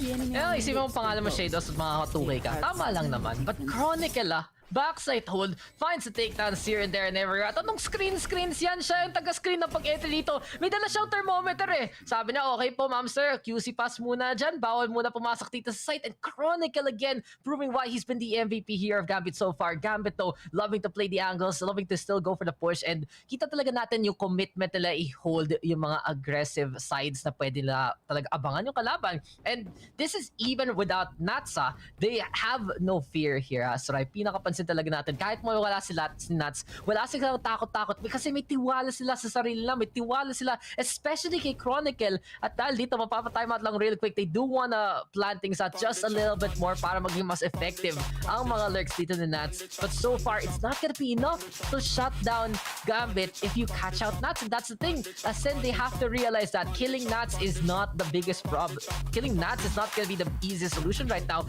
He's not even the biggest problem, pero when he is online, he does become their problem and their nightmare. This Gambit has really focused heavily to spread out more and more their clutch potential. Kita talaga natin yung step up dito ni Chronicle at ni Defo dito sa tournament na to. And this is a result of them changing a bit of their mindset, yung pagka-training talaga nila. At sinasabi ko nga, every time I see Gambit, I've noticed in their road to Valorant Champions, marami silang ginagawang kakaiba nung bago mag-Valorant Champions eh. Yung talaga pagka-play ng entry ni Defo, iba't iba yung setup ni Chronicle, na kita talaga natin ang ganda na polo dito kay Natso. Pero kita talaga natin na hindi dapat lang the Nats show, it's the Gambit show. And this is really the tournament that they're proving it so far. And if they win, na back-to-back pa nga, Asuray. Nako, Gambit Esports, may pagalogi palagi pero sila pa rin yung magwawagi. Kaya ba nila tapusin to? Ascend though, still having those hot hands, especially after the defeat of Team Liquid. Pero kita natin ngayon, walang kabaril-baril ang Ascend, except of course the Guardian of Zeke. He tries and he will be able to find one. Defo, definitely gone from this round. Sheesh, that Guardian talaga. Sometimes it just feels nicer to tap with the Guardian than it is with the Vandal. And it's such a cheap weapon that if you're confident enough with your aim, it becomes such a strong contender dito ngayon. Because you can actually track somebody from behind walls because of that high penetration and just again hit your shots accurately and deal damage accurately, so to speak. Nakita na muna ang Gambit dito. That wall is gonna separate Redgar and Shadows from the rest of the squad. This is gonna be huge because they're not gonna expect Starkso and Cned with the blade. Cned going up a high, but Chronicle swats him out like a fly. Chronicle now left the man to clutch this 3 versus 1. At least thankfully his opponents are gonna be on the pistols. Only Zeke with a good enough weapon. He's wrapped all the way through. He spots it out. He's very, very low ngayon. And what a commitment to the fight as Bone Cold shuts it and Ascend. They're denying this A side. They say, I mean, they're just trickling all over this with their yeah, with whatever they have. Yeah. They're just drizzling all over it because it's their territory. That's right, with what? With what? With their pheromones, there you go. Okay. Yeah, Don't dump the soap on your way out, my friend. Pero minsan lahat natin nakikita yon, huli at kulong, pare, pulis ako. At sagot na naman ang Ascend. Ang Gambit dito, 5-3 scoreline. Ascend doing an incredible job so far. Oh, Defo! Ano to? Naruto moves bigla na lang on up top of the fight. He's just going so quickly. But since napapansin na Ascend na okay, Gambit ang hilit na mag-big take ha. Sige, harangan natin ng wall muna dyan. So close muna ang kusina dito. Bawal magluto. Mamaya pa talaga ang magiging haplunan natin. But Zedd right now galing go for the operator shot. But he's exposed. Aldro now. Give him the intel. Pero ang ganda ng timing ng Zedd to. Nailagan yung first shot. Able to reserve the second one for the dash rather for the second shot. At dun sa third, malayo na masyado. So Zedd, pinakita nyo guys paano labanan ang Hunter's Fury. Step 1, don't panic. Step 2, be Zedd. Mas mahirap yung step 2 kesa sa step 1. Pero ano yun na, natuto na kayo. One of the best EMEA players on Jett by none. Oh wow, Cena cannot spot anything through this screen of toxic smoke. That wall's been broken. Cena medyo ipit-gipit. And that's gonna be a shutdown. Starkso finds a kill. Nat on top of the side. Wala siyang katakot-takot ngayon. That smoke is actually gonna shut down Stratos because he wanted to get the kill. He wanted to at least get the punish on Defo, who was trying to punish that revive. But we're down to Nats with like 5 HP. Ascend, they immediately knew that it was going to be B. And if not so, Cena just handled the site by himself, allowed his teammates to go back into the fray. And Gambit, their risk Dax to try to go for the B site ngayon, just shut down Ascend. Perfect start on this half. Alam mo, kung hindi ka pwede pumunta ng A, hindi ka pwede pumunta ng B, pinutin mo lang yung escape, pinutin mo lang yung exit game, tapos mag-5 na tayo. Pero sa katotohanan talaga, ang ganda ng bantay sarado dun ni Starkso. He kept an eye of the angle that could have actually killed Zedd there for the second time. Nanalo siya na duel, pinalitan niyo yung perspective niya, tumingin siya sa likod niya, tapos napatay pa rin niya si Defo. Dahil kay Starkso, naka 4K pa siya, hinabol pa nga si Chronicle na nag-plant. And it just goes to show, when Ascend looks very comfortable, and everyone is on point, ito talaga one of the best EMEA squads na pwedeng mag-init in terms of raw firepower. And that's the thing about Ascend. But Cena this time, he doesn't whip. Redguard erased from his distance. Here we have the Waldo being set on up at Gambit. Gusto naman nila ng malapitan na laruan to kasi Stinger at Spectre lang hawak nila ngayon. SNS connection with the SMG. Bone Cold right behind, but Cena blows up at the face of Defo. Nang na-noscope pa nga pero si Bone Cold ang tagalinis lang. Dalawang walis ang ating sopa. But Cena with a jump pick and good night na lang sa'yo, Nats.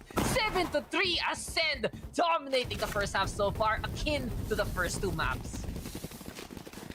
If they held out for a tad bit longer, Zeke was already on the flank, but look at this phenomenal, freakishly good flick from Nats, or not Nats, excuse me, but Cned. And he finds Nats. That's what I was pointing out there, Dax. Napakaganda ngayon ng plays ni Cned. And this is what we saw then. Nung Breeze game a couple of hours ago. It felt like it was yesterday. No, it's actually today then, guys. Just the first game.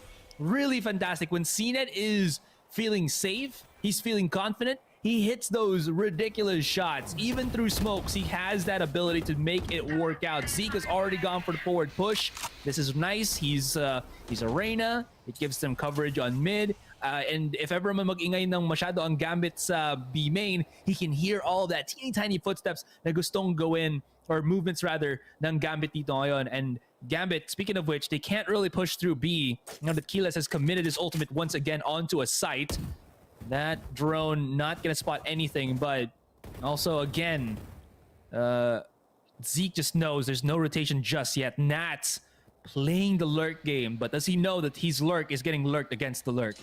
Oh, are you saying the lurk has a lurk that's being watched by the lurk on the lurk? Exactly. Lurk section? Nako. Pero ito masasabi ko. Diba, it took God 7 days to create everything. On the 8th day, ginawa niya si Cned. Yun lang yun. Scanning ahead. Invento talaga yung mga shots kakaiba. 30 seconds left.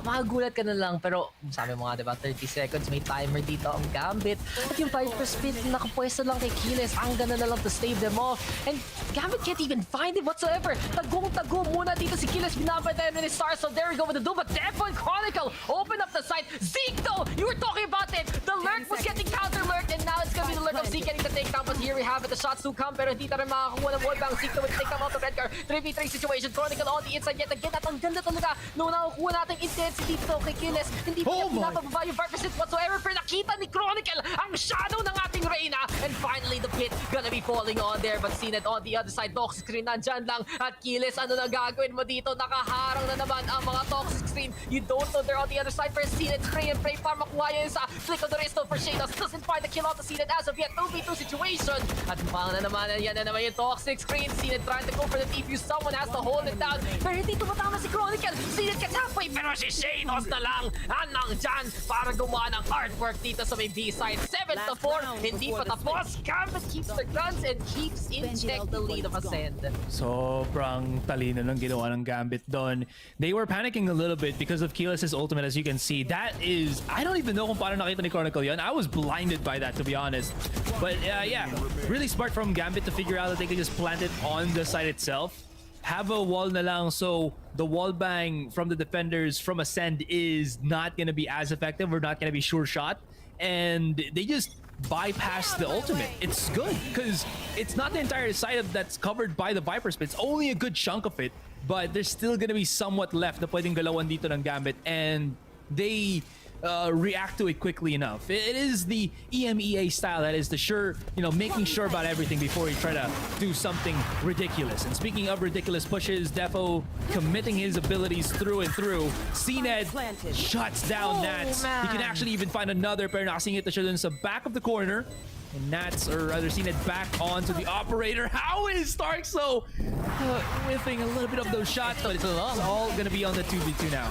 Oh my Zeke's all alone. Zeke! Kinasik pa nga si Defo! The Blades cannot stand up to the classic, and now it's Nats versus Zeke. That was Shados eliminated so early on, thereby seeing it. Pero kung Zeke, mahulaan mo to ng tama, ikaw talaga ay malupit. He does drop the operator though. Ang ingay, laki-laki na ba rin? Bigla mo na-drop sa harapan. Nats though, does he know? Nandito pa si Zeke, 1 HP na lang, and the Viper Spit's gonna fall just in time for Nats to see Zeke out in the open. Huling, caught in the act. Soko scene of the crime, and 7-5 right now. Gambit doing it again, keeping alive against the Ascend onslaught, and you can see it here. They're trying to keep parity as much as possible. But what a round between Cned, Zeke, Defo, as well as that. So we just saw play after play from some of the star players. But overall, Asra, I feel like para sa Ascend, they've gotten some really good retakes. They really took some great angles on the defense. Pero pag nakakuha naman ng mga pitas dito ang Gambit, as nakapush sila ng a little bit deeper, I have to say, than they Ascend would expect, bigla na lang doon na huling Ascend, kaya nag 7-5 pa nga yung labanan eh. In that last round, sobrang talino ng ginawa ni Nats doon. Not the fact na nag-drop yung ultimate niya, but the fact that he knew that his opponent cannot really do anything until he pushes Nats. Kasi Nats already had the snake bite on the site. The ultimate was making it even more difficult to defuse that. And the thing about that then is that whether manggaling si Shados sa left or right of the site itself, he still had to push up sa A main and try to find Nats. And him being an agent na hindi kayang mag-hover over sa abilities ng Viper made Nats immediately figure out na his opponent is just gonna have to go on ground level. And he knew that he can just wait it out as long as possible. And if ever man mag-push through si Shados dun sa ultimate niya, you said it already, it's an ultimate that devours your HP. It literally moves your HP to 1 if you're not able to get out and heal back up to full. So Nats, he knew that he had all the time in the world. He knew where his opponent exactly was, and he jettisons Gambit to 5 points or 5 rounds in total. Ascend, you mentioned really good start para sa nila. When Cned heats up, he really does. But Gambit have already also done a well enough job na kaya nilang mahanap si Cned and kind of go around him, so to speak. And that's allowed them to at least come back somewhat in this first half. But that being said, we still have another half to go before anything is done and dusted. And again, just to remind everybody, it's a serious point already. Yep. Kung manalo dito Gambit, panalo na sila at mag-champion na naman sila. Pero yun yung kakaiba eh. Doon sa last round na yun, si Nats binigyan bigla ng badge. Naging tanod sa barangay. Biglang, uy, ginagawa mo dyan. Huli ka, pass curfew na. Ba't mo dinirefuse yung spike na yan? Ang kulit-kulit mong bata ka. Pero isipin mo, na ganun pa nila lalarin yun. A Viper that willingly lets the pit drop para lang mahuli yung kalaban. It's just interesting whether sa Janya or hindi. It's just the timing really of Nats. It's something to watch out for. Pero na timing is everything para sa side ng Gambit on the defense. And Ascend right now gonna be up top at Defo. That's a definite kill for him. Biglang checkmark na lang. At Defo, mag-back on the way. Hinarangan na. Usog-usog rin mga tropa. Ayaw nilang biglang mag-bumping dito. But there we have the wall into play. Keyless right now. Gonna be alongside Stars. So Stars to win and take out of the Chronicle for Shadows talaga. Magiging Shade Rest dito. Tatlo nakuha na kagad ng ating Reyna. Looking for a fourth. Perhaps Zenith versus the world. At take 4 nga para sa dulong to. 7-6 Gambit right now. 1 away from tying things up. Nagpilang na lang ako para kay Shadows kasi yun lang naman kailangan ng Reyna. And not only that, he has 15 kills right now. Really doing an impressive job. And because of that, ang lapit na niya makuha ultimate niya. Yeah, very, very close to hitting that Empress, so to speak. Ridiculous shots. Pixel peak angles, too. Dun sa pipe push. And my, oh my. This just sets the precedent. Because again, Gambit, they're a team that just does not falter, so to speak. Now, Ascend, what do you got for us? Some buys. You know, a little bit of buy here, but a little bit of buy there. Pero they have to still be aware that Defo and Shadows are doubling up on B main. Great bait. He found it. Okay.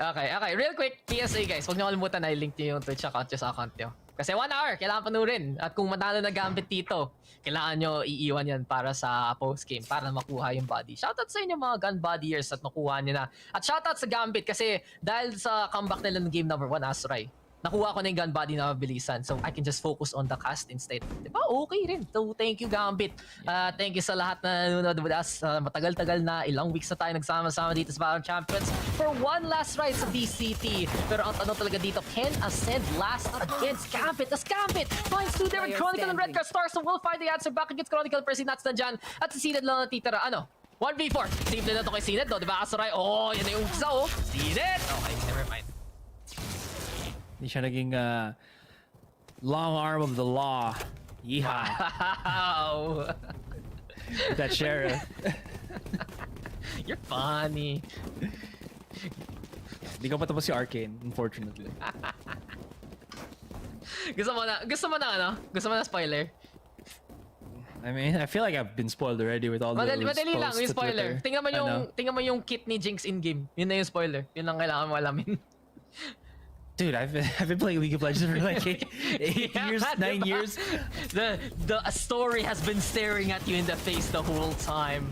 You know, Exactly. Imagine lang talaga. Imagine Dragons pa nga. Pero okay, sige. Back to the game and Ascend. They have the guns here, that's right. They definitely have. Send now there, guys.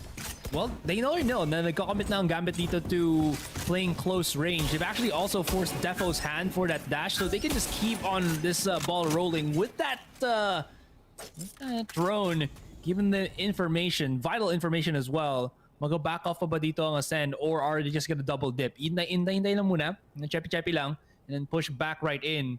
And they're giving us a good 10 to 15 seconds. And while that is the case, they can come back into this. What also they're doing then Dax simultaneously is they're probably just waiting for Bone Cold's dart, but it's actually already up. So they're probably just marinating the opponents right now. They're just making sure that they can make something happen. Or, there you go. They were waiting for Starkso's heal onto Zeke. So that's gonna at least fortify more yung attacking capabilities ngayon ng Ascend as they are just slowly creeping up onto the side itself. And this should be a good enough round para sa nila to clear everything up, plant the spike down, and they also even have Keyless holding the lurk from the back of A main. Spike planted. Diba? Ascend. Nakuha nila yung A-site dito. Gambit right now, respecting a lot of space. 3 Spectres, isang Marshall. Defo nga. Ano man gagawa ng Marshall natin dito? And you can see it here for Ascend. Very confident angles. And they're just waiting na pumasok dito na ang Gambit. Pero mukhang bandon nga ng pool pa dito ng Shadows. Parang kipaglaban. There we have the shots coming on in yet again. At nagsiset up ng dart dito si Bone Cold. May snake bite rin. Nakaharang kay Shadows. Ayaw niya apakan yung poison na yan. Iyuyaki. Gross talaga. But there we have the shock dart into play. Bone Cold don't get a fault in the hand of Shadows. And here comes Shadows. Looking to go go for push even more and more. Kita na ang ulo dito ni Zeke. At di na matap talaga. Tap mo na yan. Kasi sino ang mag-tap na dalawa. Defo will fight too, but Stars is there and Keyless will be able to wrap that one up. Ascend getting that third round turn up. Kailangan nila yun para i-keep yung lead, but that was a bit costly to them, right? 3 of their members did die in that fight. Pero tingnan mo, Zeke and Zedd hand in hand, hard carry gameplay. 17 takedowns for both the duelists and walang katakot-takot si Zedd. Wala siyang pake. Nakadiri yung snake bite na yan. He gets those 2 kills and Stars, so in position as well. And Gambit was rallying there, but it wasn't enough at all. That's a post-plant positioning ng Ascend. Yeah, they just didn't have yung position na gusto nila to fight that one up, especially because of the wall. But Defo, somebody's gonna be peeking into his crosshairs and they're gonna be a deado. Well, you're waiting for a little bit of that response. He actually just legs the opponent. This is bad. This is really bad because now they've unleashed Cena with the blades. Cena's taking a longer time. Interestingly enough, the answer for Gambit is to just plug this up with the wall.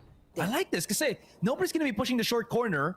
And that means that whoever goes up through yellow will have to deal with Defo, who already has the operator in hand. I'm wondering if Redgar is ballsy enough to actually fight Zeke, who has a rifle in tow, but it seems like he is. And it pushes Zeke down, and this pushes the rest of us in to work their try something on A side, because they still have to deal with, again, the operator that's there. They know that Defo is hovering the sniper on that B side. Si Bonko, nag-practice muna ng jumping jacks. Wants to go for the pipes. Ginawang crash banding ko really quick tong Valorant. Pero okay, Starso looking to play into the nest here. And comes the conveyor belt drop. It's high time right now to just go for the surprise. Biglang mission impossible dito for the stage. Left. But then again, into the back line, we do have the side of Gambit getting conditions. Sir Shados, pinapta niya ang Empress ngayon. At siya talaga ang i-impress dito. But out in the open, he'll dismiss Starso with the takedown. Nats is gonna be there. And Gambit yet again just answer back so quickly. 8-8. At the defense talaga ng Gambit ang kinakatakutan. Yun yung mga nightmares natin, yung mga scary class, yung mga zombie movie, at yung mga ghost stories na naririnig natin. Dagdagan mo na ang nightmare dito na Zedd, ang Gambit defense, and we see it here time after time. Handa ang Gambit sa mga pwesto na hindi gaano makakasagot ang Ascend. If they choose to kill one here for the side of Ascend, may sasagot pa rin para sa side ng Gambit. At hirap na hirap pag-trades ngayon ng Ascend dahil na lang sa pwestuhan dito ng Gambit Esports. 8-8 at 5 na lang, handful na lang ng rounds, panalo na ang Gambit sa Valorant Champions. Still is quite close. Rinig na rinig delay. The operator shot, pero Defo actually whiffs. Now does he? Not gonna happen. He still has Shadows hand in hand to yellow. And look at how they just manhandle the rest of the Ascent squadron. We're down left onto Starkso, but it's only a matter of time. Gets shut, and that's gonna be that. And Gambit, they're just, how many is that? 4 steps away into winning this one, Dax. Great, Matt. I see why you passed grade school. Actually, nursery, okay. Nursery, okay. Give it to you. Sorry, just had to do like that real quick. Pero Gambit.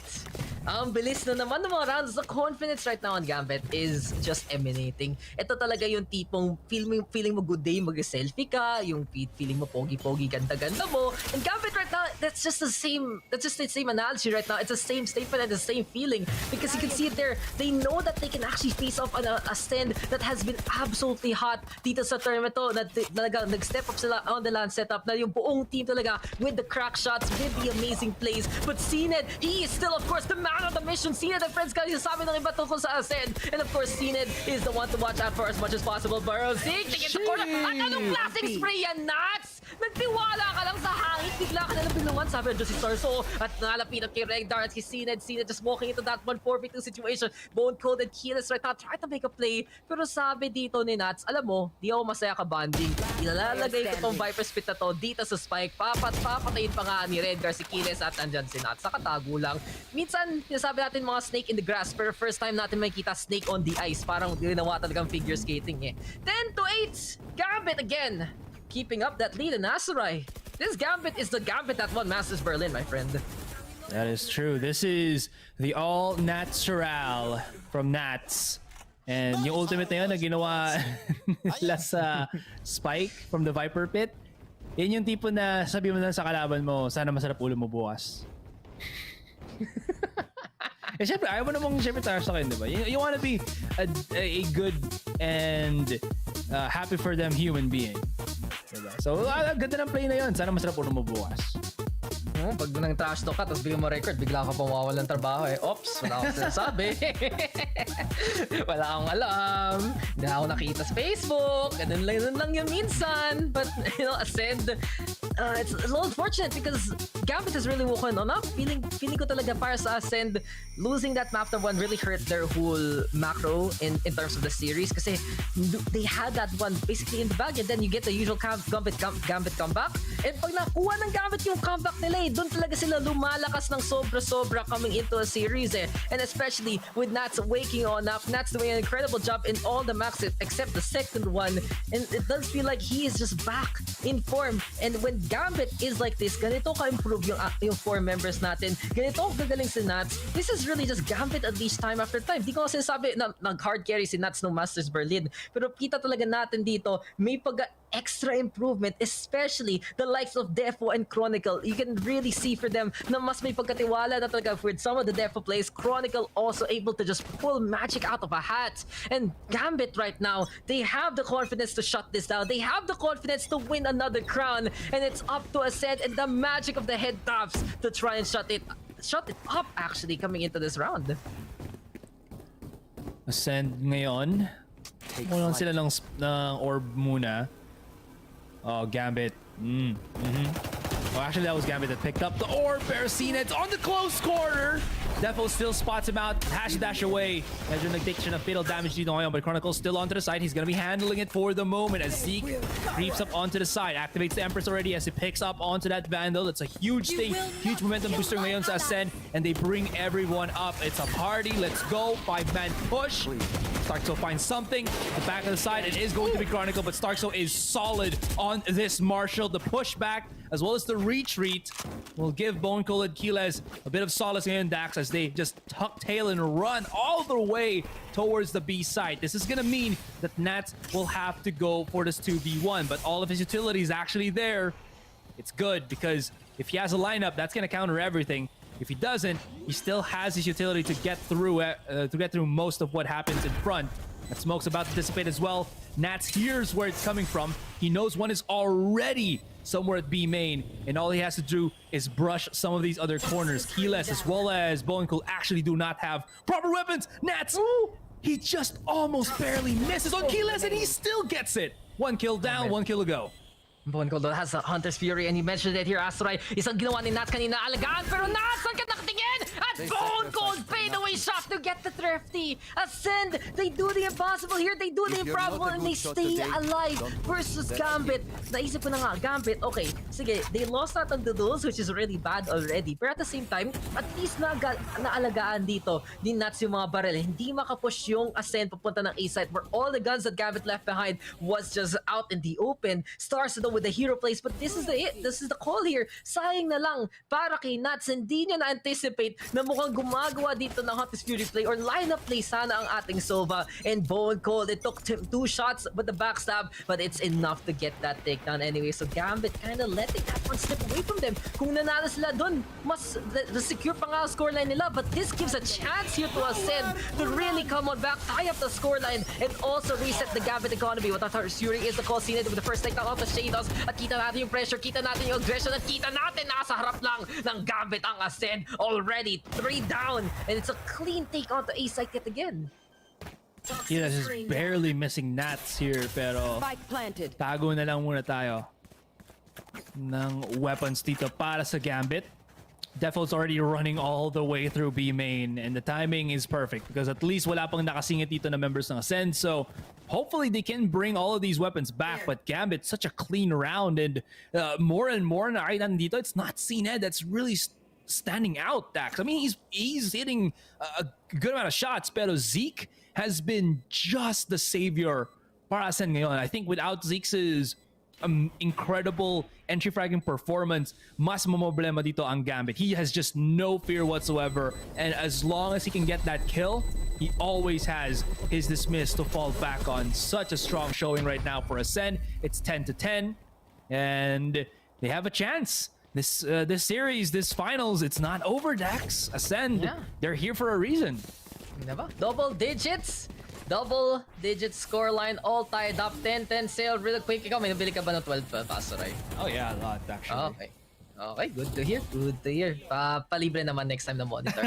13-13. So 1-1. 1-1, no? Happy New Year. Ganun na lang yan. Pero ito talaga, Gambit. They just took the full force of Ascend there and could not handle it whatsoever. Ang ganda nung pag-cover doon ni Bone Cold with the Hunter's Fury. It's so much pressure. At hindi isip na ng Gambit, okay, hintayin lang natin to, okay na tayo. But as soon as every shot came from the Hunter's Fury, konti-konti, lumalapit yung mga duelists doon ng Ascend. And they were clearing out the site. They surprised the members watching out from the screens. And from that point on, it was just easy pickings para sa Ascend. So you can never count out Ascend and their aggression. Ito talaga pwede dalhin ng team na ganito ka-explosive. And in terms of mechanical skill of all the teams here in the EMEA region, nag-represent talaga ng region nila dito sa Valorant Champions, I think Ascend really has the best players in terms of in terms of capability, in terms of ano yung pwede talaga nila dalhin to the table. And it just doesn't happen as much na all of their heads are clicking.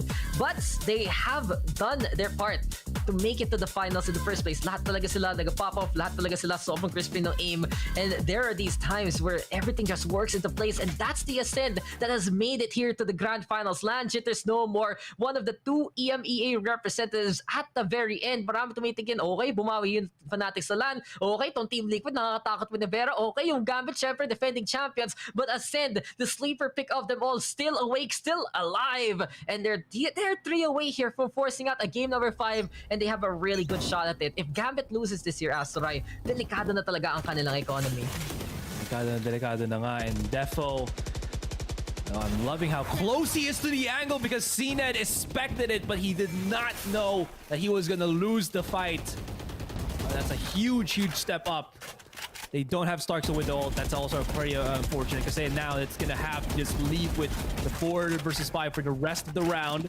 That being the case now, losing Zedd also a big blow that forces Ascend to second guess themselves. Ayaw nilang hawakan yung A-site ngayon because they know that Defo is still there with the operator. And Nats, he can play the long con. He can play the delay. He's not hearing the force charge or the rush onto the site. That's why he doesn't use any of his snake bites. He can use this for that later round na lang muna. Or even, if he has a lineup, stop anybody from planting onto the spike. That wall is there, but the orb from Nats stops everything from making it happen. And yeah, there it is, Stark, so he can't even touch the site. He can't even lick it. Everybody's just slapping him away. Diba? Just that ice cream cylinder moment, di kaya talaga alagahan dito sa sarili niya. And thanks to the snake bite and the storm, it was a free for stall, and Redgar just pushes on in and gets that takedown now. Does Nats find the Viper? Yes, he does! Killers will get taken all down. At instinct na lang talaga yun ni Nats eh. Alam na alam niya yung agent, nahanap pa niya talaga. For Zeke, inapakan dyan ni Redgar after napatayin si Shados. Nahulog na lang yung katawan ng Reyna sa kanya. And now it's all up to Bone Cold, but Gambit again, perfection guaranteed in the counter, in the anti-strat, and just making sure that the default play is not gonna work. If you want to play it short and steady, if you want to go for the clearest path here, Ascend, kailangan nyo muna kami patayin kasi dahil lang sa utilities ng Gambit, wala na sila magawa at all on the attacking side eh. Grabe. Napakalinis, and they just know, again, walang kapanik-panik sa mata ni Nats doon. He exactly knew what was going on in the heads of Ascend. Excuse me. And now, I mean, yeah, Ascend still have money to buy, so it's fine. Chronicle always gets that orb. Yeah, that's perfect. So at least they get charge off. All these walls really stopping it. Redgar feeling out the map muna ngayon. He's gonna sacrifice yung wall niya to see where the rest of Ascend are. They break the wall, yes. They can push through mid, probably not. But that breaking of the wall at least gives the good enough information to Gambit as to where the rest of Ascend are. And Zeke shut down like that. And again, Starkso does not have his resurrection. 4 versus 5 for the rest of the round. And they've lost their spear into the side. That Reyna is such a crucial point para sa Ascend ngayon. And not having him for the rest of the round is such a blow against Gambit, or against Ascend.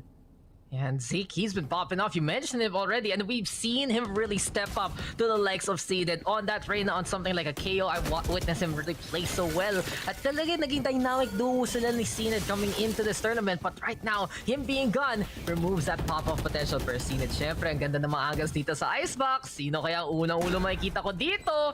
Konti pa lang huli ka na. Pero Starso on the right-hand side. There we go with the Calibers into play as well. And Zedd finds Shados there. Kill is gonna get on the board too. And Ascend! Yung kalawang Zedd, yan talaga ang kalawang pro gamer galing sa kanya. Nats and Chronicle though do answer on back to make it 2v2. But Nats again, line up center. What a nerd on that Viper. Pero mukhang nasira na ang salamin niya dyan. And it's gonna be all up to Chronicle here. We've seen him clutch it out before. We've seen him do the Apostle versus crew. But can he do it here against Ascend? Ikot-ikot lang daw magigalawan ngayon. He's gonna be in cover, but that's not gonna be enough. Dahil yung Radiant na lang, walang katulong-tulong sa'yo. Wallbang headshot to end it. 11-11. Mukhang wish pa natin na tuloy itong mapa na to. Kasi hindi pa tapos ang labanan, hindi pa tapos ang Ascend.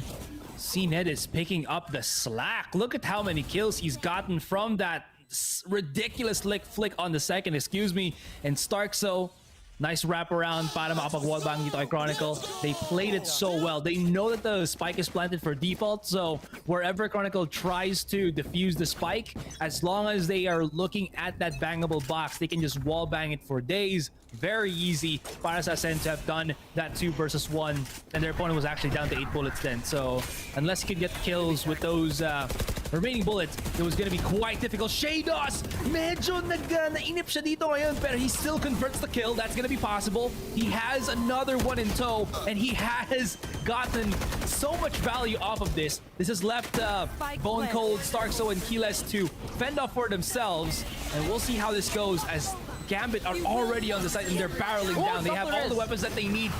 Revive for revive. Defo hits the shot onto Keyless. There's Redgar. Wall up. We have Zeke and Bone Cold on the clutch. Oh no, Zeke! It's all him, but he can't do it. He can't do it. Defo!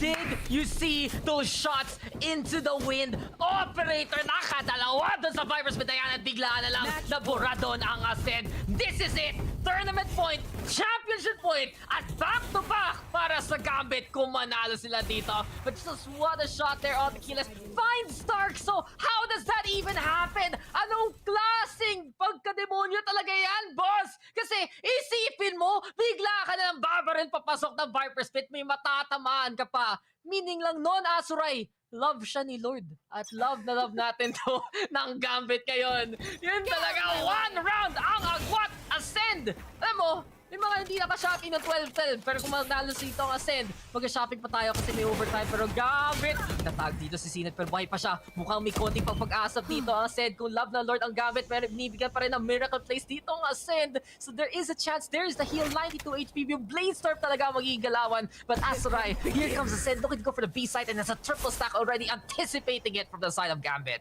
Anticipating it indeed, but Defo is already on the wait. He's lurking. He's feeling it. He's just about to hit that as well, and he finds it. That's a 1 nail in the coffin. Keyless finds the refrag quite immediately. Redgar waiting for the Tetris. Starkso's beautiful on the fight. Full on the shot as well. And Redgar dissuades the fight for the moment. Shados and Chronicle will have to go in onto this one as they've only got that 3 versus 4 to make this work out in the end. But maybe that's enough. There is a lot of hella post-ban scenarios for Ascent to work around on this one. Dax, Zeke, wrapping around the corner, finds one, shuts it down. There is still an ability here, an opportunity, and we go for overtime. Di pa tayo tapos, guys! Kaya pa to ng Ascend. Overtime is the key. PM na lang para makita talaga kung paano nangyari to. But Ascend, that was just a bit of that survival proceeded really helping them out. Pero at the very end of that, Starso with the play. So, oy, parang alam mo, Asuray kahapon, kita mo yung number na yan sa gitna. It tells you how many overtimes there are. So, ito yung first overtime. Hapon, dumapat ng 5 eh. Kakaiba yun. Hindi ko makakalimutan yun. Pag nung natulog ako, kala ko nanalo yung crew. Pero pala, pag gising ko, Gambit pala yung nanalo eh. Bring back memories. Yun nga. Gambit right now, if they win this, then they take the whole shebang basically. On the flip side, if Ascent gets this, we go into map number 5. At kung tama pagkaalala ko, that will be splits. That will be, of course, answering ano yung split decision natin ngayon. Pero Zedd, Operator, Defo with the same thing. And Kalawan talaga ng dalawang Jet dito. Two of the best Jets we've seen all tournament, and whoever gets this pick off is gonna make such a big opening for their team. Pero ang tanong, sino ba muna dyan? Outrun though, para matakot lang muna si Zedd and Gambit. They're looking to clear out the angles, playing it a bit slow and steady.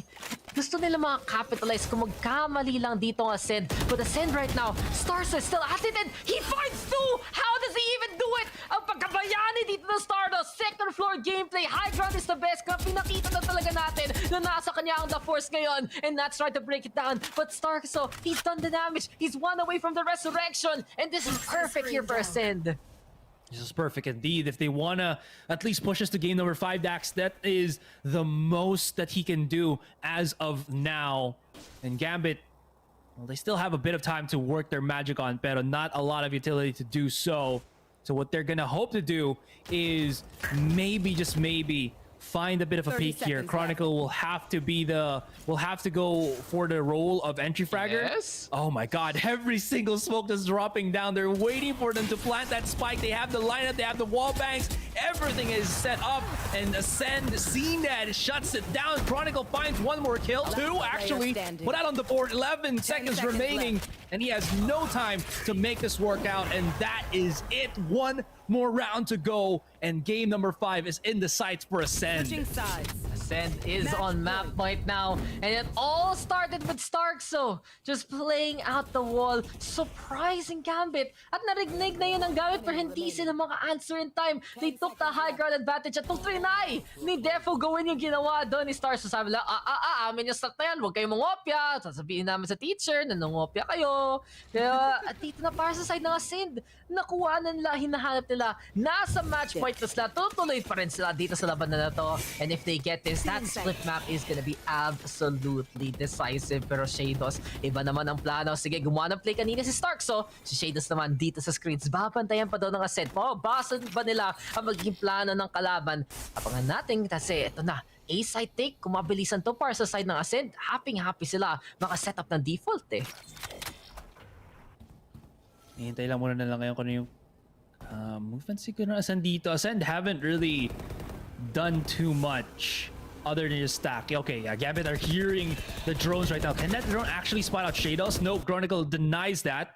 Shadows still has an angle. Ooh, this is so clutch. Now. He is noted now. Okay, there we go. Spots it out real quick. It's gonna be the trade-off. Zeke gets the first initiate. That's huge. He actually finds another, but backs away. Doesn't want to take the risk because now Ascent are so close to getting this one. Lines up for days. Pero Starkso is still alive. He doesn't even flinch from that damage. Snakebite is perfect. That's gonna delay Gambit even further. Pero hindi na makuha yung combo. You want the Snakebite and the Shock Dart there for that extra damage, pero wala pa rin. Now then, Defo gonna be going up top, 5v4 scenario. And Ascend, sabi nga natin, dito sa maging komportable, dito na sila nakapwesto, Asray. At si Bone Cold, Ice Cold Killer, Starks are gonna get that take. Chronicle though, still finds 2 for himself. And Chronicle trying to play the hero, pero wala pa rin. Operator of Redgar will get the takedown. 1-2v2 scenario, but there we have the Snakebite into play. Redgar right now, trying to go for the half. He will stick it for now. And he's just gonna keep at it, pero wala na talaga. Tutuloy pa tayo dito sa gabing to, Asray. 14-12, na comeback pa talaga ng Ascend. And what an OT win for Ascend to stay alive here, my friend. What an OT win. Grabe, sobrang close ng laban natin ngayon. Yeah, man, Ascend are just on a whole different level for this moment. It seems like nagkaproblema sila from bit by bit, but they're matching up to the pace that Gambit are pushing out. And grabe talaga. Zeke has got to be my MVP dito. He just opened up so many possible rounds para sa Ascend when they were running out of options and ideas of how to get the rounds in their favor. Zedd also was quite fantastic with the operator for sure, but Zeke definitely has to be my MVP. He just went above and beyond, and we'll sprinkle a little bit of Starkso there. That 2 kills off of regulation was glorious. Yeah, just Starkso playing those walls perfectly. Kasi hindi ko nagsawa na siya yung lift up. Sabi na nga, ako na nga bahala sa sarili ko. Build those Lego blocks on up. Go for takedowns. At tayo pa yung tutuloy sa map number 5. But you mentioned it there. Zeke really still sticking on around. Cena, of course, a man unleashed. And we keep saying it. This is an Ascend that is working as a team. That is popping off as a team. At lumalaban talaga against Gambit. But Gambit still looks very scary here. But this time, they're the ones who got hit by the choke, basically, of trying to wrap up the rounds, wrap up the game. At para sa Gambit, nakita na lang nila yung pinaka-problema nila dito sa Icebox. Pag bigla na lang may pag-off angle, bigla na lang may kakaibang ginagawa dito ang kalaban nila, doon sila nahuhuli, doon sila nabuking ng Team Secret, doon sila nahuhuli talaga ng Team Vikings rin until they play that comeback. And right now, it will bite them still here against Ascend, but it just goes to show para sa Gambit, hindi naman ganun kaklaro ang magiging path nila. So map 5 nga ang magiging galawan natin, Asray. Nasulit pa rin ang ating gabi. After we saw the speedrun of the century to sa Fracture, we get back onto even terms coming into Icebox. First split ang matitira dito, guys. Magbabalik muna tayo sa Valorant Champions. Ako si Dax, kasama ko si Asray. Don't go away! We still got a map number 5 to welcome the day. Sa mahabang win streak, kaya nating lahat. Equip your home with fiber fast internet. Para pati si mommy, sure MVP. Get your fiber upgrade right away with tons of freebies. Plus health essentials when you switch to the new Only Fiber Up. Apply now.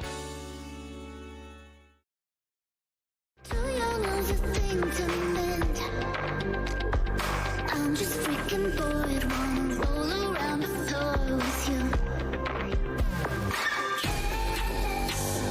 I just wanna touch what I want. This feels so nonchalant. I know we gotta care about what's going on out there, but I'm just being careless. I just wanna touch what I want. This feels so nonchalant.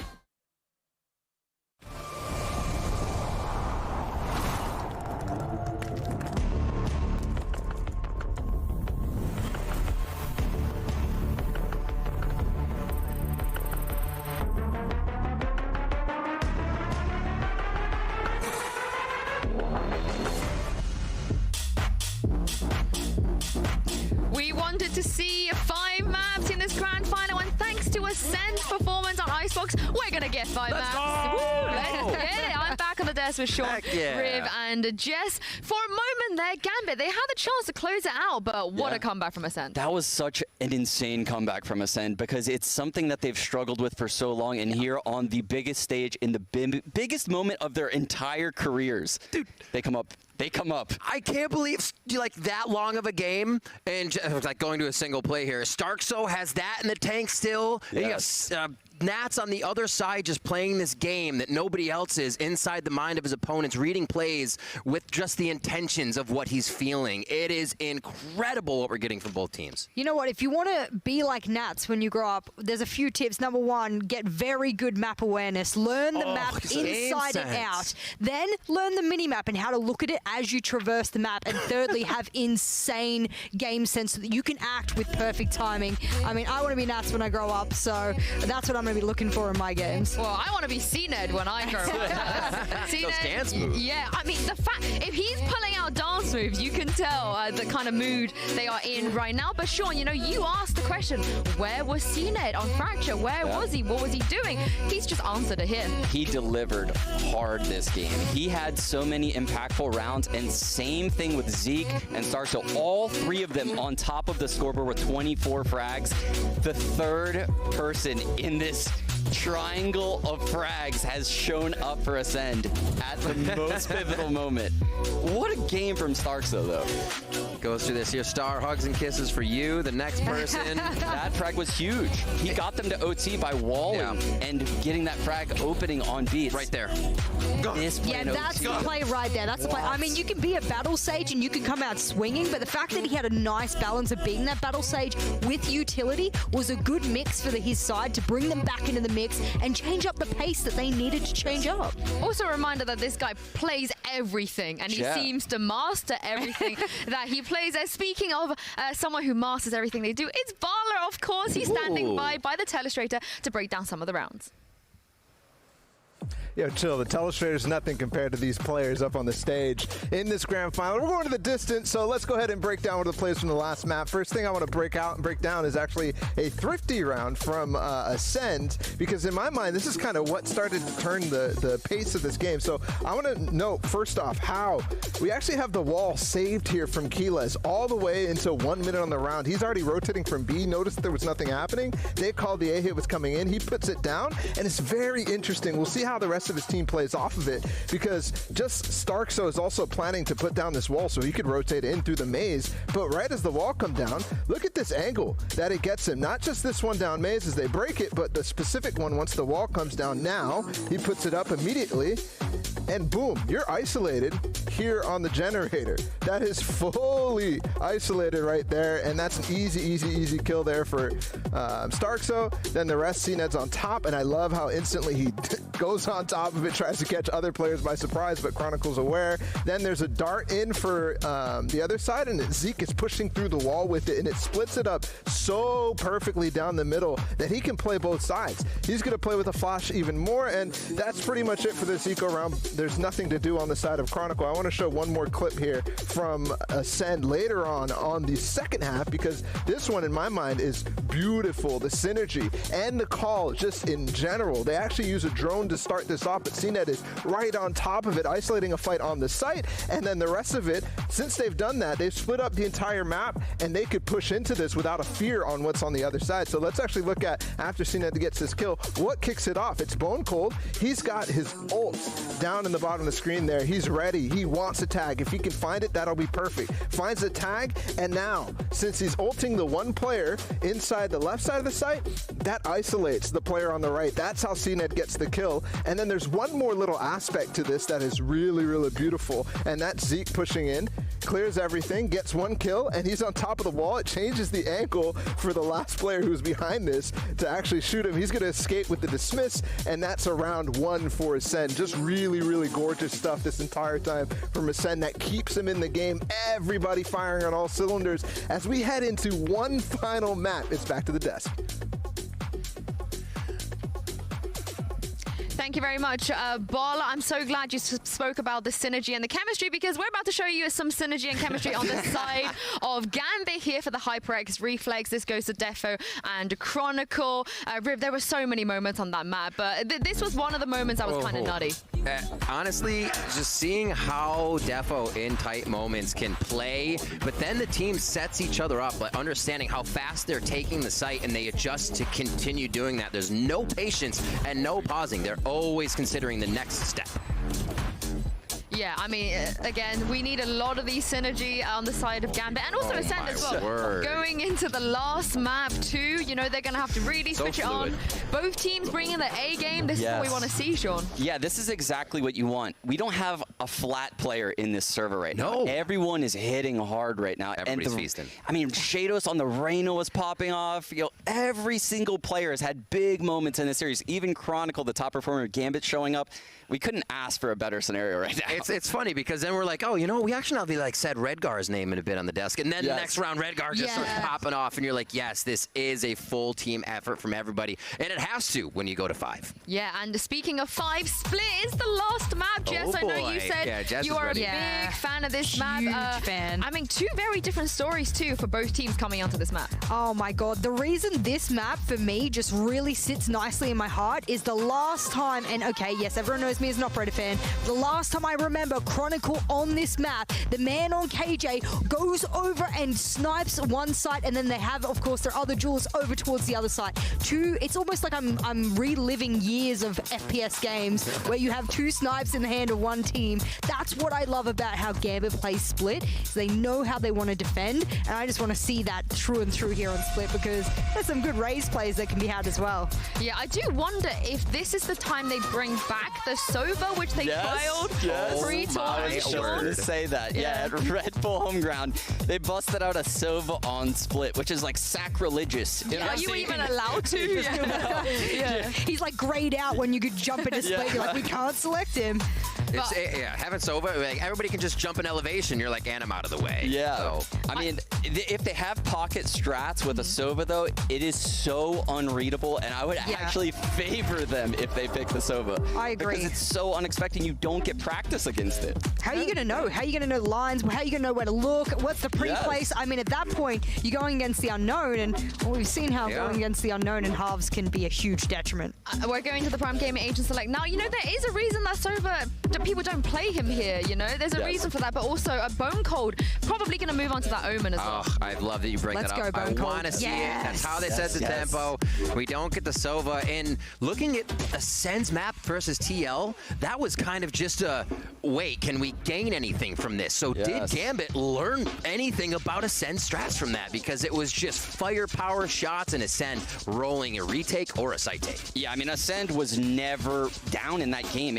They were always in control. And honestly, Bone Cold single-handedly beat both of the controllers on the Liquid side. Yeah. He's going to have to do that again today if Ascend wants this championship. Oh man, having Zeke, I think on split, I'm looking at the difference of the duelists here, and the reason that I want to highlight that, and you guys can have the greater mind on the desk than me about this, is that when I look at split, I am looking always to having that duelist in particular. I don't know if you prefer a Jet yourself. I'm thinking about Ops and whatnot, but for me, the Raze reign supreme. Could be wrong. We shall see what they can do here. This is the final map of Valorant Champions. A winner will be decided after this one. Over to you, Pansy and Hypok. That really can... Yeah, ito na. Game number 5, guys. Let's get it started. Grabe. Tumagal pa tayo ng overtime. Ito na pala ang ating papadparan. Papad din tayo dito. Okay na yun. Close enough. Let's go to the game. Let's go. Last game though, guys. Wait lang. Noted to this sweet though. Last game ng VCT for the year. Okay to 2021. Nakasama ko si Asray ng matagal-tagal. Pinuyat ako ni Rere ng sobra-sobra. At syempre, nakilala namin kayo lahat dito sa VCC. So thank you sa lahat na nanonood ng PPGL. Thank you sa lahat na gising pa rin. At kung kayo pagising pa lang, eto na. Last map for the road. Last map for the ages. At kung sino manalo dito, mapupunta sa kanila yung trophy na yan, oh. Pero mas maganda, mas high risk kasi IRL. Yung tipong ginawang 3D, yung tipong ginawang VR ready, and Gambit right now gonna be at the ready versus Ascend. Pero may 2 facts ako sa'yo, Asray, pinag-uusapan natin kidina. Number 1, ba't natakot yung Gambit? Asa na yung Chronicle Sova na sobrang hype pre-Valorant Champions? At number 2, Bone Cold with Spirit of Porcom 100%. Omen win rate team sa Valorant Champions. Omen's best smoke agent. Don't quote me on that. Pero mukhang na Gambit attacking side looking to play the middle. We do have the wall though. Yung segment talaga sa gitna na sira na yan. And Stark so has to back all the way. Push will come to the shop. Polsko getting ready with the paranoia. At para sa Ascent, Asray, mahilig talaga sa mga comfort comp. And it does seem they're going back to it dito sa mapa na to. Ooh, Stark so repositions. He actually has a nice little angle that I'm not sure if Gambit will clear out, pero for the most part, Gambit are actually just gonna rummage through on the A site now. Walang taga-pinch dito ngayon. This is gonna be awkward for Gambit because Ascend, you can see already dito, Cened plus Zeke are already pushed up way far, and they're caught rocking a hard place, but that spike is about to rummage through onto the B side. Devil finds a pick, and this could actually ask the rest of the Ascend players to rotate for the A side, but they're not second-guessing themselves. They're still waiting Dax, and they're about to explode. Starks is gonna have to hold hard on B Heaven. Ooh. And he's waiting for the push. Oh, he's feeling it already. There it is. Right click. Only good for 1. And they're just gonna rush into the side as Keyless understands the situation and just backs away.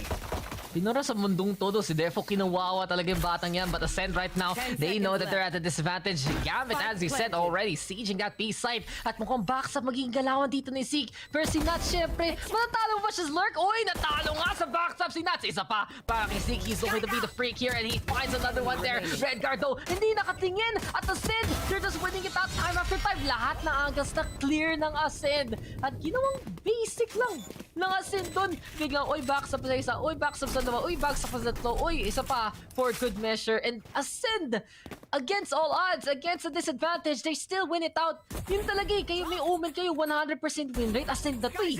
Sipa mo pa, Asray, Bone Cold. Who else starts with a BO na player na nag-Omen? Borkum. So kung may Borkum time, may Bone Cold time, baka mamaya. Pero Ascend with that first round victory and it's already a good start to their defense. Tama lang. They might have taba ng utak ko? Kaya nga eh. Sabi ko na sana is they could have picked up something then nung kanilaban nila yung Team Secret. Para ma-spill natin dito ang Team Secret. Diba? May onting tayo. 2%. Segment tayo. 2%. Yung 2% Asray, hindi. 3% na dito para sa Ascend dahil lang doon. Kung Kung si Kaiba nga hindi niya kaya kontrolin ng kayong corporation dahil yung kapatid niya may 2% na ano, 'di ba? 'Di ba? Kasi 49% na si Kaiba, 2% yung stockhold ng kanyang kapatid. So, di kailangan niya talaga yun. Yung 2% yun napaka-importante. Yun, 3% nga, 'di ba? Ito yun.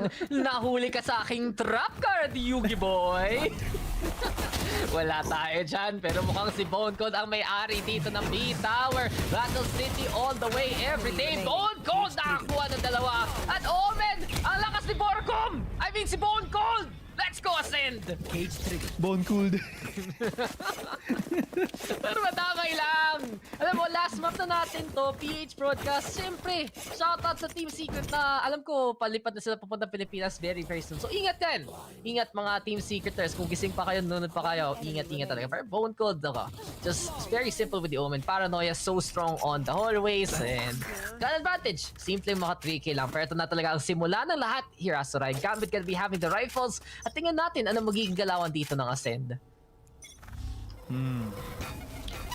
Well, they all have Spectre, so there's for sure gonna try to close the distance muna ngayon, have some crossfires, and speaking of which, that is very much true for both of the mains. We have Stark still holding up naman sa halls or sa mid. He's gonna have his wall up just in case lang. Hasn't used it just yet. And immediately Zeke just pushes through as soon as his boombot finds the target. So smart ngayon para sa Ascend. They just know how to move around this map, and this is gonna be horrible para sa Gambit. But maybe they have a shot at this. They're still playing this incredibly slow, but that might not be the name of the game dito ngayon. They dropped the spike all the way through B main entrance near their spawn. And I don't know how they're gonna pierce through this, but they're waiting for the utilities to break down further bago sila mag-move forward up against Ascend, who still has a great enough lockdown on this map, even with just the Spectres.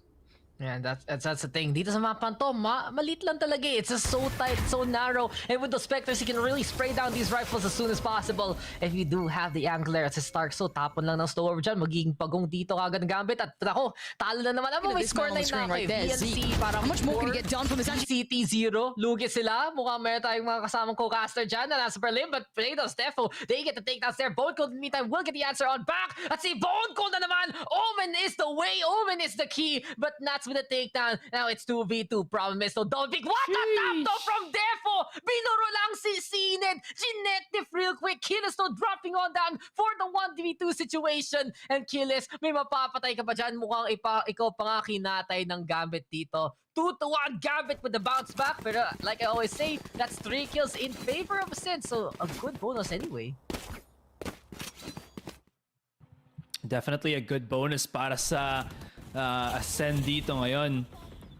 Oh my god, Defo is just a beast. Look at those taps na pinakita niya. And even somewhat from our perspective nung tinalagan niya doon si Kiles, it looked like a Ferrari pick for a moment there, pero hindi pala. So with that Gambit, they're looking a little bit good. Pero Ascend, of course, will have their first buy. And they've changed up their setup a tad bit dito ngayon. Daxinit's gonna be holding on top mid. Immediately backs away as nakita niya yung smoke and the dog forced through by Gambit. Wall has been used on A main so that nobody can push through that, but Nats immediately says no, hindi mo expect na magpupush ako, babasagin mo na lang yan. Gonna make you have to look there just in case. And Nats is actually gravitating a lot of the players then ng Ascend dito on that A main. Still, we do have a nice little spread from the defenders forward now. And Gambit, ooh, this could actually be fatal. Both of the duelists are here on male. Yeah, yun nga talaga, diba? Bigla may special delivery taga LDC padala to si Sined at si Zeke. Pero bigla na lang binabaril-baril. Hindi kinigay yung package sa'yo. Bakit ka banding yung rider talaga? Hindi pinicturan. Pero mukhang si Defo gusto pa rin makuha ni Duel, but Sined actually baited out to use that dash already.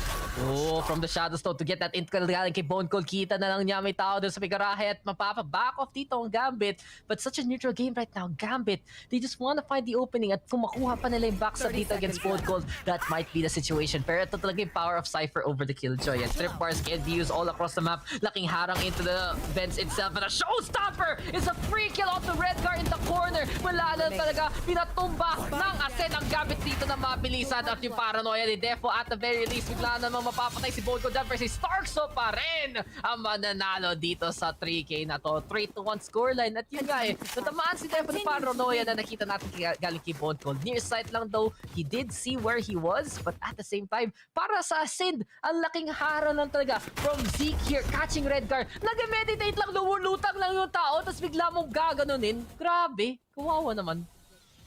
Grabe din yung pressure na binagawa din ni Sikas. That goes two ways.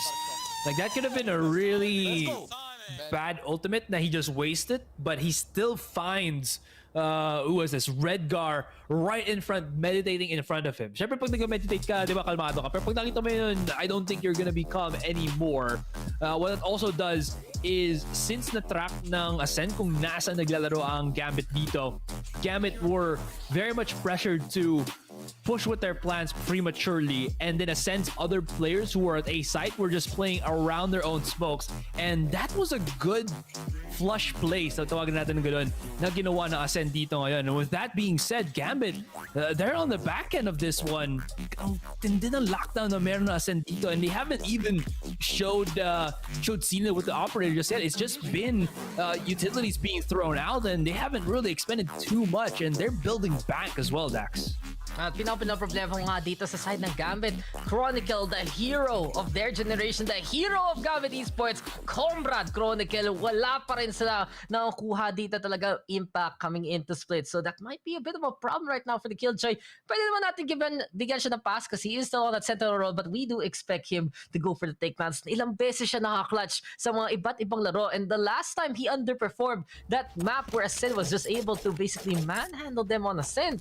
It really goes to show ang laki ng impact talaga ni Chronicle to this team, and if he's gonna be underperforming, Gambit as a whole is underperforming for Stark. So gusto niya iunahan na kagad yung gusto gawin dito ni Defo. Bladestorm at the ready. Defo right now naghahanda na naman dito sa tower, pero biglang may wall na lang dyan at ayaw niya sayangin talaga itong mga knives na to dun sa wall, dun sa barrier orb. Pero sinumala na kagad ang boxing at mahuli ng isa dun sa pegarahe na yan, but there's a transition from that mid to A side tower gonna be the key yet again. Pero yung Cypher trap talaga, laking harang, laking intel, guiding like gonna be the call. Killa's already turning all around and looking for the takedowns, but Defo up-track muna dyan. What a bounce though, galing sa ating Sage and trying to anticipate the slow orb there by the ropes itself, but Defo already in position on that A-side 5v3 scenario, pero hirap pa rin dito ang Gambit na naman, Asuray. Yeah, the defense for Ascend is just, I think the best word is just stifling. They can't really do much up against this. So that's why Defo, as you can see, is just on top of the site. He has to risk his life to find a pick, to get something, because they don't really have the firepower to work with. Nice little refresh onto the blade, and Defo immediately expends his smokes here, trying to maybe isolate the fight, but gets flung out of contention because of the nade being thrown out, because of the paranoia being thrown away. And Ascend, a relatively clean round, so to speak. You mentioned keyless, tripwires overall, but they doubled up as well alongside Zeke on top ramp. And never did we see Cned and the rest of Ascend clear out, or excuse me, not Cned, but the rest of Gambit just clear out that angle, and they got pinched very much so. They knew na lugi sila pag pumasok sa ramp, so they went straight for the side. Tapos nagtiwala na lang to try and go for the off angles, pero wala pa rin on the firepower. And like I said, diba, Killis on that Cypher all across the map. Makakatulong siya. 5-0 na dito ang VLC. Kung tama ba scoreline ko, guys? Control B heaven or control A heaven. Talaga natin ngayon para sa side ng Gambit. Bawi-bawi rin ang habal nila. Ascend on the flip side though, still having such control. And it really goes to show that ito pa, mas ina-anticipate pa nga nila itong A-take with Killis really putting all his utilities on the right-hand side of the map. Gambit right now, they're gonna need to make a decision fast for Stark. So he's been so ambitious here, Asuray. Ever since yung Icebox game talaga, dun na siya nagsabi, sige nga, mag-battle stage na ako, baka nga ito pa makatulong sa atin. Those second floors that he makes for himself, it's the high ground that he's been looking for. Pero Defo dash on him, phone call.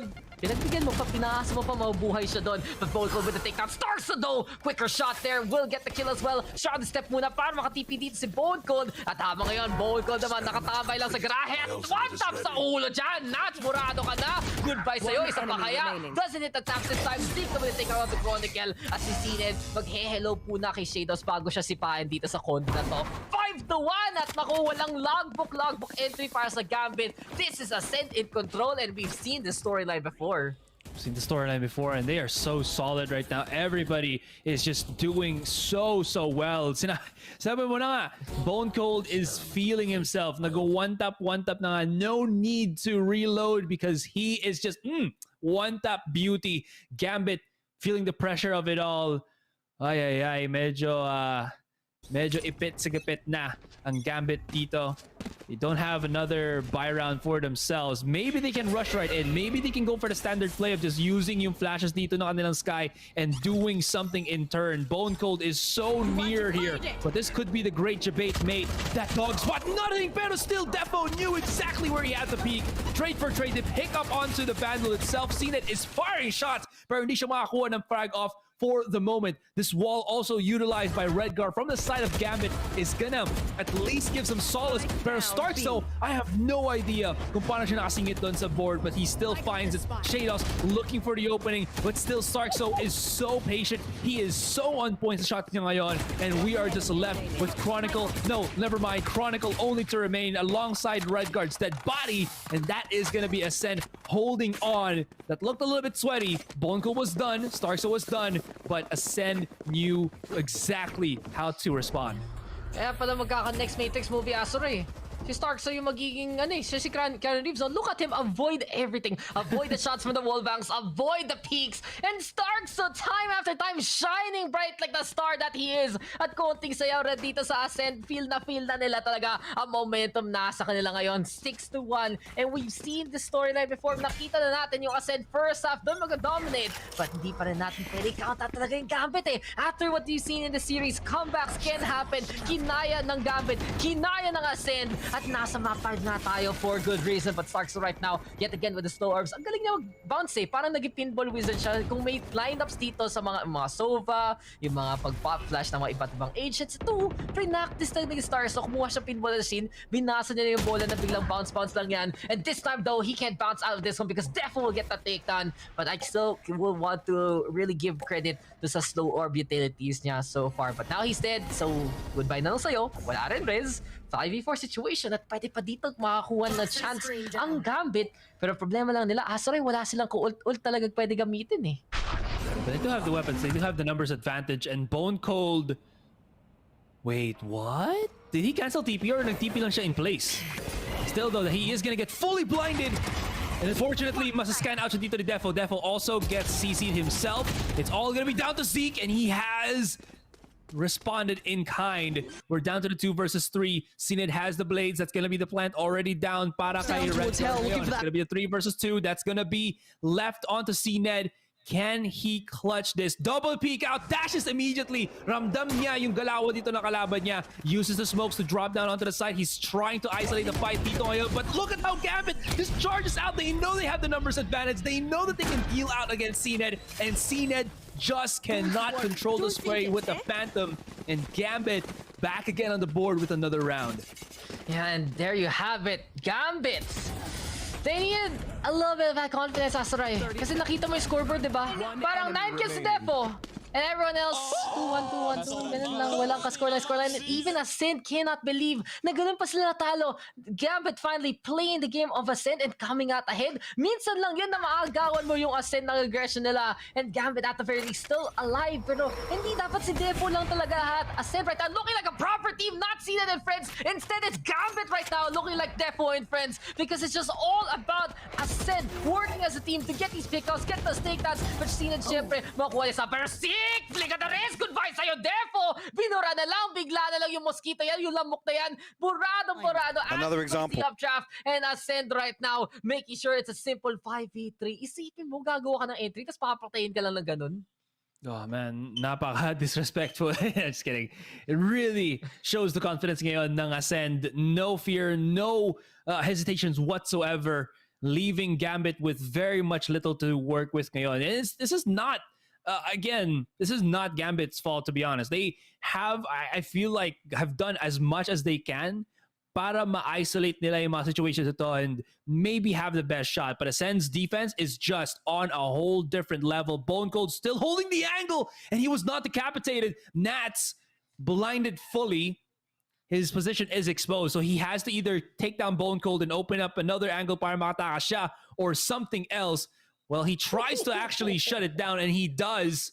This could leave his teammate to wrap all the way around. The shot not to commence, and Zened, he's whiffed. Oh no, this opens up the B site. No, wait, no. It opens up the A side as we see Chronicle running onto the side itself. Nats has to open stuff up with the smoke, pero hindi kakayanin. Starkso shuts 2 down, and Ascend somewhat of a clean round on that one, but Nats, next level strats coming out from him. Hindi ko in-expect na basketball player rin pala si Nats eh. Puro ankle breaker, Asray. Nakita mo yan? Hinabol pa yung paa ng Omen. Hinabol pa yung paa ng Jet, pero umpisa pa lang alam mo na Ascend na to. With that takedown from Zeke, just what a shot to remember. At syempre, yung umpisa pa lang burado kagad smokes. Yung paano kayo papasok ng site? Aasa kayo sa Cloudburst? Wala talaga. Gambit right now, they're at the edge of their seats because they're really feeling the end of this rope here. Now then, Bladestorm gonna be to play. Defo mabilisan na naman at siya talaga pumapalag dito para sa side ng Gambit. The rest of Gambit hasn't found their group, but finally, we get Chronicle there getting a takedown. Makatulong lang kay Defo. Yun lang ang sinahanap niya dito. Guys, sige na, step up muna lang dyan para lang as a team tayo mananalo. But Chronicle right now gonna be planting that spike. Gambit finally making the opening that they need. Hindi in-expect na ganun ka full force ang impact ngayon ng Gambit patungo ng A-side from the side of Ascend. And now, it's gonna be a desperate situation kasi operator pa nga si Zened. Mahihirapan talaga sila dito, Asray, sa retake. Siles, ooh, wow, okay, never mind. He can never push. Do that, Zened! Wow, pixel peak angle with the operator. Now has the blades if he wants to. Starkso's already brought back Zeke, but he's gonna pay with his life. And Zened down and dusted by Chronicle, who taps his head with the Sheriff. Gambit figuring stuff out. Charge onto his site. Don't allow Ascend para makapag-set up sila. They get at least a few more rounds. This is such a back and forth struggle ngayon. Look at Defo. What a beast without entry on the blades. At yun nga, diba? Something na practice na bago dito pumasok ng champions. Mga rounds na taga-entry lang si Defo, and that is just the recipe that they were able to concoct before this tournament. For 7-3, sayang. Last score line, sana Asray. Di natin nakuha yung mythical 2-10 na minahal natin all year. Pero okay lang naman. Gambit humahabol. They're looking for that 7-5 one more time. Trailblaze ito. Sinira kagad ni Zened. Parang na lang makita ka ng aso dyan. Tapos sinipa na lang. Sama talaga tao dyan ni Zened, boss. But uy, Chronicle, may plano ka dito. And this is actually a very interesting ultimate from the Killjoy. Hindi sumasakop ng sights whatsoever. They're making space to get mid control. Pero si Zened at si Starkso, walang kahiya-hiya. Willing talaga magpakita pa sa harapan. Bone Cold though goes down to the hand of Nats. And Gambit right now just trying to play retrieve the spike. Pero ito na naman si Zened trying to make that off work. Nats though versus Starkso. Yet again, Starkso may pagkabayani. Wala na siyang katakot-takot whatsoever. You can feel the heat from Starkso right now. Nats though on the other side. Ito na tulong magagamit ni Shadows, but it's little too late to save Nats. At least may refrag rin. 3v2 situation. Seekers are gonna be there for the intel. Pero gipit pa rin dito ang Gambit ha. May one na nakaharap. But Chronicle with the story to tell. Nako, kwento mo to sa grandchildren nyo na ginawa yun ni Chronicle from the tower. And the rotation is real. It's all up to Zened now to try and win it out for Ascend. Zened is never going to use his blades in a 2 versus 1. Rather to use it for the save round na lang because he's confident with the operator as well as his teeny tiny classic that he has in hand. 20 seconds. And he's second guessing. He's making sure that it's not going to be the side itself. And now he knows. Marinig niya rin yung turret dito. But does he actually spot out? No fear from Zened. He can actually even isolate the fight ngayon. Has 1 bullet left in the chamber. But does he know that his opponent is just hiding around the corner? Oh, no. Zened. His spider sense is tingling. He's just hovering.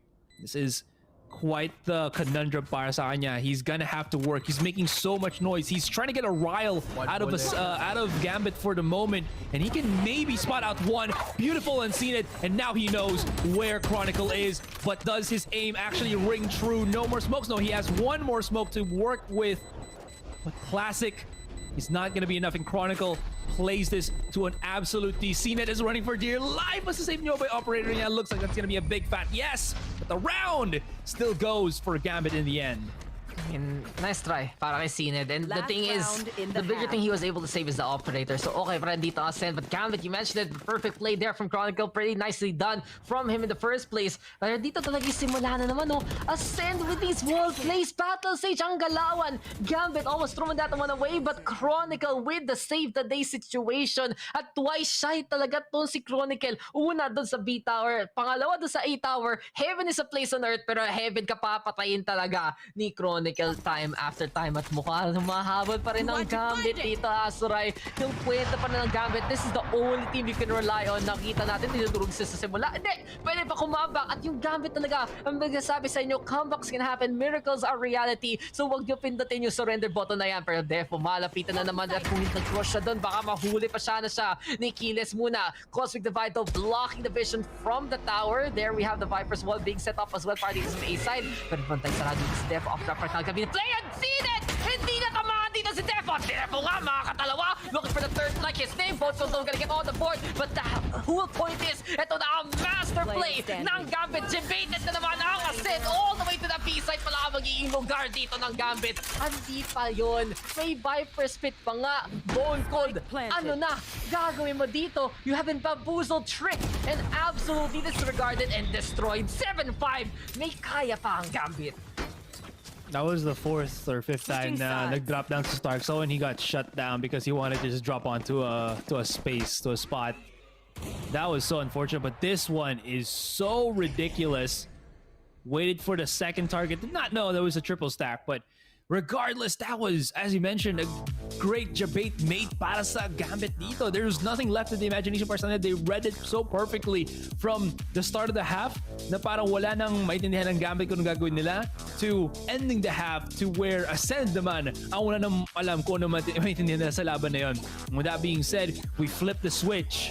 But this is where it becomes a bit of a doozy. If memory serves me correct, Gambit have had very successful defending sides on Split itself. So this is going to be a challenge para sa Ascend ngayon. Can Zeke replicate what he did on Icebox? Can Sined hold on, be a bit more consistent para sa team nila?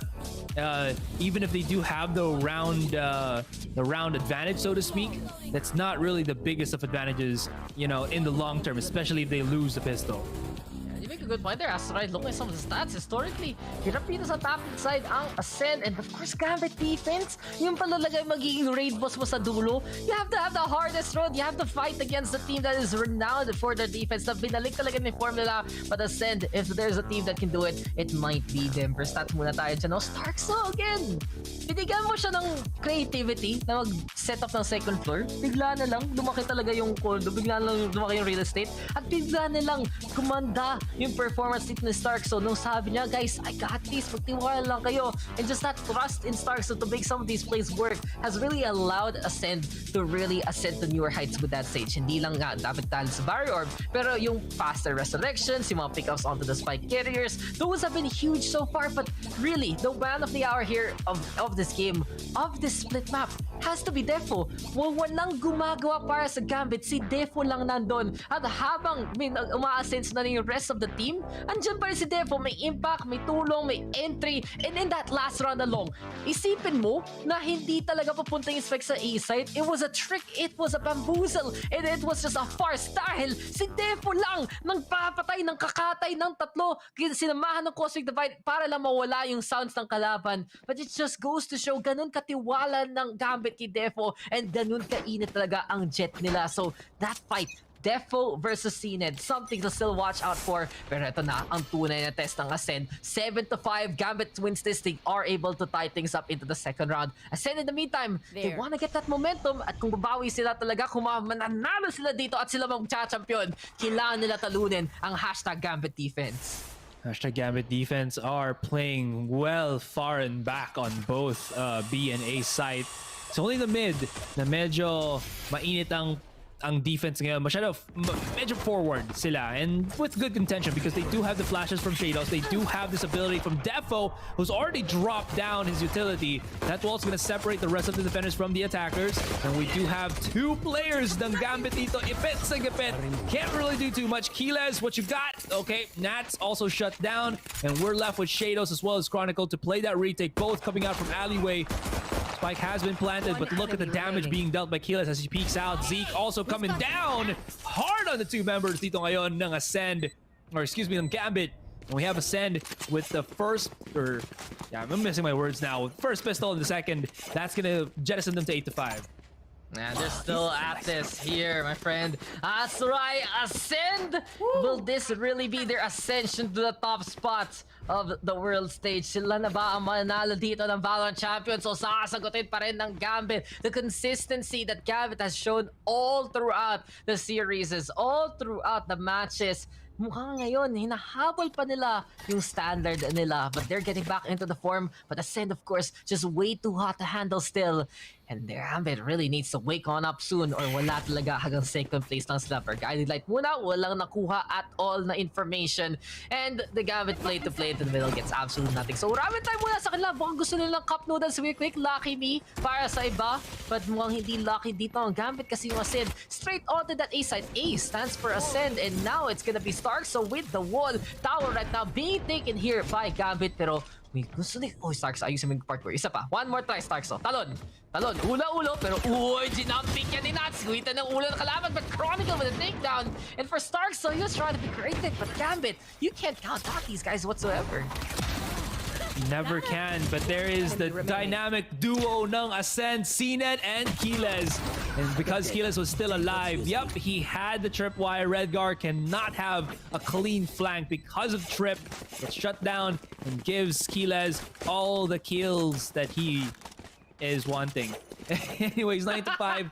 Gambit now gonna have some buying power. They're gonna have superior weapons for this particular round. But that was so clean para sa Ascend dito. And even so, Starkso had somewhat of a weird placement, so to speak na natin, ha? He still gravitated a lot of the attentions of the Gambit players and in turn allowed Ascend to position themselves even better. So no harm, no foul naman para sa nila. Shados puts out a camera, spotted out by Defo, backs away immediately, but Gambit, they're charging in and they're not cashing through properly enough. But Defo, he's on a whole different spectrum. Still gets the kill though. That's the charge in, that's the trade up. But finally, Keyless finds something to work with, and that's a Vandal in his hand.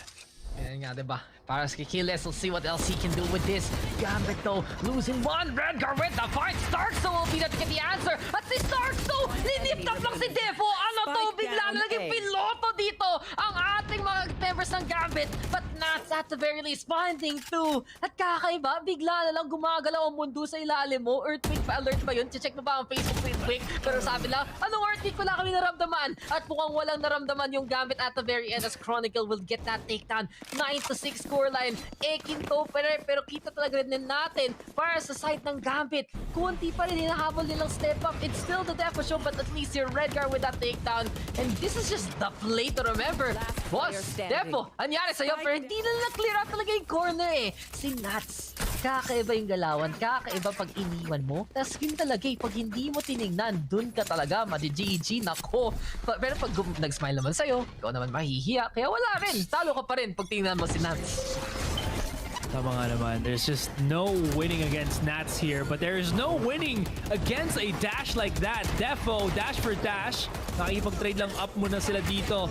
And Gambit, well, they're just able to adapt to the switch-up na ginawa dito na Ascend in the span of, what, 10 seconds? Tapos agad ang round 17 or 16 natin ngayon. Wow, just nothing left to the imagination. Ang bilis ng round na yun. Ang bilis talaga, tinapas lang kaagad eh. Sabi ni Zeke, entry ako, tapos biglang sinipa lang ni Shados sa pagmumukhaan niya eh. Shados, look at that, natama na paranoia, pero biglang, oy, a wild race appears. Let's go with the headshot and goodbye na lang talaga sa'yo. And that's the only thing about the Omen, you know, paranoia, easy ability to use on split. Pero near sight eh. At alam mo guys, kahit kailangan salamin ka, hindi ka naman bulag eh. Ako, pag tinanggal ko tong salamin ko ngayon, magiging red car ako para manood lang ng game na to. Promise. Pero at least nakikita ko pa rin yung nangyayari. At yun lang yun.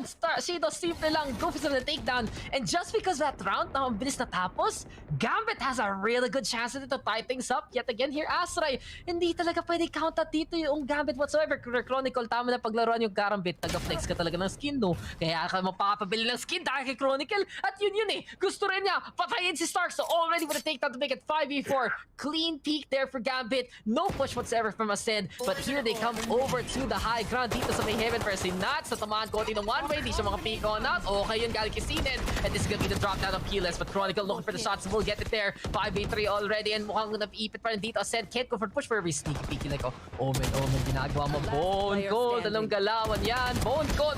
At nakita pa siya ni Chronicle. Pero wala! Headshot sa pagmumukha ng ating Killjoy. 3v1. Bone Cold all alone. Tries to go for the TP on out. Pero walang great escape para sa kanya. Tinapon lang niya ang buhay niya doon. 9-8! Gambit nandyan pa rin. Dito pa nga sila. They're not giving an inch. They're not budging anymore. Na-jive na nila ang kailangan nilang gawin for the moment dito. And Ascend, they're losing a bit of grasp on reality. But Ascend, they got chances. They got options here.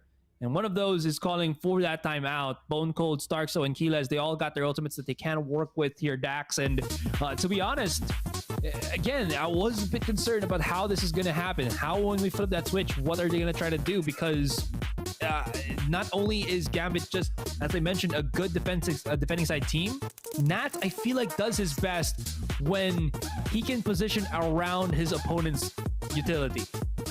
And that just happens even further when he's on the defending side. And you see how much value he can do when that is the case. So Ascend, they're going to be left with the question, how did they try to deal to break into the sites? Where are they going to try to deal to break into the sites? And who do I have to trade for to get into those sites? Because I don't think they're going to get into this cleanly anymore. They need somebody to wreck right in. And Zeke, he's not on the Reyna. He's on that Raze. So he's going to have to be a lot more aggressive, a lot more far forward, even on a less safe Asian. So ba't parang naka 70s polo yung coach ng Ascend? Yun lang naman. Okay yung suit niya. 70s, 80s, and 90s, man. Greatest era. No? Kailan ka ulit? When were you born again? 60s. Boomer. Ginawang boomer si Asray bigla. Alam mo ba, Asray? Past is past. Okay lang yan. Pero wala akong sasabihin after that. Huwag natin tuloy yung train of thought na yan. Smile na lang tayo. Pero okay, Viper Spit. And now, no access at all para sa gitna na to unless is seated at yung kaibigan niya si Mr. Boomot makahanap. The spray that comes from Nats. Zeke? Anong klaseng peak yun? Nuts tinalo pa dahil it's just nutty right there. And this is a big opening here for Ascend. Wala kagad yung Viper, wala kagad yung mid-control. At si Defo na mapapabantay ng ropes na to. Pero 50-50 galawan niya. Will he be able to get the right angle at the right time? Binabantayan muna yung kaliwa dito, Asray. But speaking of the kaliwa, the kanan, it's already the infiltration into the back of the map. And here comes the shots and Chronicle! And the turret! The gameplay is real! The auto-aim is true! 3v3 na to, pero kita talaga natin ang gulo kagad ng round na to kasi nakapasok nga ang Ascend papunta ng A site, pero Gambit pa rin after everything is said and done. Who has the advantage? They do have that advantage. Starkso doubling up na lang with Cena. They know that they can't really separate themselves any further because medyo risky ang strat na yun, ang play na yun, if at all. And they're hearing all these footsteps. These smokes are actually helping out Ascend in the long run. Starkso, teammate, now just backing away. Cena. Oh, he repositions. Akala nila nasa taas siya ngayon, but they're separating.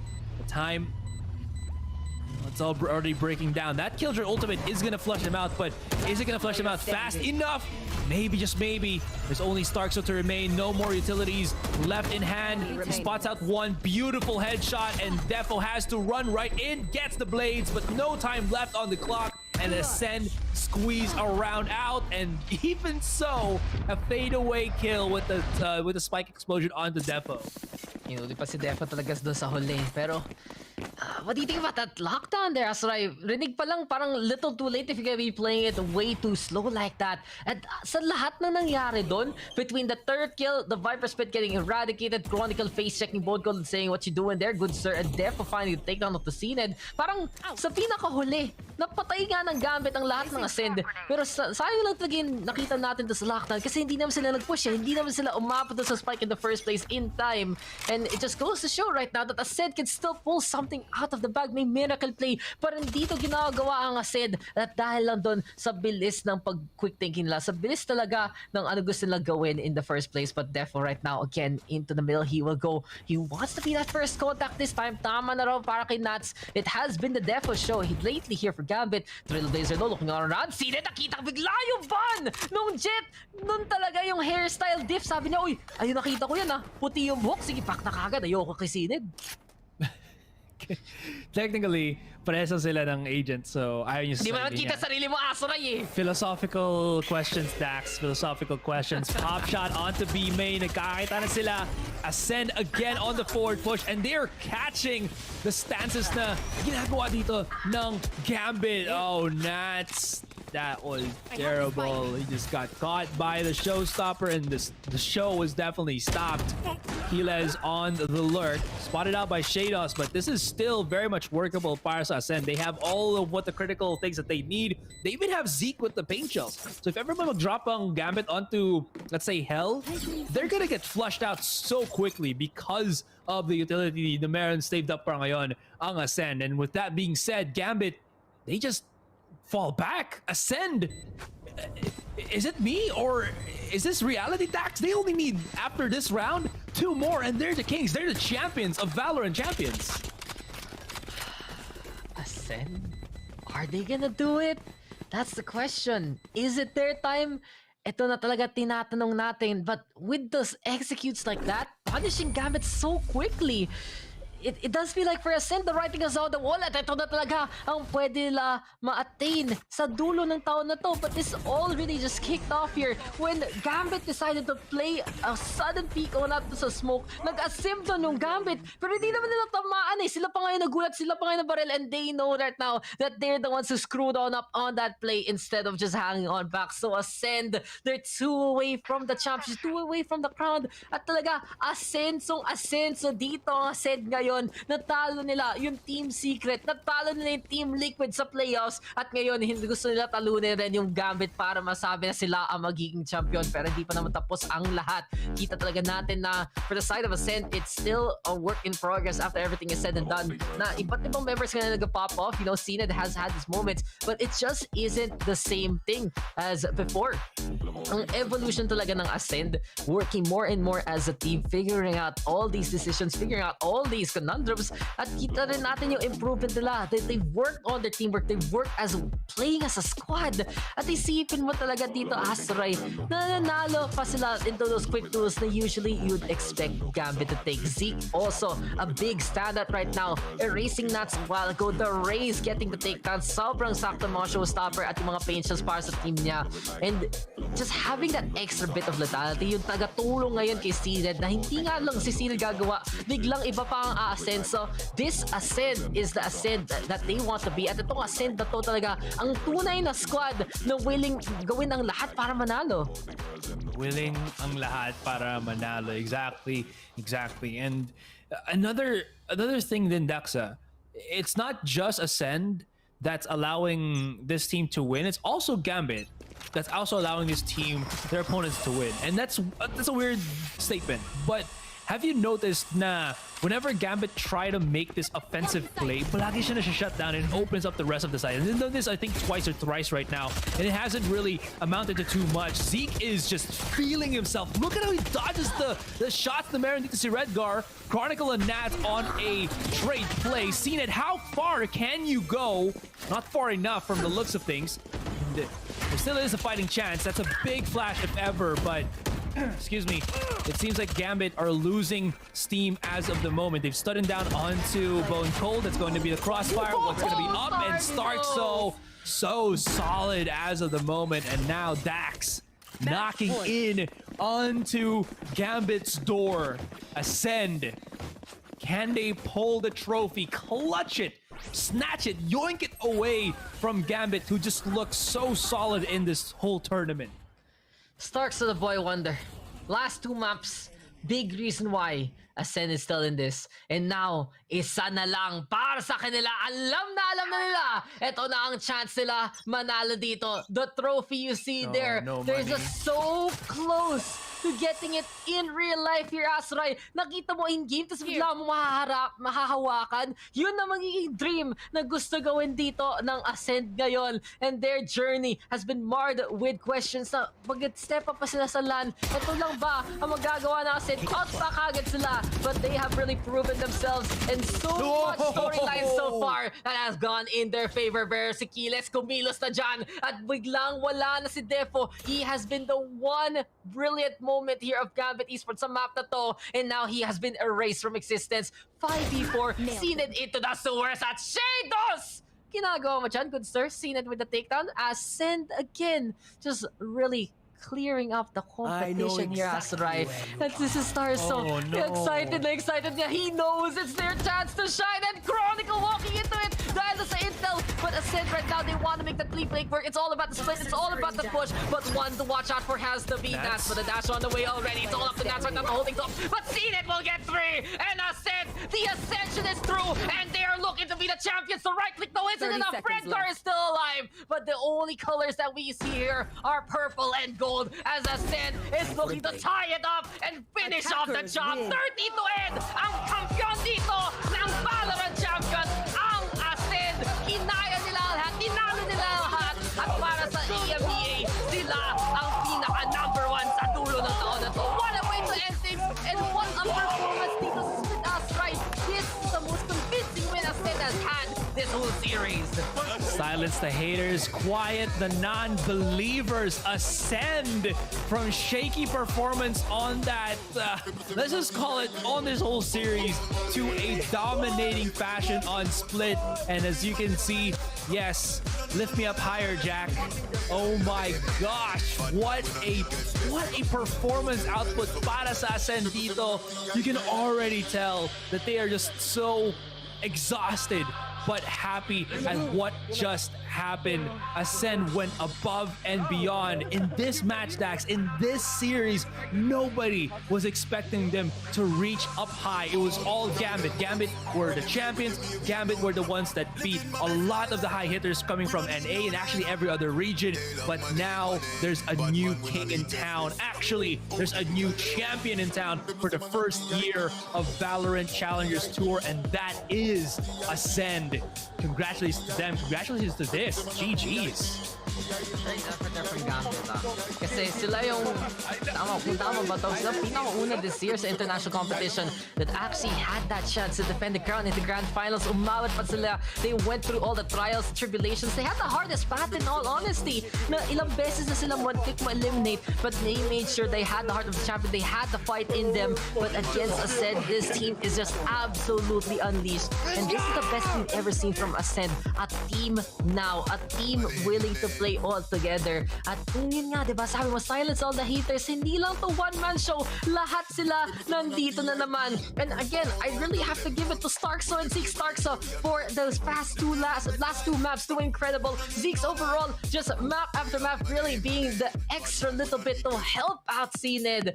And what a victory there, Asray. Kakaiba talaga ang pagkapanalo dito ng Ascend. Kinaya pa talaga ang lahat. Kinaya ang pwede talunin at Gambit. At ganun natin tatapusin ang taon natin dito sa VCT, boss. Ganun nga talaga. Grabe. I am feeling all the exhaustion right now. It's 6 a.m. Napakatindi nga naman ng nangyari dito. And just look at that. Oh man, just they knew that they gave all of what they got. And in my mind, in my book, Dax, both of these teams, all of these players, the coaches, the staff, everybody, champions. Grabe ang tindi nilang pinakita sa atin. So started from the bottom, now we're here. A grueling, let's say, 2-week process na ang champions natin all throughout. From the quarterfinal or from the group stage up until the playoffs, it was non-stop action packs. Asray, makakatulog na rin ako na tama. Okay na Reset rin yung body clock. Reset body clock. Tapos ang ating night shift. Pero ito rin, Bone Cold. Pinuff siya ni Borcom, boss. 100% win rate pa rin yung Omen. After everything is said and done, yung Omen pa talaga yung 100% win rate. 3 times pinili. Team Secret at Ascend. Okay talaga. Okay na okay. And with Ascend's victory here, they will put their name in Valorant history. The first ever champion of Valorant Champions, the best of the best at the end of 2021. At ganito talaga natin tatapusin ang taon natin with the Ascend and their victory, the dominance, and just the form that they've been looking for. Sige, may mga rounds na Gambit biglang magpapakita ng gilas at biglang mabilis yung round, but more often than not, it's just Ascend able to secure it so well. They win the duels, they hold off the opposition, at ilang beses na lang rin natin nakita na shutdown ang maraming members ng Gambit time after time. Gambit had to really play out of their minds, really play something else a little bit different to sa playbook. Bigla na lang makakuha ng backstab. But when those don't happen, when Ascend just gets to direct combat, kita talaga natin yung pag-aasim ng Gambit hindi gumana. Nahanap ng the smokes, nahanap ng mga angles, at nahanap ng Ascend ang pagkapanalo nila dito, Asaray. It really feels like a tournament arc sa anime dito, where every 3 episodes may isang protagonist na may gagawin para lang mukhang makakabawi sila. There was one na si Bone Cold nakakabawi, or yung Omen ng Ascend dito. Yeah, Bone Cold. There was one na si Starkson naman na makakabawi for like 3 rounds, and it just kept happening. And there was even at the final round naman, Gila is just hitting up. And wait, are they gonna lift up the trophy? We have to see that, right? Ito na, nakatat ka na, Asaray! Medyo excited ako eh. Medyo excited ako eh. Sorry. Habang may oras tayo, guys, at gusto ikita na rin natin ikunin nun ng Ascend yung trophy nila. Again, we really thank you. Buong taon tayo dito sama-sama sa PPGL. Facebook, Twitch, YouTube, Filipino, English broadcast. Lahat na lang talaga ginawa natin. A little over 2 years ago, we got the first glimpse of Riot's tactical shooter. And just 12 months later, we launched the Valorant Champions Tour globally. All of that brought us to Berlin, where 16 of the top teams competed to call themselves the best in the world. And for a team that was not afforded the spotlight or the chance at both Masters Reykjavik and Berlin, they had the only thing that mattered: trust in each other. It is our distinct honor to crown our inaugural VCT champions. Give it up for Ascend!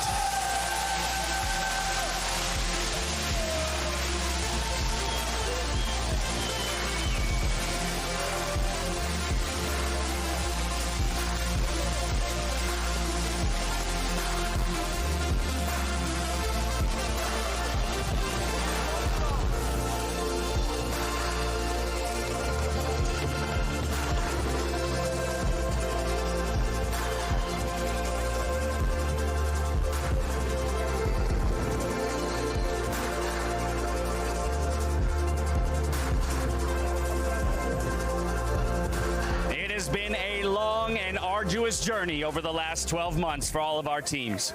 But the 5 players standing on this stage showed the grit and tenacity required of a champion, finding their form in just the right moments to overcome incredible opponents.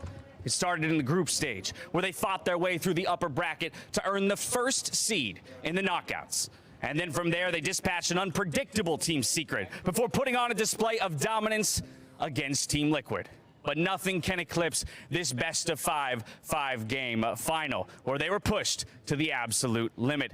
And as I turn back to our first ever champions here in Valorant, Starkso, you know I'm coming to you first, my dude. You tweeted out yesterday. You said that if someone had told you just 12 months ago that a team of quote unquote basically 5 no-names made it to the finals, you would have laughed out loud. Well, not only did you make it, you won the damn thing. So what do you want to do now? You want to laugh? You want to cry? You want to scream? Where are you at, my dude? I don't know. I literally have zero emotions in myself. It still didn't got to me. Like the last round on split was like, it's 5 versus 1. I'm like, what's the next map? I wanted to ask already because I thought we were still playing, you know, it's like 2-2 or something. But now it's slowly getting to me that I'm standing here, it's in front of me. I don't know. I wanted to say thank you to my insane teammates because without them, we wouldn't be here. An absolutely insane effort by an incredible team. How's the trophy? Does it live up to expectation? Is it heavy? How does it feel in your hand? Yes, I mean, I'm pretty strong, man. Well, naturally, yes, of course. It's pretty cool, pretty cool. Oh, my goodness. All right, well, CNET, I want to come to you next because within that same tweet, Starkso said something else that I think has been a sentiment for a lot of the people around the world. CNET and friends, right? That was the storyline around this team. I want to get your opinion on this team, the makeup of it, what makes you guys great, and ultimately the development of this roster over this year that brought you to this championship. You're the carry. I mean, this tournament is the proof of it's not Sned and friends, because I didn't even perform well, and my teammates carried me in some games. Thank you. It was all about my bro right there. That's broadcast ready. I love it. Nothing to say, everyone. I'm happy, and thanks to all my teammates. Hey, much deserved by all of you. All right, from there, I'm going to jump over to Keyless. Keyless, overcome by emotion there at the end. Come on, talk to me. Last time I cried, it was 20 years ago, maybe. So, I don't know what happened, but I just couldn't stop. I don't know. Happy tears, though? Happy tears? Of course, of course. All right, well, let's talk about this then. You guys had a really interesting run through this tourney. You dropped the very first map that you played against Vivo Key, and then you won every single map until you made it to this best of 5. Yes. But your opponents here in Gambit pushed you the entire distance. We had an overtime. This series had everything. So how do you reflect on the journey, what it took for you guys to get from group stage day 1 to holding this trophy? It's a constant evolution of the team. Like, we came here, we were shaky. Everybody knows that. Everybody saw that. But we lost. We came back. We won. It's like constant pressure on us, and we were evolving game after game in this tournament. Let's talk a little bit more about that story of this team. This idea that people maybe underestimated you, right? It's been an interesting storyline to track. With those 2-0s kind of across the board, it felt like Ascend was flying under the radar and maybe under-respected coming into this final. For yourself, though, talk to me about that adversity that you had to overcome, and now how it feels to know that you're not going to be underestimated anymore. You're the first world champions ever. You got a target on your back. I mean, it just feels amazing. Like, we've always had our ups and downs. We just peaked Masters 1 where we won it online. We like in the first Open qualifiers, like we lost to teams that back then we didn't feel like losing to, and coming all the way up here, it's just I'm just speechless. I feel like the whole team has done so much work. They have came over so many different situations, hard situations, and I totally feel like we totally deserve it. We've been pushing ourselves to the absolute limit for the last 9 months, and I can't be more than happy to say all the results just came to this. More than deserved, to say the least. And as you talk about what you had to overcome and the changes that you went through, let's talk about one of those changes, one of the newest additions. Zeke, my dude, how's it feeling? You jump onto this squad and boom, you're a world champion. I don't know, peak of my life. What can I do? What can I say? I have no idea, I just joined this. I had high expectations.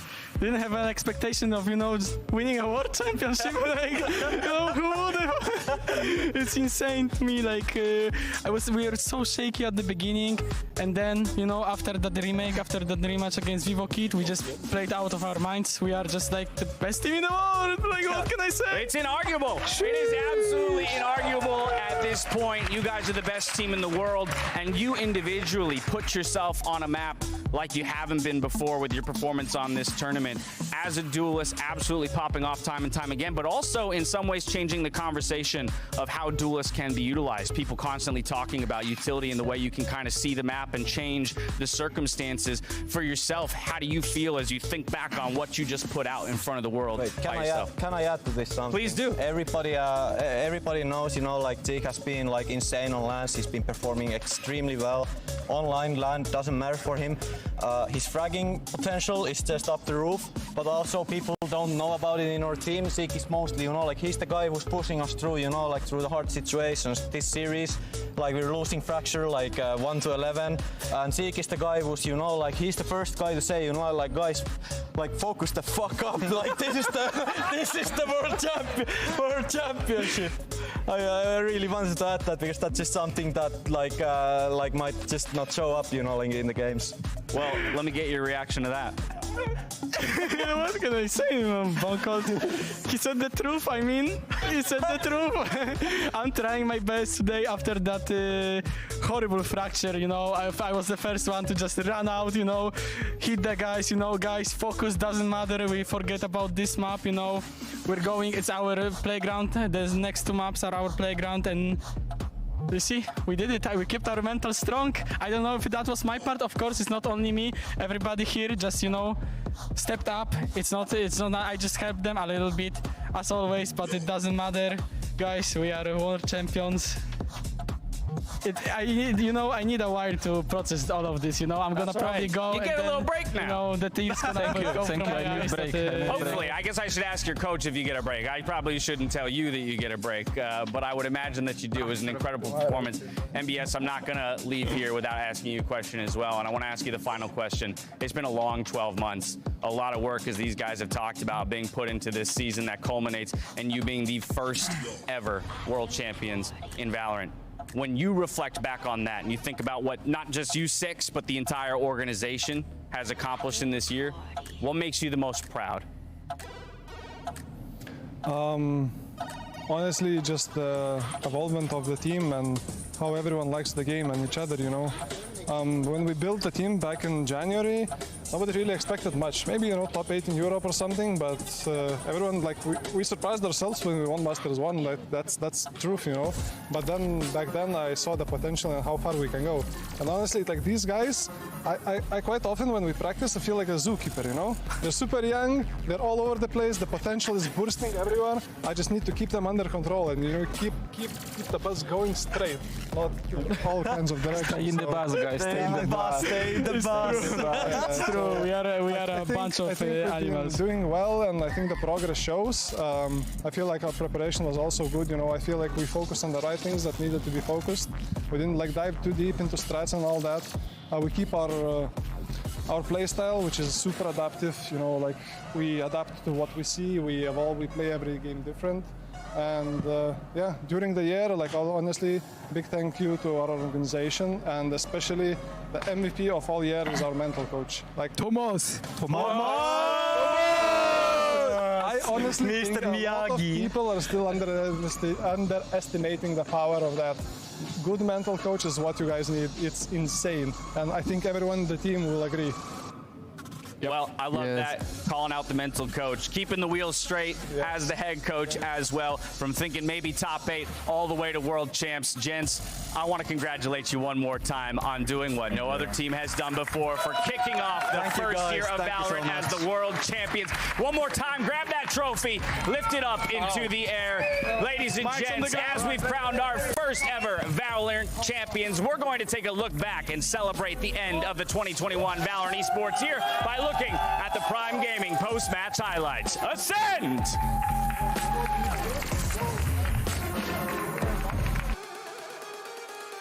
Such a heartwarming interview there. You just really get to see what or hear what Ascend had to go through in all of that. And again, para sa atin, they're just a team. They're just players. Pero we don't know what's happening in the inner workings of the team itself, kung ano pinaghihirapan nila and stuff like that. And that was just a glimpse kung ano sinabi doon ni Bone Cold about Zeke and everything, how he was pushing the team forward. Really good stuff coming from Ascend. And they definitely deserve the W. But speaking of which, that's, I think, is about it for us. Dax here on the Philippine broadcast side. Thank you so much, guys, for tuning in, to all of our viewers, to all of our co-casters, and of course our production that have made all of this possible. Thank you so much, guys. We'll be seeing you next year na siguro for 2022 for VCT. Anyways, guys, see you and happy holidays. Bye.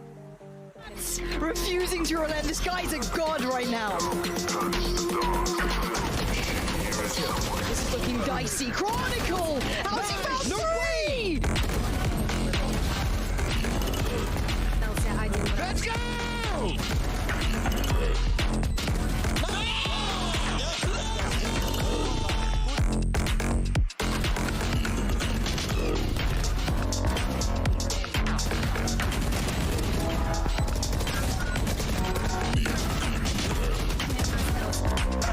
Oh my word. About this game, man. One enemy. One enemy.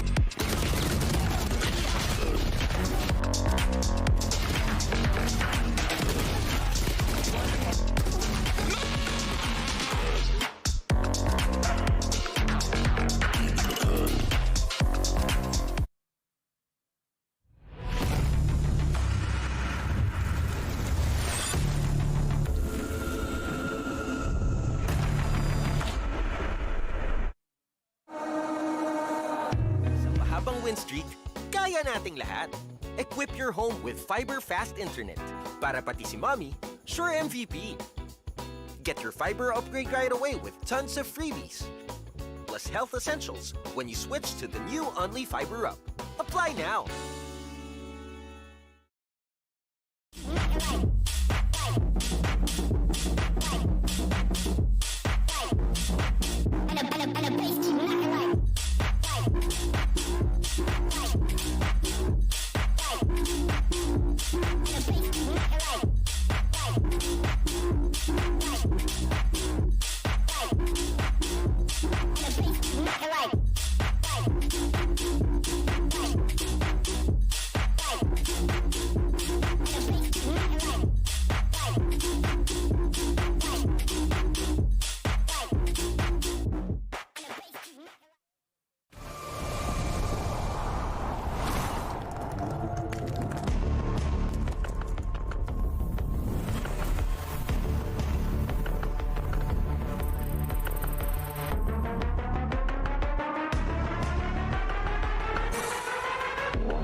What a moment, what a final, and what a last map we had there. Ascend, they are your official world champions. I cannot believe I just got to say that, guys. The three of you were all right. You all backed Ascend. Yeah, we knew it all along, and there was never a doubt in our minds, right, Yinsu? I didn't get to back one, but, you know, I got Turkish jets are the best jets in the world, so you guys want to know which direction I would have leaned towards. And that was a heart and head decision, too. That was hard. The head said Gambit's firepower. The heart said Ascend is just flying up the ladder right now. Can they rise up enough? My God, what a pleasure to stand here. And I have to highlight the fact that Killis, the moment he realized he was a world champion, he pulled his headset off and he got on the ground and he just cried. And that is the kind of emotion that esports brings. I mean, as me especially, I've been in it for years as a player, as a coach, and now as an analyst. And to sit here and get to witness that, that is incredible. You're crying. I mean, we will cry later together, my friend. I'm going to say this, just very few players get to say that their team is the best in the world definitively.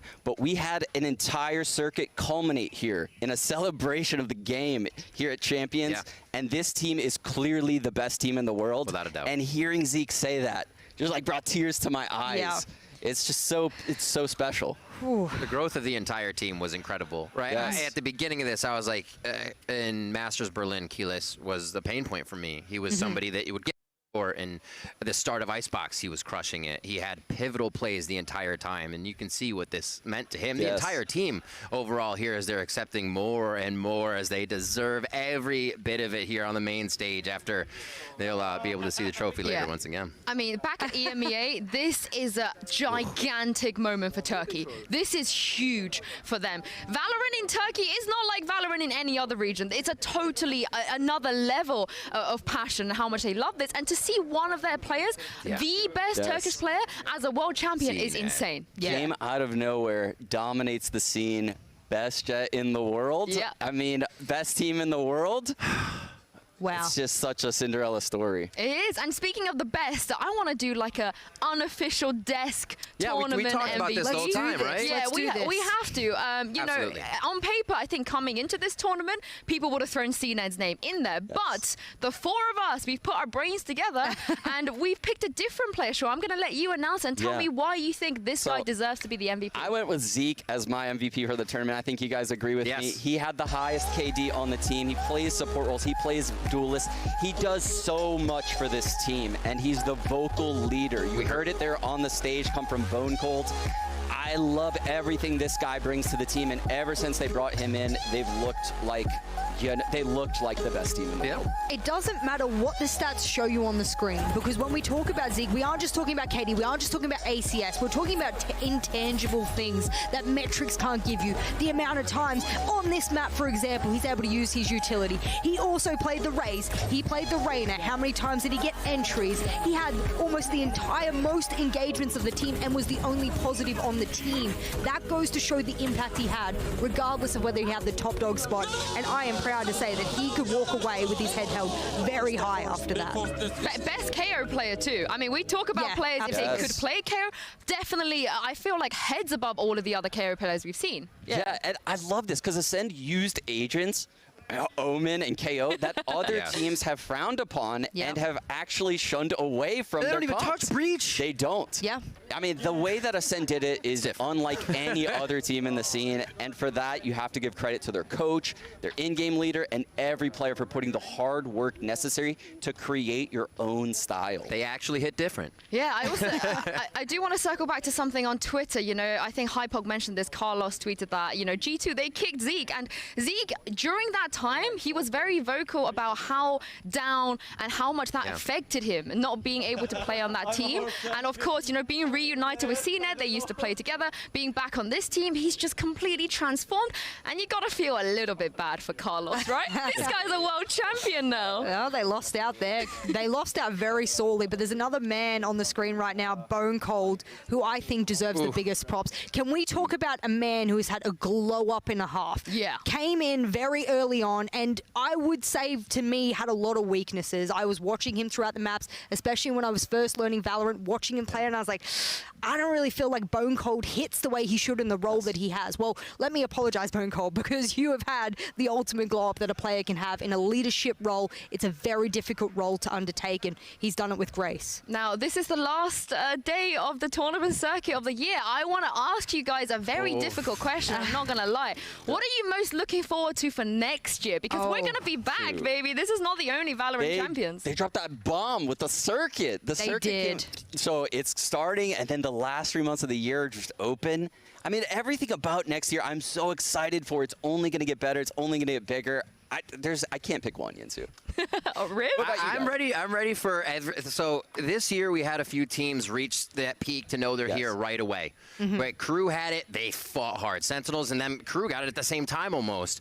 I feel like with the competition next year, nobody's going to be able to sit back and say, oh, we're already in champions. Everybody's going to be pushing each other this far right here, and it's going to be each tournament that counts to the max. Now you know what champions looks like. Now you know what it looks like to be a champion winner. And you are the world champion. Now everyone wants to vie for that spot because they know what it looks like. It's tangible. It's in their reach. They know how it looks. And now that Ascend is sitting on that throne, well, it's time to knock them off if you're another team around the world. And, well, we already know that the entire world is vying for that spot. And they are competitive. It wasn't EMEA versus NA like we thought. It is the whole world really digging for that spot. Well, it's EMEA versus EMEA, but I mean, I'm most looking forward to EMEA defending our title and Game Changers. I got to throw that in. Last 3 months of the year, yes. At the last few months of next year, it's going to be incredible. But that is unfortunately all the time we have, guys. Thank you so much for joining me. It's been a massive pleasure. Thank you to you guys for watching and tuning and at home and all of the watch parties. Of course, it's been so much fun to see everybody. Congratulations once again to Ascend, your inaugural champions. Of course, we're going to be back for more Valorant next year. And yeah, thank you, Sean, and everybody else. We'll see you next year.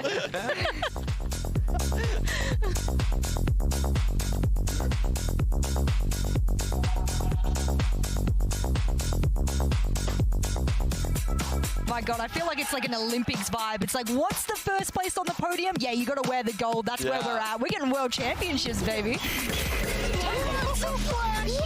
Been noticed now, posted. Nat's going to try and find his way out. Denies the ult. Swings it. Nat's out of nowhere. Near, far, wherever you are, we hope you are tuned in here for VCT Champions.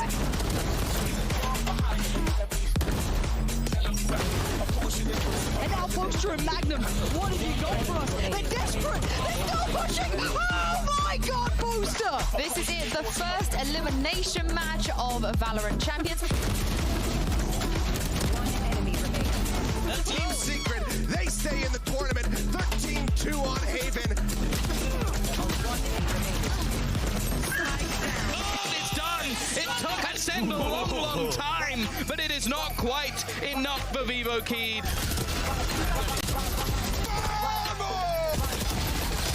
They are the team that knocks out every Brazilian. Like thieves in the night, the Dark Horse stays alive. They live to fight another day, and they send full sets home. X10 have managed to get themselves through to the decider match. The winner of this match will be going through to the quarterfinals, and the loser will be heading home.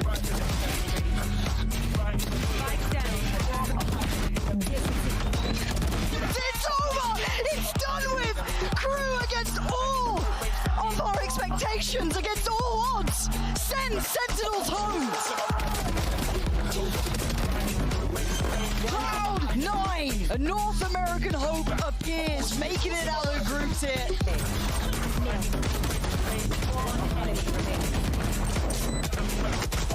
You may have questioned what this team could do internationally, but there's no question now. Team Secret eliminate Vikings and put themselves into the quarterfinals. And SCA are going all the way to playoffs. Envy have been eliminated, and X10 underestimated themselves coming into this tournament. Comes up over the top, manages to get that last knife right in his face. Oh, the flick is absolutely gorgeous. And there you have it, 13-6, as Ascend look absolutely, utterly dominant in the quarterfinals. They will be moving forward. What is this game, Sean? Impeccable kill. No! And that Team Liquid, they eliminate the North American hope in Cloud9 Blue. Will the fairy tale continue for X10, or will the big bad wards of Gambit come and give them a rude awakening?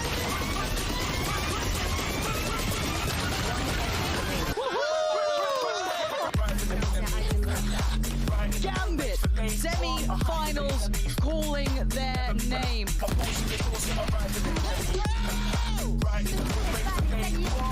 In the shot, no. Klaus able to do it. He's trying to get it. Oh, they're gonna What was that, Klaus? What was that? The bells of the ball take down another giant as our Cinderella story continues. Vamos, Latinoamerica! Vamos, crew! Hearts and minds are set on hoisting that Champions Trophy. Enemy down. One enemy. Liquid's hot run, the undefeated run, has been crushed by Ascend, and they're going to go into that grand finals. One enemy remaining.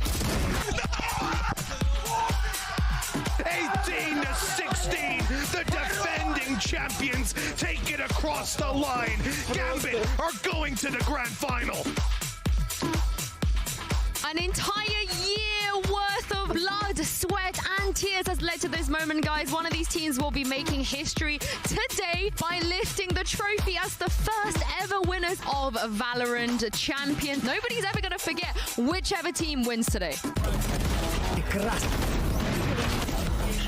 Spike down, B. Voices off. Nats just destroyed them! You can't run and you can't hide! Nats is right there every single time!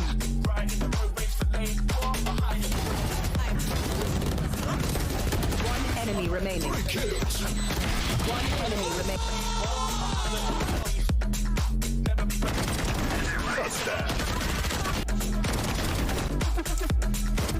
Spike planted.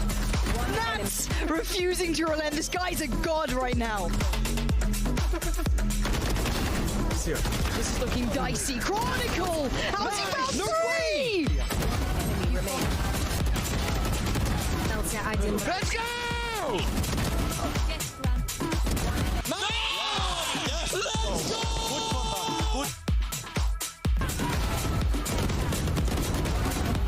Enemy remaining.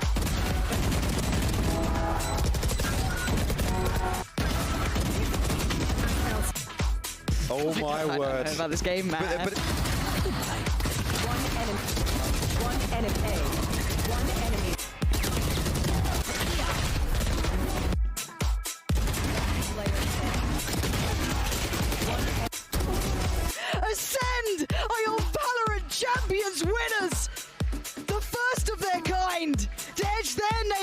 history books. And they did it in the shadows, surprising so many. And they've worked so hard.